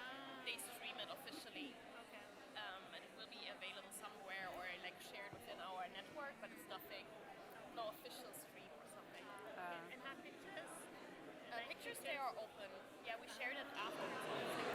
All right, if everyone can make their way back to their seats so we can get started. We're a tiny bit behind schedule. But I know you probably all had great conversations. I've heard a lot of great reviews of the breakout sessions. So before I introduce the next session, I'm actually going to ask Isabel Duxfield to come back and just provide a little more information for you all for tomorrow, just so you know where to go. Hello, me again. So one thing I forgot to say, and I promise I'm a communications expert, is that tomorrow we launch the report and toolkit at 11:45 at the ITF, so it'd be great if any of you can join. And you can get a copy, you can get the link. Yeah, hope to see you there. Okay, we've got some empty seats and still some people milling about, so make your way in. So we are nearing the end of our day today. I know you're all very sad about that. I am a little bit myself. But I'm sure, many of you have started a number of conversations. There's been a lot of chatter throughout the coffee breaks and lunch, which is really exciting. And I'm hoping that a lot of that includes making some new connections to help build on these ideas that we've been talking about, start working towards some solutions, which we all know are very difficult solutions. But hopefully having this space to come together and talk about these topics as a diverse group and to present them and really open up some new conversations has been a good start to that. So with that, I am going to, in a moment, welcome our next speaker to the stage. Her name, or she is, Senator Crystal Asiga from the Republic of Kenya. She's a singer-songwriter, an equity and inclusion consultant, a disability rights advocate, an accessibility auditor, and a public speaker. Crystal also leads and consults on projects surrounding accessible cities, as well as inclusive transport and infrastructure, and is an Amnesty International Kenya board member. So with that, I'm going to welcome Crystal to the stage. And I hope you all enjoy her speech.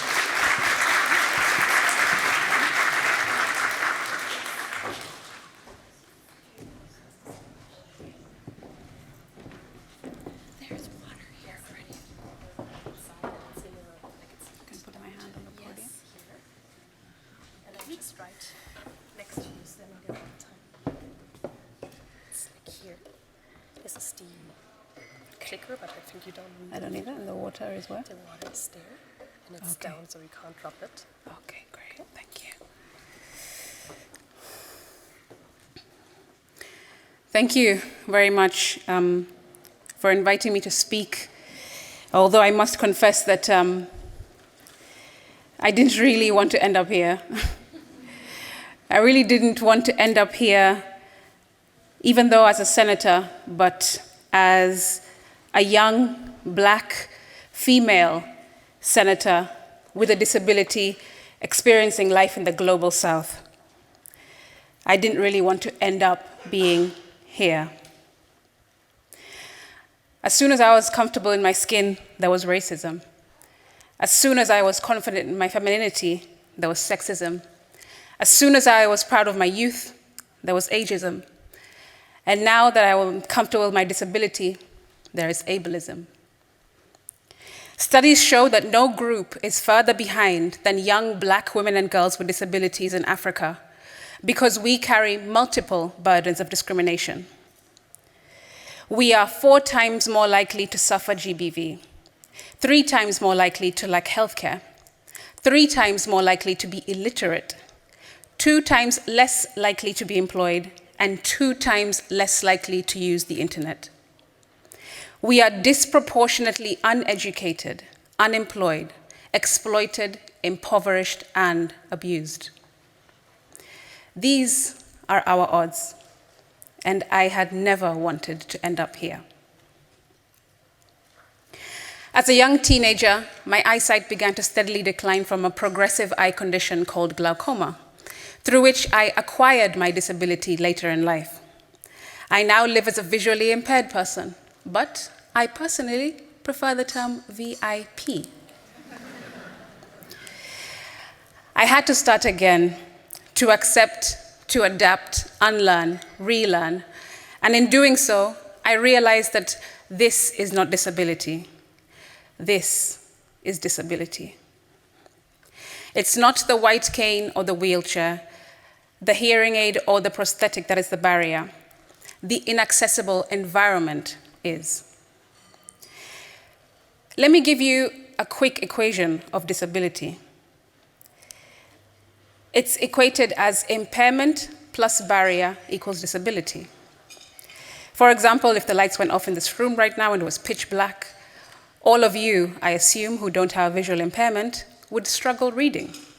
But I, as a visually impaired person, wouldn't struggle reading.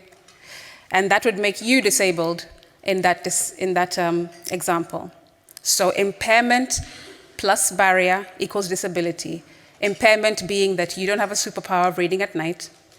The barrier being the lights being cut off. And the disability, you understand my point.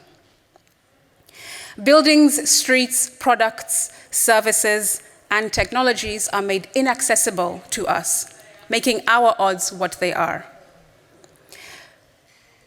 It was only when I went to university in the UK that I was exposed to these realities. Being a young girl from a small island off the coast of Kenya, Mombasa, I never knew that there was anything like audio prompts on streetlights. I never knew that there were buses that could lower to street level. I never knew that there was anything like tactile paving, roller balls at the bottom of the traffic lights. I didn't even know that there was anything called a sonic traffic light.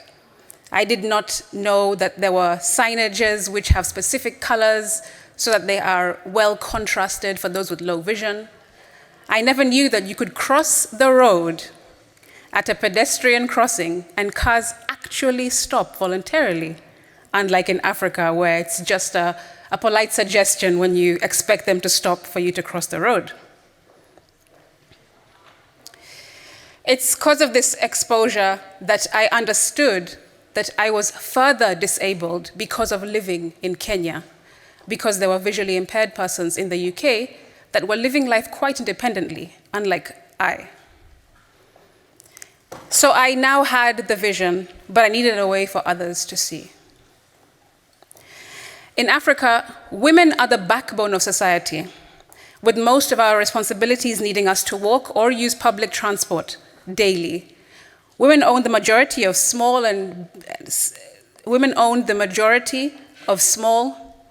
businesses. For example, kiosks, salons, barbers, roadside food stands, mobile money stalls, and other menial labor jobs. Add that to studies that show that 73% of women either walk or use public transport in cities, and a fifth of those have disabilities.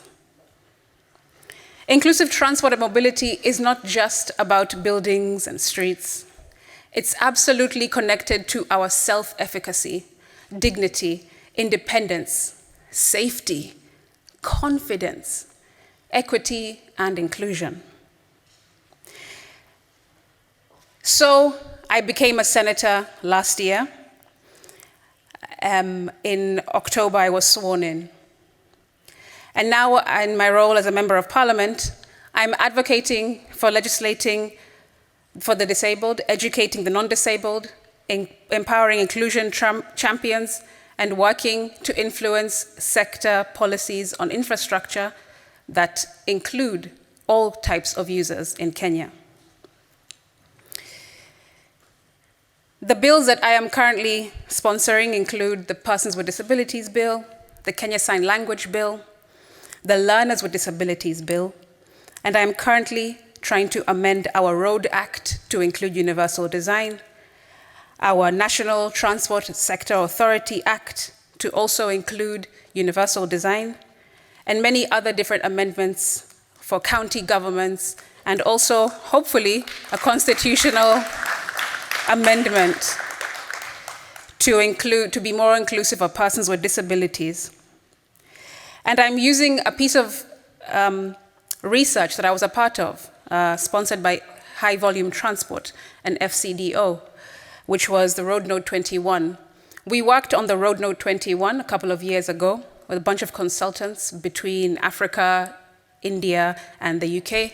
I was one of the researchers on that project, and it's involved us revamping, giving it a facelift, because the Road Node 21 was 20 years old at the time that we got our hands on it, meaning that its technologies were old, its case studies were old, its implementation recommendations were also old, and we included we cited issues and solutions that were more relevant to today's world. And I'm using that same piece of research to inform what I'm doing in Parliament, because why would I have worked on something that I'm not willing to use myself?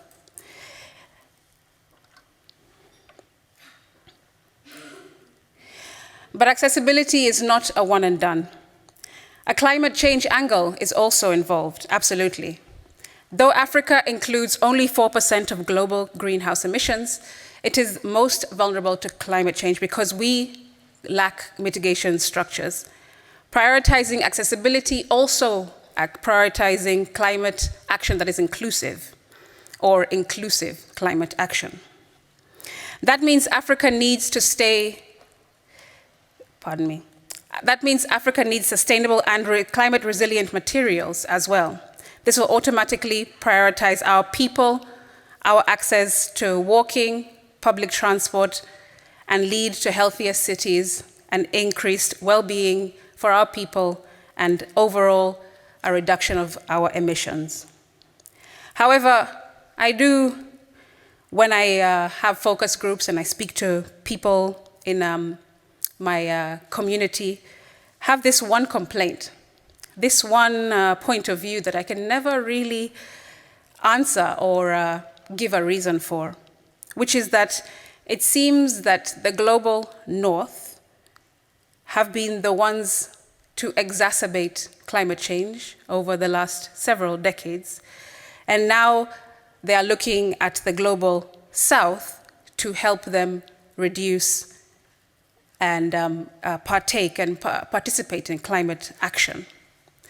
That is a question that I'm always asked, and perhaps we can have answers in the 4 or 5 days that we're here together this week. If people with disabilities in Africa could leave their homes and safely access buildings, streets, and services, how much more dignified lives could we have at living? I know what it's like to be invisible, to be lost in statistics. Life has really kicked me in the ass, and I'm sorry, that's not very parliamentary language.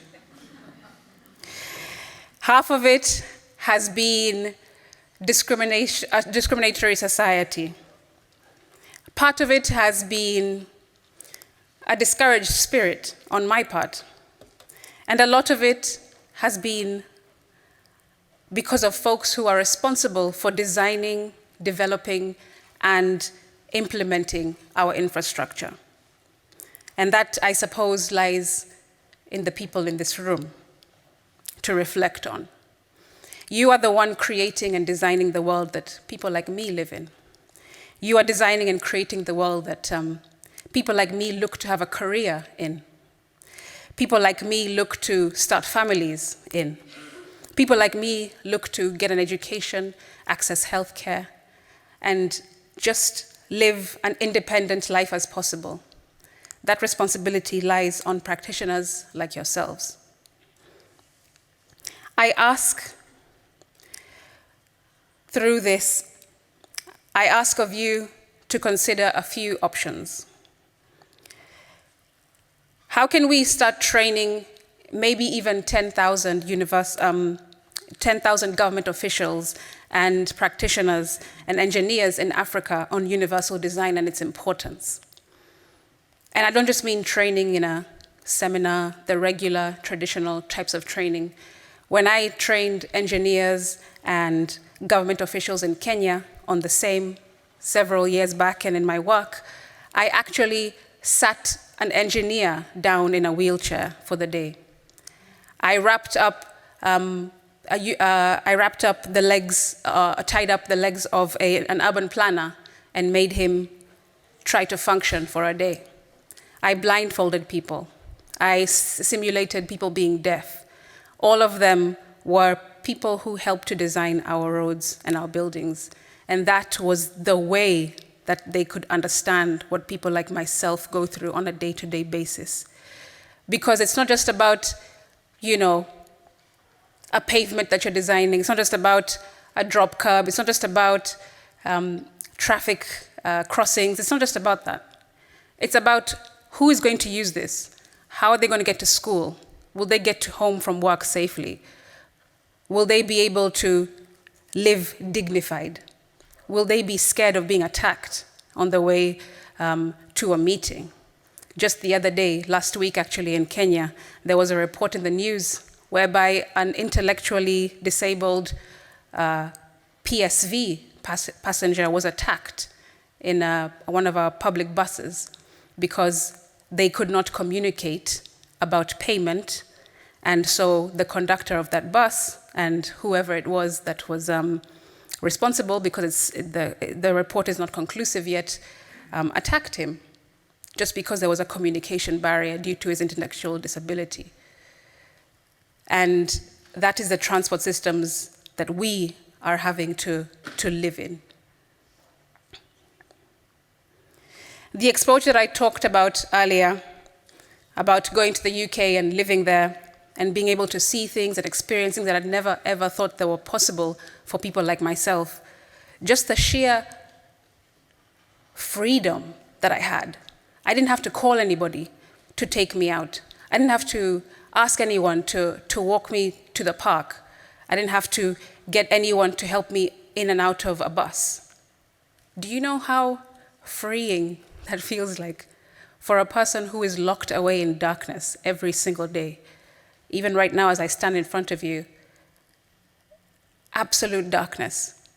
But still, in European countries, people have freedoms, even though it's not as free as yourselves as non-disabled people. Disabled people have some freedoms here, but Africa, we are lacking in it completely. And the projects that you have in the global north, the global south, the communities that you support, the designs that you come up with for our streetscapes are all pegged on not just, like I say, cement and stones. It's actually pegged on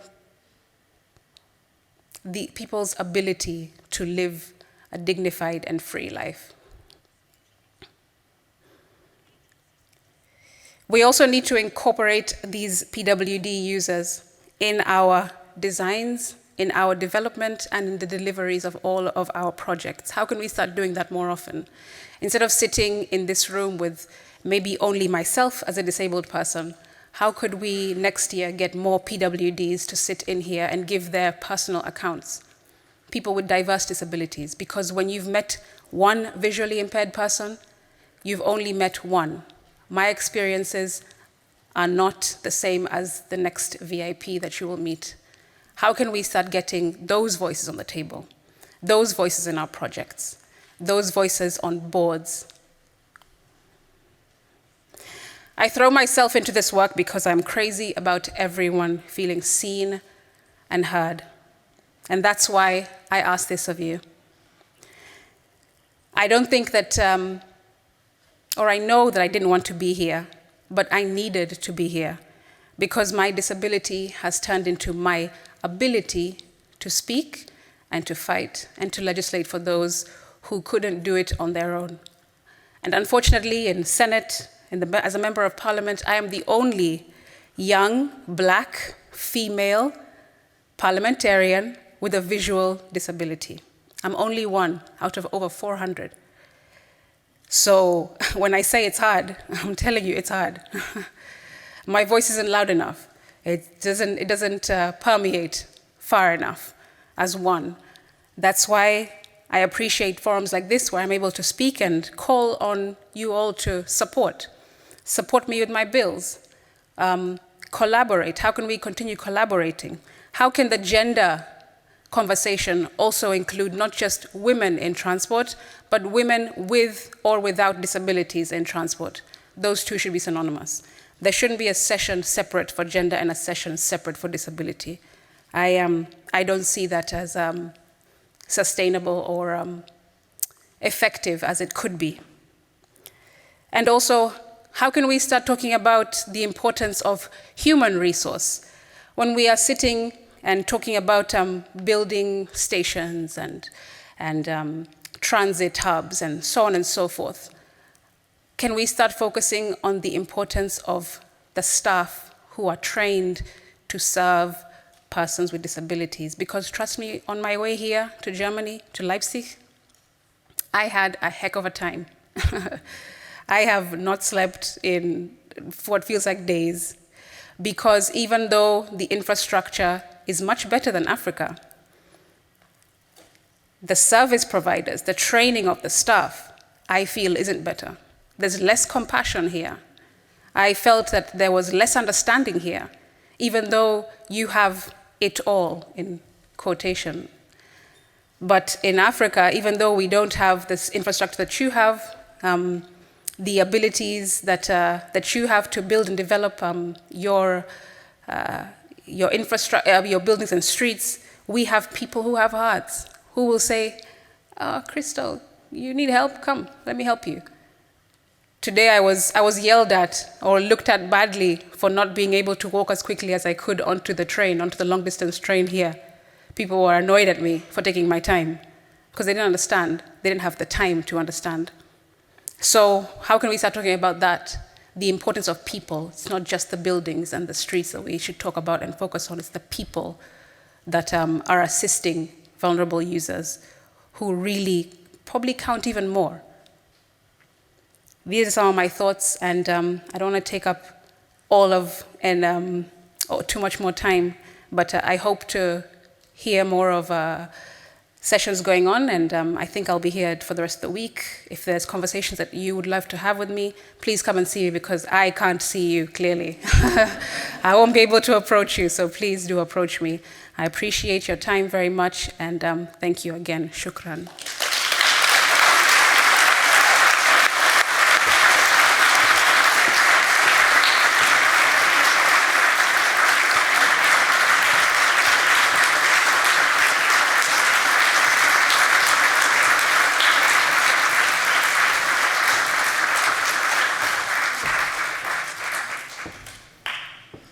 Thank you very much, Crystal, for sharing your experiences and your words. Please, people will find you and talk with you, I'm sure. I would really feel privileged to be in this room to hear the story and understand, yes, it's the stories of multiple people that we do need to be hearing from. And yeah, I would challenge all of you that are part of event organization to bring more people with disabilities to your conversations, because we need to hear these diverse stories and bring them to the tables. Okay, and so with that, it's now time for our closing session, The Way Forward, How to Implement and Finance Gender Transformative Measures in the Urban Transport Sector. To lead this discussion will be Sonal Shah, who's the founder of Urban Catalyst, who you've met a few times today, and Executive Director of CSEC, the Center for Sustainable and Equitable Cities. Sonal, I would now invite you to the stage to provide the introduction for our final panel.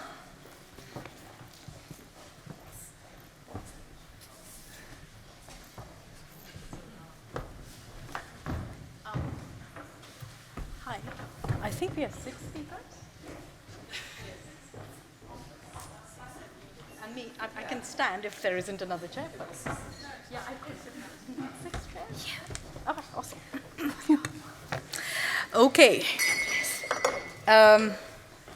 So we're now at the end of the day, and I have a very, very exciting group of speakers with me. What will we talk about? We've spoken about a lot today. We've spoken about the need to move from car towards care. We've spoken about the 4 R's, yes, resilience, representation, rights, and we will focus on the last part, resources. So we'll talk money, because we know budget allocations reflect institutional support. And I think I'm really, really privileged to have an exciting panel. May I please invite all the speakers to the dais, please. Dr. Amani Abu Zeid, Commissioner for Infrastructure, Energy and Digitalization, African Union Commission. Chiara Corazza, French representative, G20 Empower member, G7 Gender Equality Advisory Council. I think select, it's up to you, wherever you want to sit. Insa Ilgan, Project Director for Sustainable Mobility, GIZ TUMI. Lindsay Mancini, Senior Director, Membership, Marketing and Services, UITP. Nicola Peltier-Thieberg, Global Director for Transport, World Bank. Dr. Frank Weiler, Head of Division, Sustainable Mobility and Social Development, KfW Development Bank. I think we have a detailed bio in the book, so please refer to that.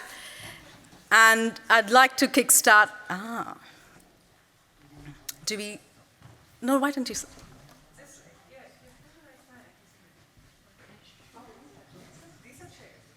Okay. No, why don't you come? I think I'll just stand.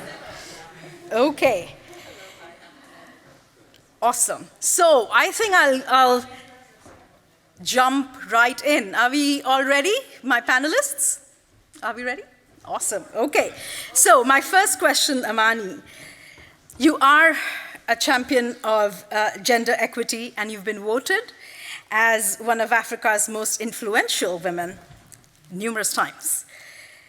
How do you foster gender equity in your current work as African Union Commissioner for Infrastructure, Energy, and Digitalization, all of which are very, very tough sectors from a gender perspective?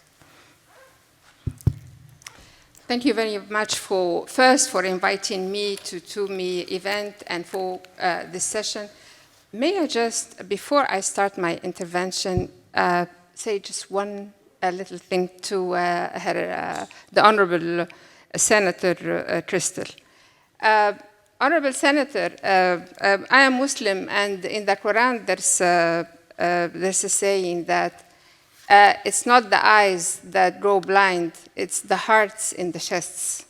So thank you for pointing out how blind all of us are, and that we are all disabled except for you. So thank you very much for that.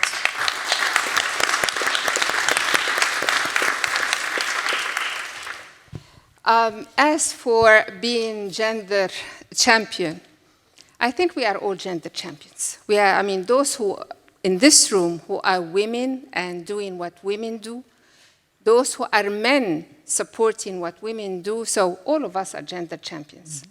And it starts with your upbringing, how your parents raised you, how your mom raised you, the kind of challenges that you were able to take, you were willing to take, you decided to take throughout your life, not shying away from anything that you want, taking, because no one gives you anything, making sure that you take what you really want. And then if I talk about myself, I'm sure that everyone in this room can say exactly the same thing about their journey. So in that sense, we are all gender champions. But in my current position or in previous positions, I think when you are in any position like mine or anyone's here on this panel or the audience, people look up to you. And this in itself kind of made them see that it is possible for me as well to do it. It is possible to go that direction, either as when I started as an engineer or later on in international organizations, or if elected like I was elected. And remember, those who have elected me are heads of states and governments, meaning that when people talk about Africa, and I would like to say a different story about all the Africa we've been hearing about this morning, we're also, convinced that a woman can take the position of its infrastructure, to lead the continent on infrastructure, on energy, on digital. So it says something also about our countries and how they are changing.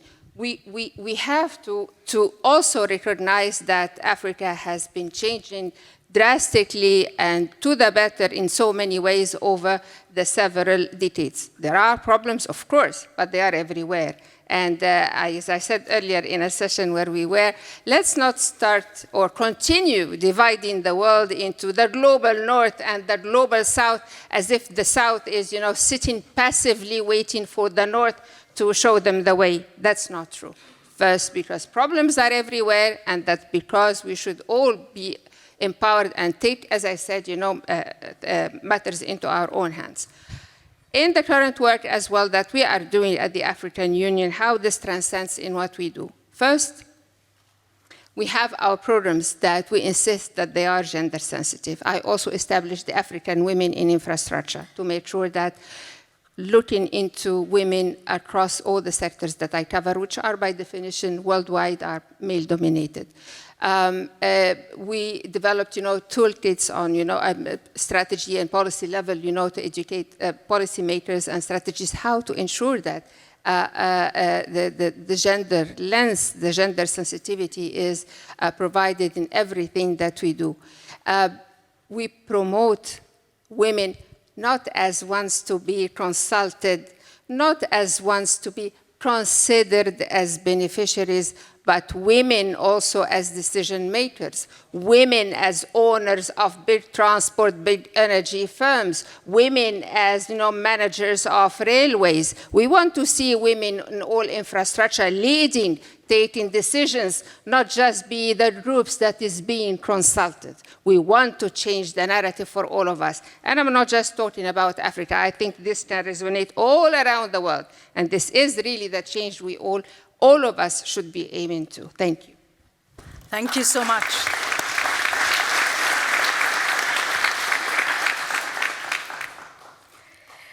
You've spoken about women as decision makers, and I think that's a really, really important point.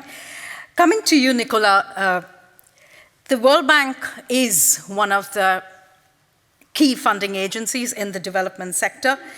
And how does the World Bank ensure gender equity in their transport portfolio? And what do you see as one major challenge? You have only one major challenge to identify for us, but before that, yeah. Thank you, Sonal, and I really want to thank TUMI for organizing this event and inviting us. This is a very important conversation because there's no way a transport program, whatever it is, can reach its ambitions, whether it is to improve the quality of life of people, whether it's creating jobs, whether it's increasing productivity, it's connecting people, without thinking about gender inclusion. No? And beyond gender inclusion, I would add universal access, and we heard the very powerful words from Senator Asigate just now, and I think it's important also to add that element in our discussion today. When I started at the World Bank, one of my best experience has been in a program on rural roads in Peru. And what I'm mentioning this because it illustrates how we have to think about this issue from the very beginning of where we think about designing a transport operation. And in that particular example, we were thinking about rehabilitating X kilometers of rural roads, and the authorities we were working with were telling us, and this is what we need. No, rural roads where cars can travel. But then we organized a focus group with poor women from rural communities, and the conversation completely changed now, because women told us that, well, we don't have the resources to use motorized transport. We walk, and so what was having the most impact in terms of reducing poverty, in terms of development, was not the rural roads. It was those pedestrian paths, the former Inca Trail, that women were using to work, that families were deciding to send girls to school because the path the travel was safe enough. And when we evaluated this program 5 years later, we found out that this was the project activity that had the greatest impact on reducing poverty. So just to illustrate how a simple conversation with female users can completely change the perspective on a transport program. I think now we've kind of internalized that, and that each time we start thinking about working on a transport project, our task team leaders are thinking about gender inclusion. One incentive that we've introduced at the World Bank was what we call a gender tagging. No? And so every single operation is evaluated on to what extent they promote gender inclusion. And in order to get the tag, they need first to have disaggregated data, so that we can understand the differences in mobility between men and women. It needs to have result indicators in the result framework, so that we know that there is an intention and a tracking mechanism, and it needs to demonstrate that it aims at closing the gender gap.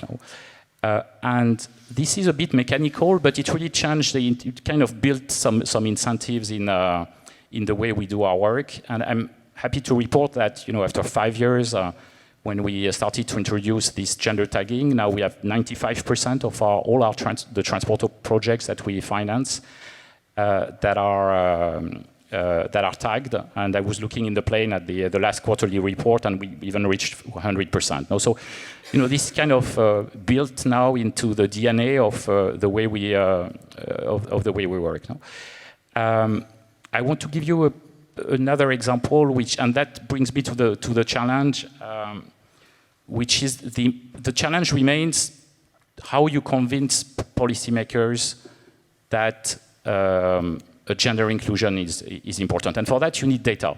And I'll give you one example of where we were able to make that case, which comes from the Middle East and from 3 cities that we studied, Beirut, Cairo, and Amman. And we know in that region that there is a problem of women participation in the labor force. Now, it's very strange because women tend to have a greatest enrollment at university than men, yet their participation in the labor force is extremely low. Now, I think it's 13% for Amman, 19% for Cairo, 33% for Beirut, where it should be 50% now. And so to understand what was going on, we built a survey and we asked women, well, what prevents you to enter the labor markets? And and many of them, 60% actually in Amman mentioned that, well, it's the lack of safe, reliable, and affordable transportation systems that prevents us to enter the labor market. No? And then we did some modeling, and we said, well, what about if we improve safety by 5 percentile points? What would happen? And then you find that incredible result. No? So 60,000 more women could enter the labor force in Amman, more than 300,000 in Cairo. So really big transformational numbers, and that completely changes the conversation with decision makers. When you are able to bring those data, you change the conversation now. So that's a bit one way we are trying to overcome this challenge at the World Bank now. Thank you, Nicola. Highlighting the importance, one, of the gender tagging process, and showing policymakers what the impact of the intervention will be seem to be the 2 key takeaways. Coming to you, Frank.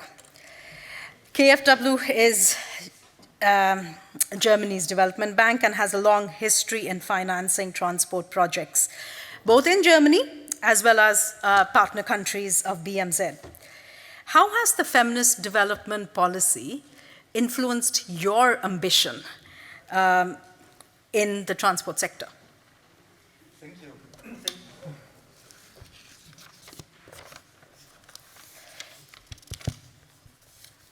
Can you hear me? Mm-hmm. Okay, it's working. Thank you very much for giving me the opportunity to be here and to be part of the panel. Indeed, as a development bank, we have a longer history in sort of working in the transport sector, although in the urban area we're relatively new. So we have experience, we have evaluated projects, and we have seen that especially transport projects can have a very big impact in promoting gender equality.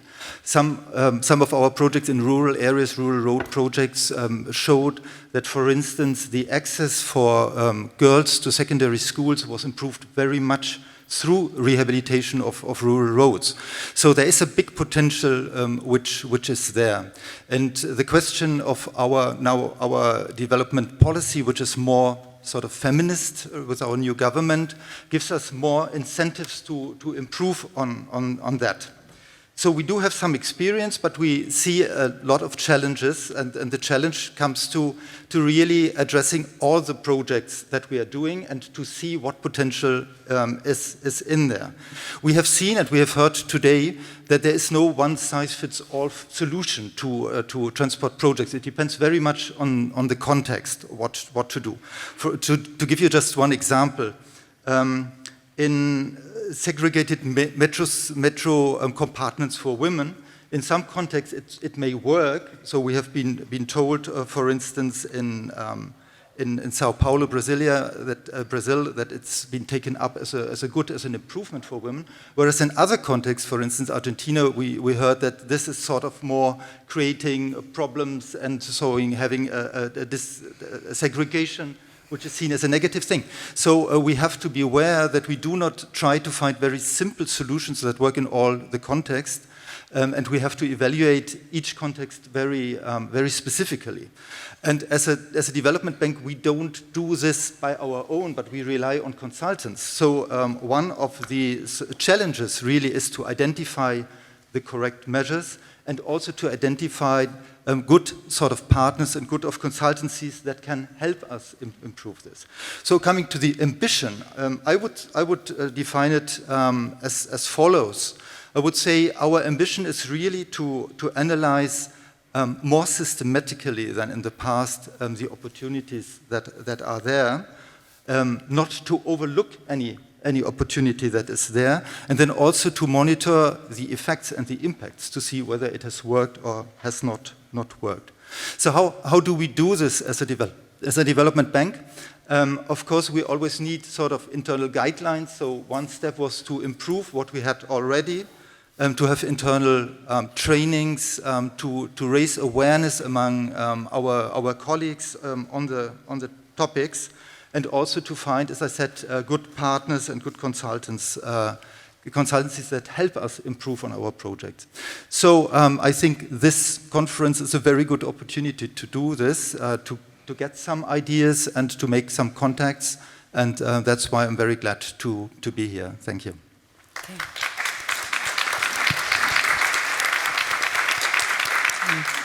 And we also hope that it radically influences your investments towards gender equity now that you have both the experts as well as a very enabling policy. Chiara,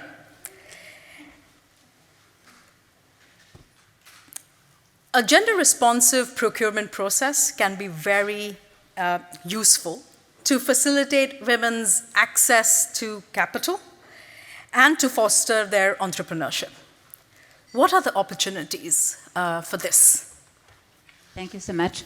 Thank you so much, and thank you so much to the organizer, to TUMI, to GIS, and to ITF who invited me here. I'm really delighted to be with you, and I like very much Women Mobilize Women with men, because the active ones are there, and I'm so happy that there are at least 2 men in the panel with us, because when I was organizing my Women's Forum, I was also searching for champions that would come on our panel, and they were afraid to be with so many women. Then I'm really happy that you're there on our side. I just wanted to say that we worked a lot, and I wanted to share with you what I personally presented to Chancellor Scholz beginning of December. It's the work that we did last year under German presidency of the G7, and we focused on 7 topics, and one of those is ownership, investment, and entrepreneurship, because money, at the end of the day, it's the most important thing. If women don't have access to capital, if women don't have the same opportunity of financing than men, we will never get the capacity to do what we want to do, and of course accede to the leadership position. Normally when I come in this kind of conference, I speak about my favorite one. It's about STEM education, because I'm deeply convinced that only with STEM education we will have the same opportunity to be there, we can contribute to change the world. But here, really, because we're talking about capitals, I would like to highlight something that's not so very well known, that we bring to the head of state and government, to the public stakeholders, but also to the private stakeholders. It's how we can leverage public procurement and private procurements as a tool to better finance startups, entrepreneurs, women and men, by the way, and making sure that everybody can benefit of the same opportunities. I just give an example. If men and women would have the same part in the economic world, you all know that the fact and figures, we would add 28 trillion to the global GDP. And Kristalina Georgieva on the 8th of March added something else, that we would have 20% of growth and in this moment we really need growth if women and men were equally represented in the economy. Talking about transportation, there is two issues. First, who is designing the procurement? If you see how give the priority in the public procurements, you see that in many fields, women are present on the market. But there's a chance, because you have a lot of startups created by women that are more on sustainability, on climate change, and corresponding to some innovative measures in transportation and practical transportation. And this is something new. And as you know, women have access only to 2% of venture capital worldwide. The second thing that's a good improving is that we have a solution to bring women to public procurement. And it's not quota. It's not quota. Some countries did quotas. By the way, it's forbidden in many countries, but personally, I'm completely against, because I don't see why our products and our quality should not be the same as the men, and we could not compete in the same way. And in fact, what we did, and it worked because we proposed it at the G20, we worked with the Draghi government, hand by hand, and we proposed something that's called the Simplification Act, number 47, and we just give extra rewards to companies who respect the law in terms of governance, when there are quotas or not, respect the law in terms of equal pay, respect the law in terms of equal opportunity or career environment, and of course to do efforts for work-life balance, for creating a favorable environment for women to work and to make career in the company. And to exclude from public tenders those who don't respect the law. So simple as that. And I'm very proud because France has not taken everything, but on the 8th of March, Elisabeth Borne, by the way, former president of RATP, the transportation company, announced that now French companies that don't respect the law will be excluded by tenders. And you can imagine what is the amount of money that could go to women entrepreneurs. Actually, we have 224 women entrepreneurs in the world, exceeding less than 1% of public procurement. Less than 1%. And in transportation, again, we need to diversify the supply chain. We need to have also inputs coming for women. We need to have also subtractors that are women, because we just have in mind a different way of using and consuming the public transportation, the aviation, etc., etc. Then it would benefit for each of us. And again, it can be done. And I can tell you that Chancellor was very happy about that. And I do hope that Germany will be the second one to follow after the Italy. And we bring it also in the G20 now. I'm representing today the G20. We bring it now at the G20 under an Indian presidency as one of the strong proposals, because it's something very new. We didn't use this tool until now. Then I invite you all to think about, and by the way, at the end of the day, because it's business, all companies who diversified their supply chain say that they gain in performance and profitability, more than 40%. Then you see, it's business. But it's also, of course, equal opportunities for women to contribute to create this better system of transportation, a better system of living that we all need. Thank you.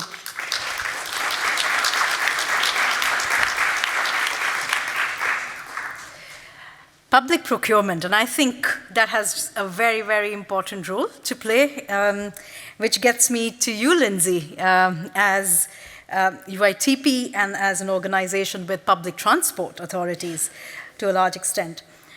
So the transport sector, as we all know, is very male-dominated. How is UITP addressing this lack of diversity? And again, one challenge. I know there are many. We want that one critical challenge. And any positive surprises, if any? Thank you, Sonal. Thank you very much. And it's been quite a day so far, very inspiring. It's a real honor to be here.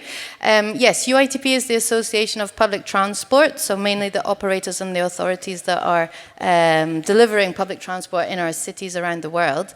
And it all started maybe, 5 years ago. Apparently that seems to be the magic number. About 5 years ago, when we got a new Secretary General, and we realized that on our management team there were no women, in our boards there were no women, in our panels there were very few women, and our Secretary General invited me to assist him to try and sort that out a little bit. So basically, cut a long story short, we developed a gender equality policy, and we've been implementing it over the last few years. And we now, in 2023, we have pretty much a balanced management team. We have, our executive board is now more than a third women, up from 0%. So we're not yet there, but it's a massive improvement. We've completely eradicated manuals, no more manuals at UITP, and we've doubled the number of women that we have speaking in our events. Those are some of the highlights of what we've managed to achieve in the last few years just by having this policy. And I think, you know, we always have to go back to the reason of why this is important. And it's not just because it's kind of trendy at the moment to address diversity. It's not just because it makes perfect business sense, although that does speak to many people. It's back to the. I mean, I couldn't sit here on this stage and talk about gender equality in public transport if back of my organisation is run by men. It just doesn't make any sense. It's not part of our values, and we need to practice what we preach. So as an association, which is very representative of the industry, we realize that we really need to show leadership here in a sector which is not really showing leadership. And although it may be, it's just the association of, it's a very important baseline, we believe, in order to promote change. And it means that when we engage with the World Bank or the other investment banks or the other international institutions, we have more women thinking about where we're going to invest our funds, where we're going to direct our members. We've got more women thinking about the policy messages that UITP is putting out there every day. And so yes, it does make a difference, and we hope that it will really inspire the sector to take this a little bit more seriously, because at the end of the day, back to what Robin was saying right at the beginning, it's not just about being gender equal on your board. It's because public transport and mobility in cities is what gives life to our communities, and women need to move, and women tend to be a lot more reflective of the needs of others. And so it's really important. Maybe in terms of the main challenges and barriers, there's so many, I don't know. There's not, only one. I tell you what. Lindsay, one. There's not that many barriers. I mean, just in terms of what UITP has done in implementing a policy, there were no barriers. Men didn't dare tell me no. I think. But what you really need, on the other hand, is enablers. You need enablers. You need champions. You need male champions. We need all of the guys in this room that are here also, flying the flag and making sure that gender equality is everywhere. And I think that's the key. It's from a policy perspective, in our sense, it's less about the barriers, because the barriers, they don't stand up to the arguments. They just don't. But you do need enablers, and you need people to be constantly reminding and constantly fighting, and bringing it back to the underlying reasons for doing it, which is it makes business sense, but also this is what communities need to be, and so we need to practice what we preach. Thank Absolutely. You.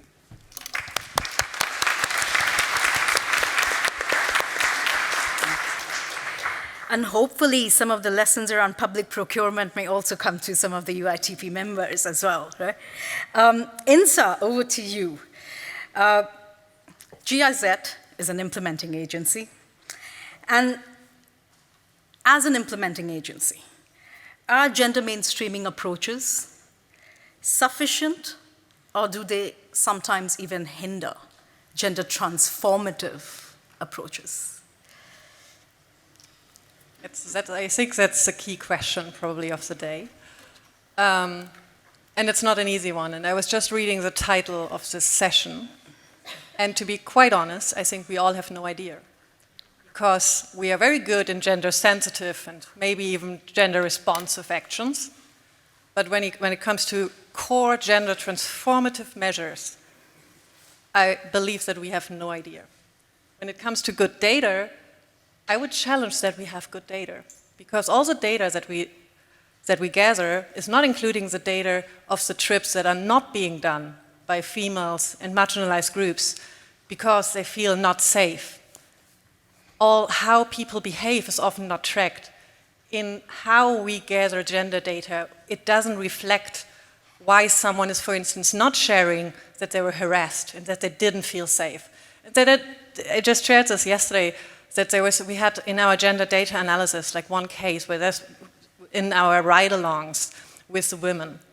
And something we do as women and we don't even realize that we are doing things. So there was a bus stop and there was a perfectly free bench to sit on. But the woman was not sitting down. It was shaded, it was free, it was not dirty. So the ride-along accompanying person asked someone, like, why are you like walking around and not sitting still in the shadow? And it's like, never thought about it, but it doesn't feel safe. And I'm pretty sure that many of us, I do that, and I realized that after the study. If I'm in a subway and I'm alone and there's a free bench, I will never sit down. Because why? I'm very vulnerable if someone sits next to me, and I don't want to offend anyone when I get up. So, what you do, you stay in movement. So, and we are all representing large organizations, and I think we also need to be quite frank. We are at the beginning and we have no idea. So if we really want to do this, and for us, as Women Mobilize Women, we are not as diverse as we want it to be, but this is why, for us, the step towards feminism and feminist voices was actually a step to include all genders, include marginalized groups, and also really take a step back for us as an initiative and really feel like, where do we have to learn? And I really feel that we are at the beginning, and on all of our shoulders, I think there is a special burden that we really need to figure it out, because we have funds and we have power to implement projects. So I would really advise all of us to not do the easy thing to say, oh yeah, we had this one good example, let's continue and let's redo that. Let's reassess and let's really sit on this and really think about what we heard from Senator Crystal. Like, do we actually really understand what this means? Do we address this properly? I would say no, I want to learn. I have so many questions now. And I feel like we are lacking in understanding different needs and diversity.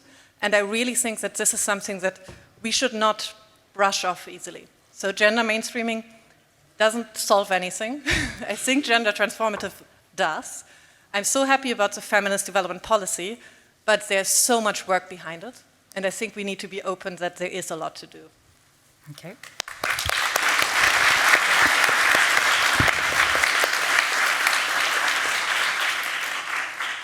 I think what you said was quite provocative in that we don't know. And I think a lot of, sometimes asking the right questions is more important than having the answers. But I am going to persist a little bit on a gender transformative approach. So Insa, I will start with you because you raised it, and then maybe I also invite other panelists to maybe see and answer this. What, in your opinion, is a gender transformative approach, and what would it look like or be like in transport? So start with you, Insa, and then I invite other panelists, please. In my perfect scenario, it would be a fully inclusive and, in a sense, like an equity project, which also takes into account that equality is not enough, that we need to aim for equity. It probably doesn't only tackle the transport sector. I think we need to go cross-sectoral, and we need to sit down with the urban planners, we need to sit down with the building sectors, we need to sit down probably also with other sectors that we are not so closely linked to. I don't know, maybe we need to reach out to the care systems, we need to reach out to the health system. I think a full gender transformative project for me in an urban environment would be a cross-sectoral project aiming at equity, and the exact measures, I think that would be a long list and a lot of budget behind it probably. Okay. Yeah, Amani, you're nodding. Did you want to add to it? Yes, I'm nodding because, well, for those, how many engineers are in this room? Just raise, wow, as I expected. No, but that's good. I'm happy with that. That means that there are women in STEM. That's good. That's very good. But the first thing I say to my team for the last 15 years, infrastructure are social projects. Mm-hmm. They are social projects. I was raised like my sister here from Bogota as an engineer, thinking of infrastructure as how to be efficient, cost-effective, go from A to B or deliver A and C, and that was, I learned, and I'm not apologizing for that, because thanks to this education and this way of thinking and the analytical work that we do in engineering, I was able also to study social and economic development, and then I learned that it's not about that. It's about people first. And then you use your technical knowledge in order to deliver on the need that people need or your economy needs, if it's an economic infrastructure. So that's why I like very much the intervention it's not how to be transformative, gender transformative approach to gender. It's not to think of it in isolation. You have to address the bigger picture. And we started in our group, the group number 2, 2A or 2B, the one who was talking about resilience. You have to start with the social norms. And we cannot disassociate the fact of a gender discriminating sector from the overall country's policy on gender.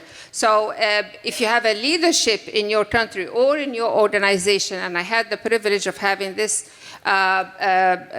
for instance, the African Development Bank. The president who was very gender sensitive, I had the privilege of seeing this, and I'm going to cite an example that is rarely mentioned in happening in other organizations. He recognized that women have to go to the field, women staff, international staff, they have to go, especially if you're an engineer or working in infrastructure, you have to be in the field all the time and you have to travel, and you cannot do that because if you're rearing a child. Now, African Development Bank would pay for the woman, would pay for a nanny or a person for her to make sure that she takes her child and she still is, able to care for her child while being on mission, and that she is not, hindered from or incapacitated in any way possible about the work that she's delivering. That goes back to the issue of enablers. So it's not a clear inhibition, but if I am rearing a child, how am I supposed to deliver on my work or compete to higher positions? That's an example. So it all, I think, goes into what are the enablers in the country? How is your society looking into women discriminating, yes or against? How are you then, who is deciding for a program, a project, a policy, whether they have the heart, the care, and we should not be apologetic about women having more care or caring more. We should not be apologetic for that. That is why we are sitting on that table, because we want to change the narrative, because we want to change things. And that's why we are on that table. We are not just invited to be, as I said, consulted as beneficiaries. We have to make our own perspective and make it count. So I'm nodding because it takes all those things to make a road. Just one simple road, that it takes all of this. You have to really understand how people, all of them, how they move, where they move, for what purpose, and then after they move, what do they do? What are the time frames? Where do they sit, stand, talk, eat? It takes all of that to make just one road, and as engineers, that's the easiest part of it. That's the easiest part of it. We can do roads like that. But third population, I'm not sure. Thank you. Wow.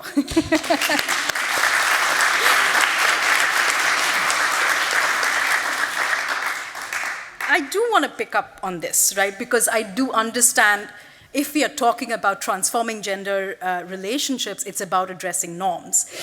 But I'm going to come to you, Nicola. Both Inza and Amani have said it's not only about transport, but you have to have a much broader perspective. Does this limit you? What would you do differently now? Or how would you therefore think about projects in the transport sector that would have a gender transformative approach? So I like very much the direction the conversation goes, because I think we shouldn't be satisfied until we fully close this gender gap now.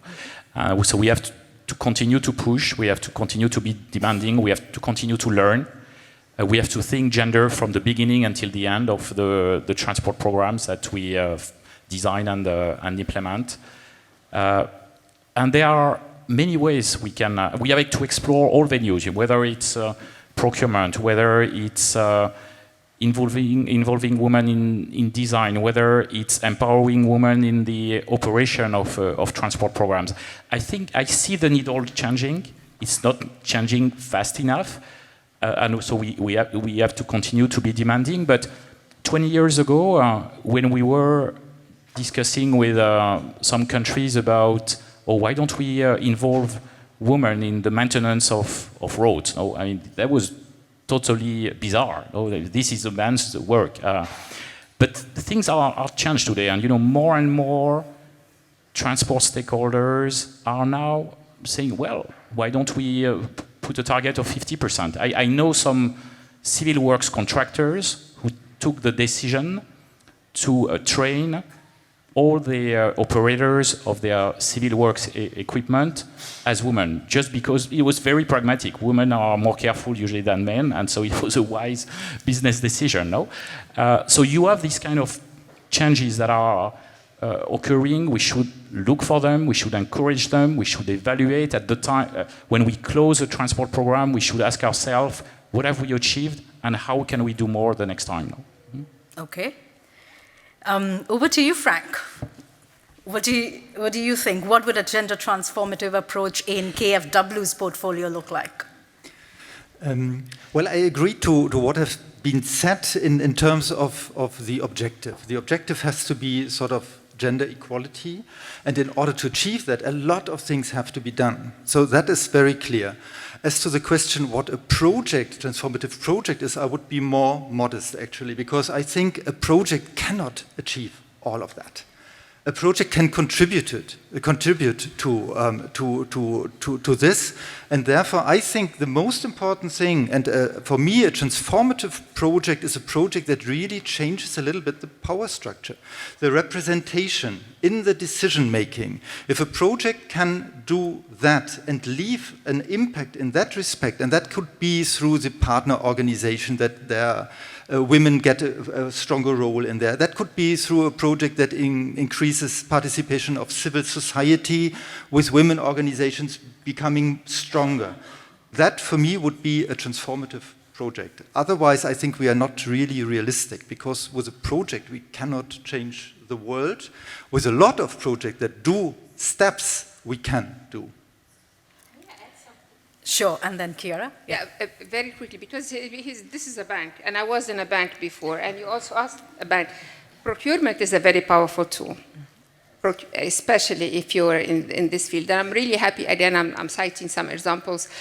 For us at the African Union, 13 years ago, we said 10% of the funds should go, for Africa, should go to women-owned enterprises. The African Development Bank has target, Kenya has, I think that the target is 30%. So we are very conscious about procurement. Money, when there's money involved, things, believe me, change very fast. And I know from experience, okay? So I think it's important, and I really agree G20 for this, which I have not read. The G7, sorry. One other thing about setting example, by the way, the African Union is the only international organization in the world where women and men are equally represented by law. The elected officials are by law 50-50. We cannot change that. So again, take the drastic measure, set the rules, stick to it, and this is how we transform. Thank you.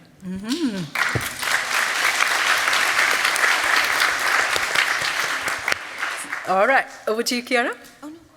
Oh, the question is, do you want to achieve gender equality, or do you want to improve the transportation system for everyone? This is the question, in fact, if we want to transform. In fact, at the end of the day, what is very easy, it's to have very, by the way, sorry, seeing you, I was last week at the Bal des Polytechniciens, and you know what? You cannot imagine now a woman at more than 20%. And it was amazing. And you know what? When I went to go to congratulate them, most of them said, we are there because we want to change the world. We are there to have a positive impact. We are not there to become manager. We are not there to, because we want to be there to transform the world. And this is something, it's not women against men, but we are much more human-centered. We want to work for purpose. And if you say in transportation, how much we can bring, but not only at the management level. It's easier to become president of Air France or president of the RATP than to attract and retain talents at all levels in middle management. It's very difficult in transportation, including the people who drive the car, etc. And what's the most difficult? It's what we said before in this very interesting panel. In fact, is to design the city in which we want to live. I have a good friend who is the managing director of a big company of architects. And in big conference, you say, when we design a city, where, by the way, lives 60% of the population, we don't want to make a wonderful architectural gesture in the desert. We want something cozy, comfortable, practical. We want to externalize our house, our home, and find it where we can find the useful thing for dinner, we can hold distance, etc., etc., etc. And this is something very human-centered. If we think the public transportation, but the design of the cars. You remember when we did the crash cars at the beginning? What were you doing? We were saving the electronic, because the man who had designed the car with our drivers didn't think about the person, in fact, didn't think about the driver. The most important and precious thing was yes, because they just externalized and for women, I don't say it's not the case for men. Please don't misunderstand what I'm saying. We are so human-centered that the first thing is always the human being, and taking care of diversity, taking care of that everybody feels comfortable. And this, I think, would be the really big difference, but at all levels, not only governance, at all levels. And this, I think, is something that we can really improve if we raise the number, and I come back on what I always say, the number of women in cybersecurity, of women in only 11%, women engineer, only 11%, women in climate change, only 16%, etc., etc. Because at the end of the day, when you want to make a road, you take an engineer. And if you don't have engineers, woman, you take a man. Talent has no gender. Talent is talent. And talent, we need from 5 years in each continent, because we have a lot to learn from Africa, by the way, in this term. At 5 years old, we have to explain to our children that the future, if you want to be there to work for purpose, we have to have the codes to learn, not only to code, but to learn mathematics, to learn science, to learn technology, to learn digitals. Otherwise, if we don't have the same opportunity than men, we will never get it. Great. All right. And so, and also, because we are completely out of time, Lindsay, I'll also add on you, put additional pressure to make some final comments as well. No pressure. No, it was actually, well, I'll skip it because it was exactly what I wanted to say. What really worries me is STEM. What really worries me is the lack of women going into these careers. 22% is normally the figure that we say in Europe for women working in transport and worldwide. That figure is not moving for decades. That figure, well, a decade has not shifted. Why? COVID didn't help at all. But that's what worries me, because now at UITP we managed to go out and find the women, bring them in, and we have much better representation and much better implication of women in our activities, and you know, it gives hope for the future. But that's only a short-term for now. The problem is the grassroots. And I think it's not just, you can't just look at education, it's about societal norms.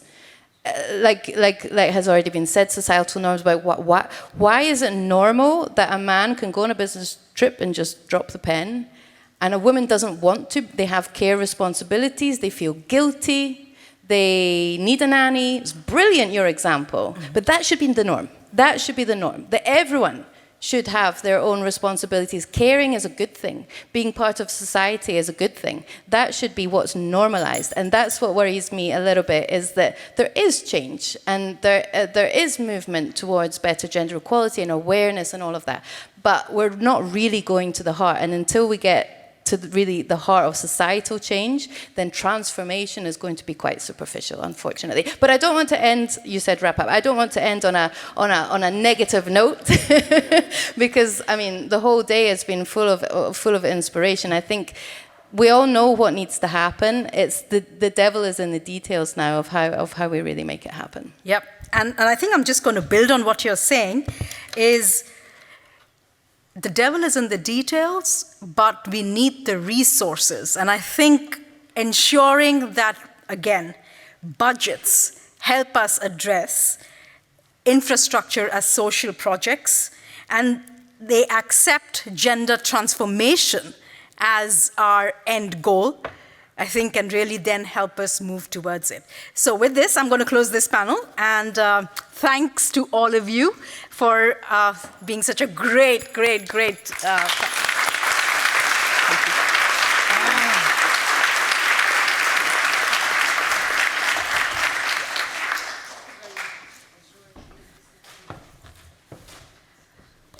Thank you, Sonal. Thank you to all of the panelists. Yes, we are a little over time, but you know, funding and budgets are very important, so making it a little extra time is not a bad thing.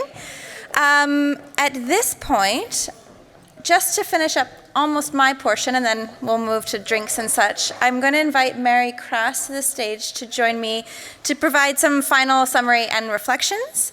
Mary Cross is the head of International Relations and Summit with ITF, and we'll just have a quick discussion. Come on.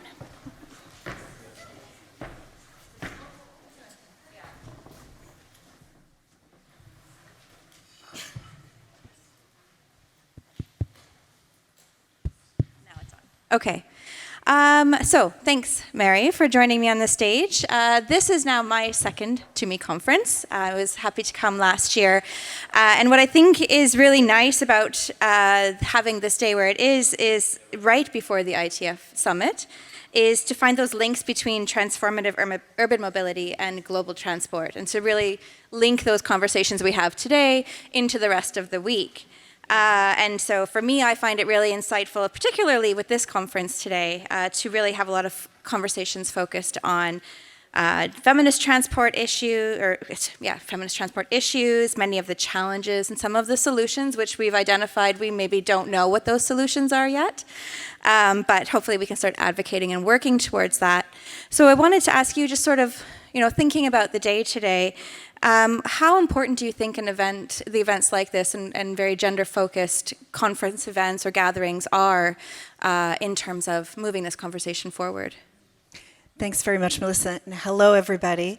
It's absolutely wonderful to be back here with this ensemble of people, this ensemble of voices, this collective reflection on, I think, what is arguably one of the key topics to sustainability. I think where we are right now, where we've emerged from a period of duress, let's call it global duress, with of course, the pandemic, followed by geopolitical dynamics that are arguably overshadowing or risk overshadowing because of the short-term urgency and imperative, risk overshadowing some of the longer-term, absolutely critical factors that we are all counting on to lead us to a sustainable future for this sector. And I would just like to say an enormous thank you to TUMI, to the organizers, to that organization, for the outstanding contribution that you all are making to maintaining these longer-term, absolutely fundamental issues on the agenda, on the transport agenda, and the resources that you are putting into discerning, learning, helping others to learn about the question of gender, but not the question of gender in isolation. I think that's one of the beautiful things we're hearing today, is that we're able to focus on gender, but we're also able to find those interfaces and connecting points with the wider agenda of inclusion. And it is that that's going to lead us to a better future. And I really want to underline what so many in the previous panel were saying, that it is about having clarity on the importance of inclusion that is going to lead us forward. So this organization is serving an enormous role in doing that, and I really want to thank you all for, first of all, associating yourselves with the ITF Summit. 5 years ago, I was here and had the enormous honor and pleasure to be a part of that inaugural launching of Women Mobilize Women, and how satisfying it is 5 years down the road to see the contributions that are being made to make sure that progress is being made on awareness of the importance of gender inclusive, gender sensitive transport policy, and more widely those connecting points that I've just mentioned, the intersectional points with other parts of the transport agenda. So I think this is a marvelous gathering, and we're so delighted at the ITF to have TUMI as sort of the moment that opens the door to the rest of the week for the summit. It's, yeah, it's certainly been this, it's not just gender, it's gender, inclusion, equity, all of it together, and sustainability within that. So thank you for that. And so sort of speaking on that, can you share with us what is planned for the next ITF Gender Working Group? Yeah, so what we've been focusing, and not alone, I must say, our partners in this work are in the room, a number of them, and that's very important as well, I would say, that we continue to work together on this. There's such a multiplicity of perspective that to capture it all in one project or in one program or in one report is it's impossible, but it certainly does help to ground it in reality and make it more practical and more usable. We put out with the partnership of a number of other organizations our gender toolkit, which is helping to tackle the persistent problem of better collection, monitoring, and evaluation of gender-sensitive data. I'm sure this has been on the tongues of many today, and continues to be a persistent challenge. I think we all agree, don't we, that we got to better understand what we're talking about in order to tackle the problem. So the data question is a real one. Our toolkit is designed to help policymakers, experts in the sector, better collect, monitor, and evaluate that data to serve their domestic policy agendas and the wider global policy agenda as well. So that's one thing. And we've just worked with our colleagues at the OECD to put out a brand new report that is trying to delve further into some of the more granular aspects of these challenges. And I think that was just mentioned in the previous panel, the need to dig a little deeper and wrestle with the details. That's where we are right now. So we've just put out that report with the OECD. The summit this week, there are a number of different parts of the program that are going to be directly addressing gender equity and inclusion, And if you'd allow, I'll just mention a couple of those.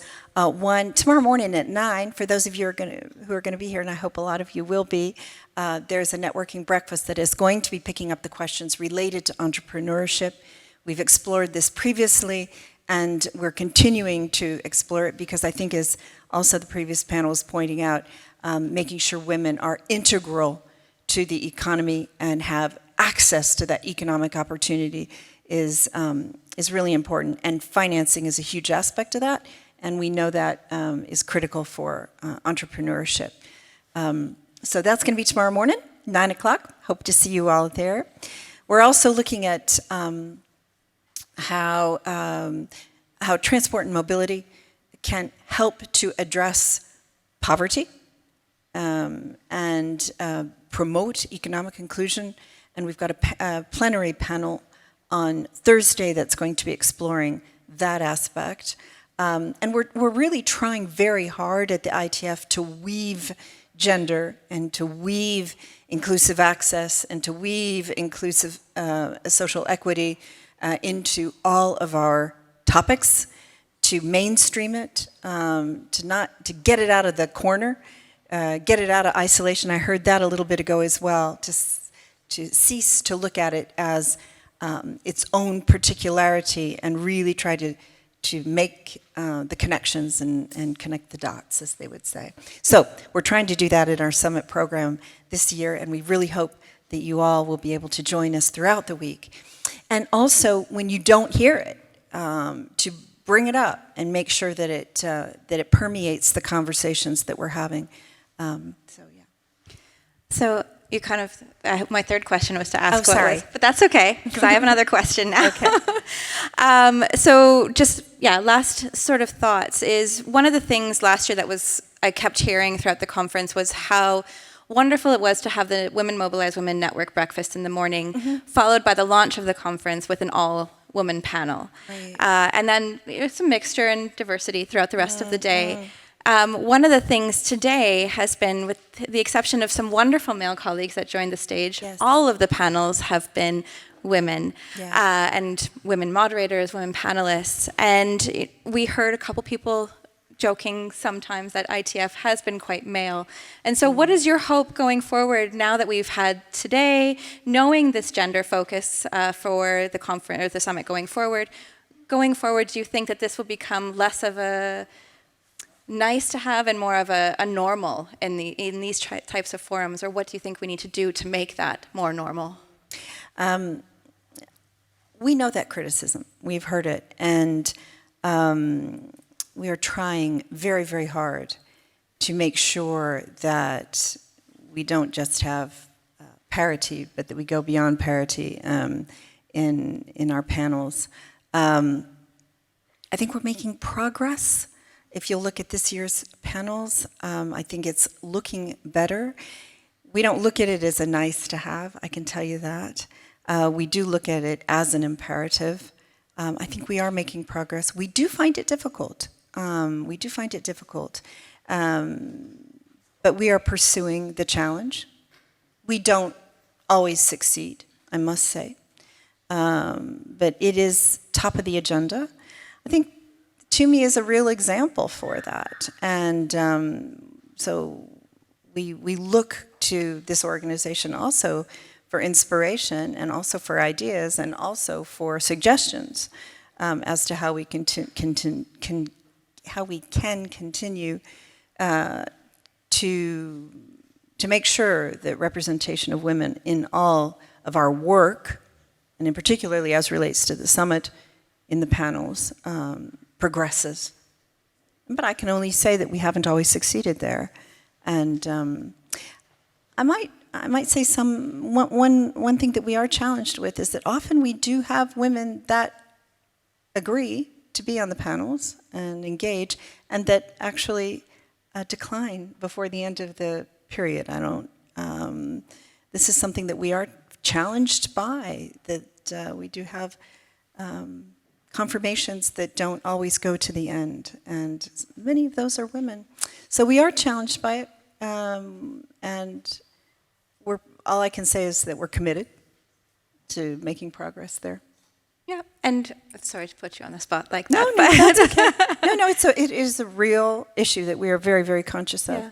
Yeah. And I think from that, and I've had this in my own research work as well, is we'll find women that are the experts in this field. We'll ask them, would you like to be interviewed? Can I get your feedback? And sometimes we'll hear, that would be great, but I don't consider myself the expert, despite being the first name on the paper. So I would challenge the women in this room to take ownership of your work and to stand up and be heard, because, you know, there is space. We're making more space, and really, you know, let's all be part of this conversation of moving gender transformative ideas forward. So, yeah, absolutely. And I was struck by something that I was hearing also earlier today, and it's something that we've been thinking a little bit about, and that is when you look at women in leadership, and we talk about attracting and retaining women in the sector, and getting them to speak up, getting ourselves to speak up and be willing to take the microphone and be willing to assume expertise, to own the expertise. One of the things that we have been exploring is how do we attract women to the sector? How do we get women to look at mobility and transport and say, that's a place for me? And one of the things that I think we can all start to focus on a little bit is helping to disseminate what is the transport sector, what opportunities are there for women. What we find is that a lot of young women do not understand that transport is actually a complex area, that it has multiplicity of career paths in it, and we need to better communicate actually what this sector has to offer women. Yes, it is about STEM, but if you would allow, I would say it's not just about STEM-related careers. It's also about the amazingly wide and varied number of other parts of the workforce in the transport sector. And young women just don't understand what those are. And so I think we need to better communicate. And I think this organization is doing a good job with that. So, yeah. Thank you very much, Mary. You're very welcome. So with that, oh, yes?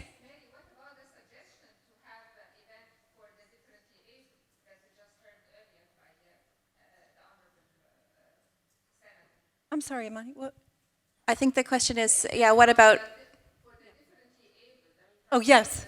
Yeah. This is one area where I can say that the ITF has long-standing work looking at disability, but in the wider context of accessibility. And we have a session this year that is focusing on accessibility.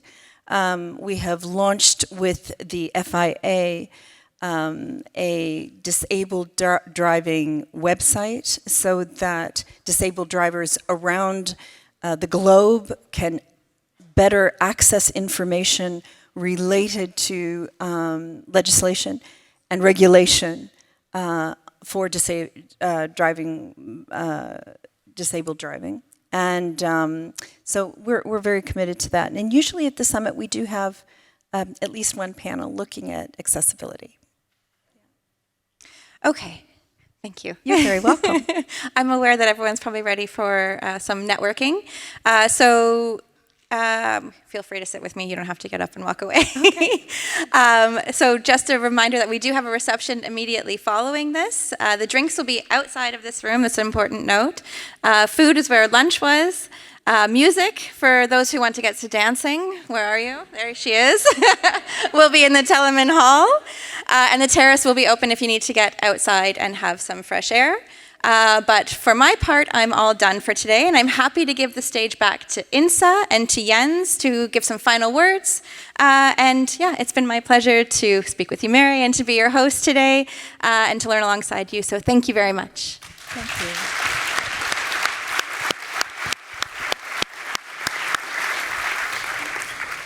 Yeah, thank you. There's not much to say. I think we had a lot of inspiring discussions and presentations here. We would like to thank you all for this, all the speakers for this, all the participants, but also the TUMI team that made this possible, this event today, and as well also Melissa for this wonderful moderation along the day. Thank you all very much. And yeah, we don't want to keep you from networking. Please enjoy the drinks and the food and go to the terrace. The weather is not on our side today, but you can also step out and please make sure you don't get lost at the zoo. There are tigers and lions and they may be hungry as well, so enjoy the evening. Thank you very much and see you all tomorrow and the other days. There are also some other TUMI events at ITF. We have the TUMI booth and side events. You're welcome. Thank you very much.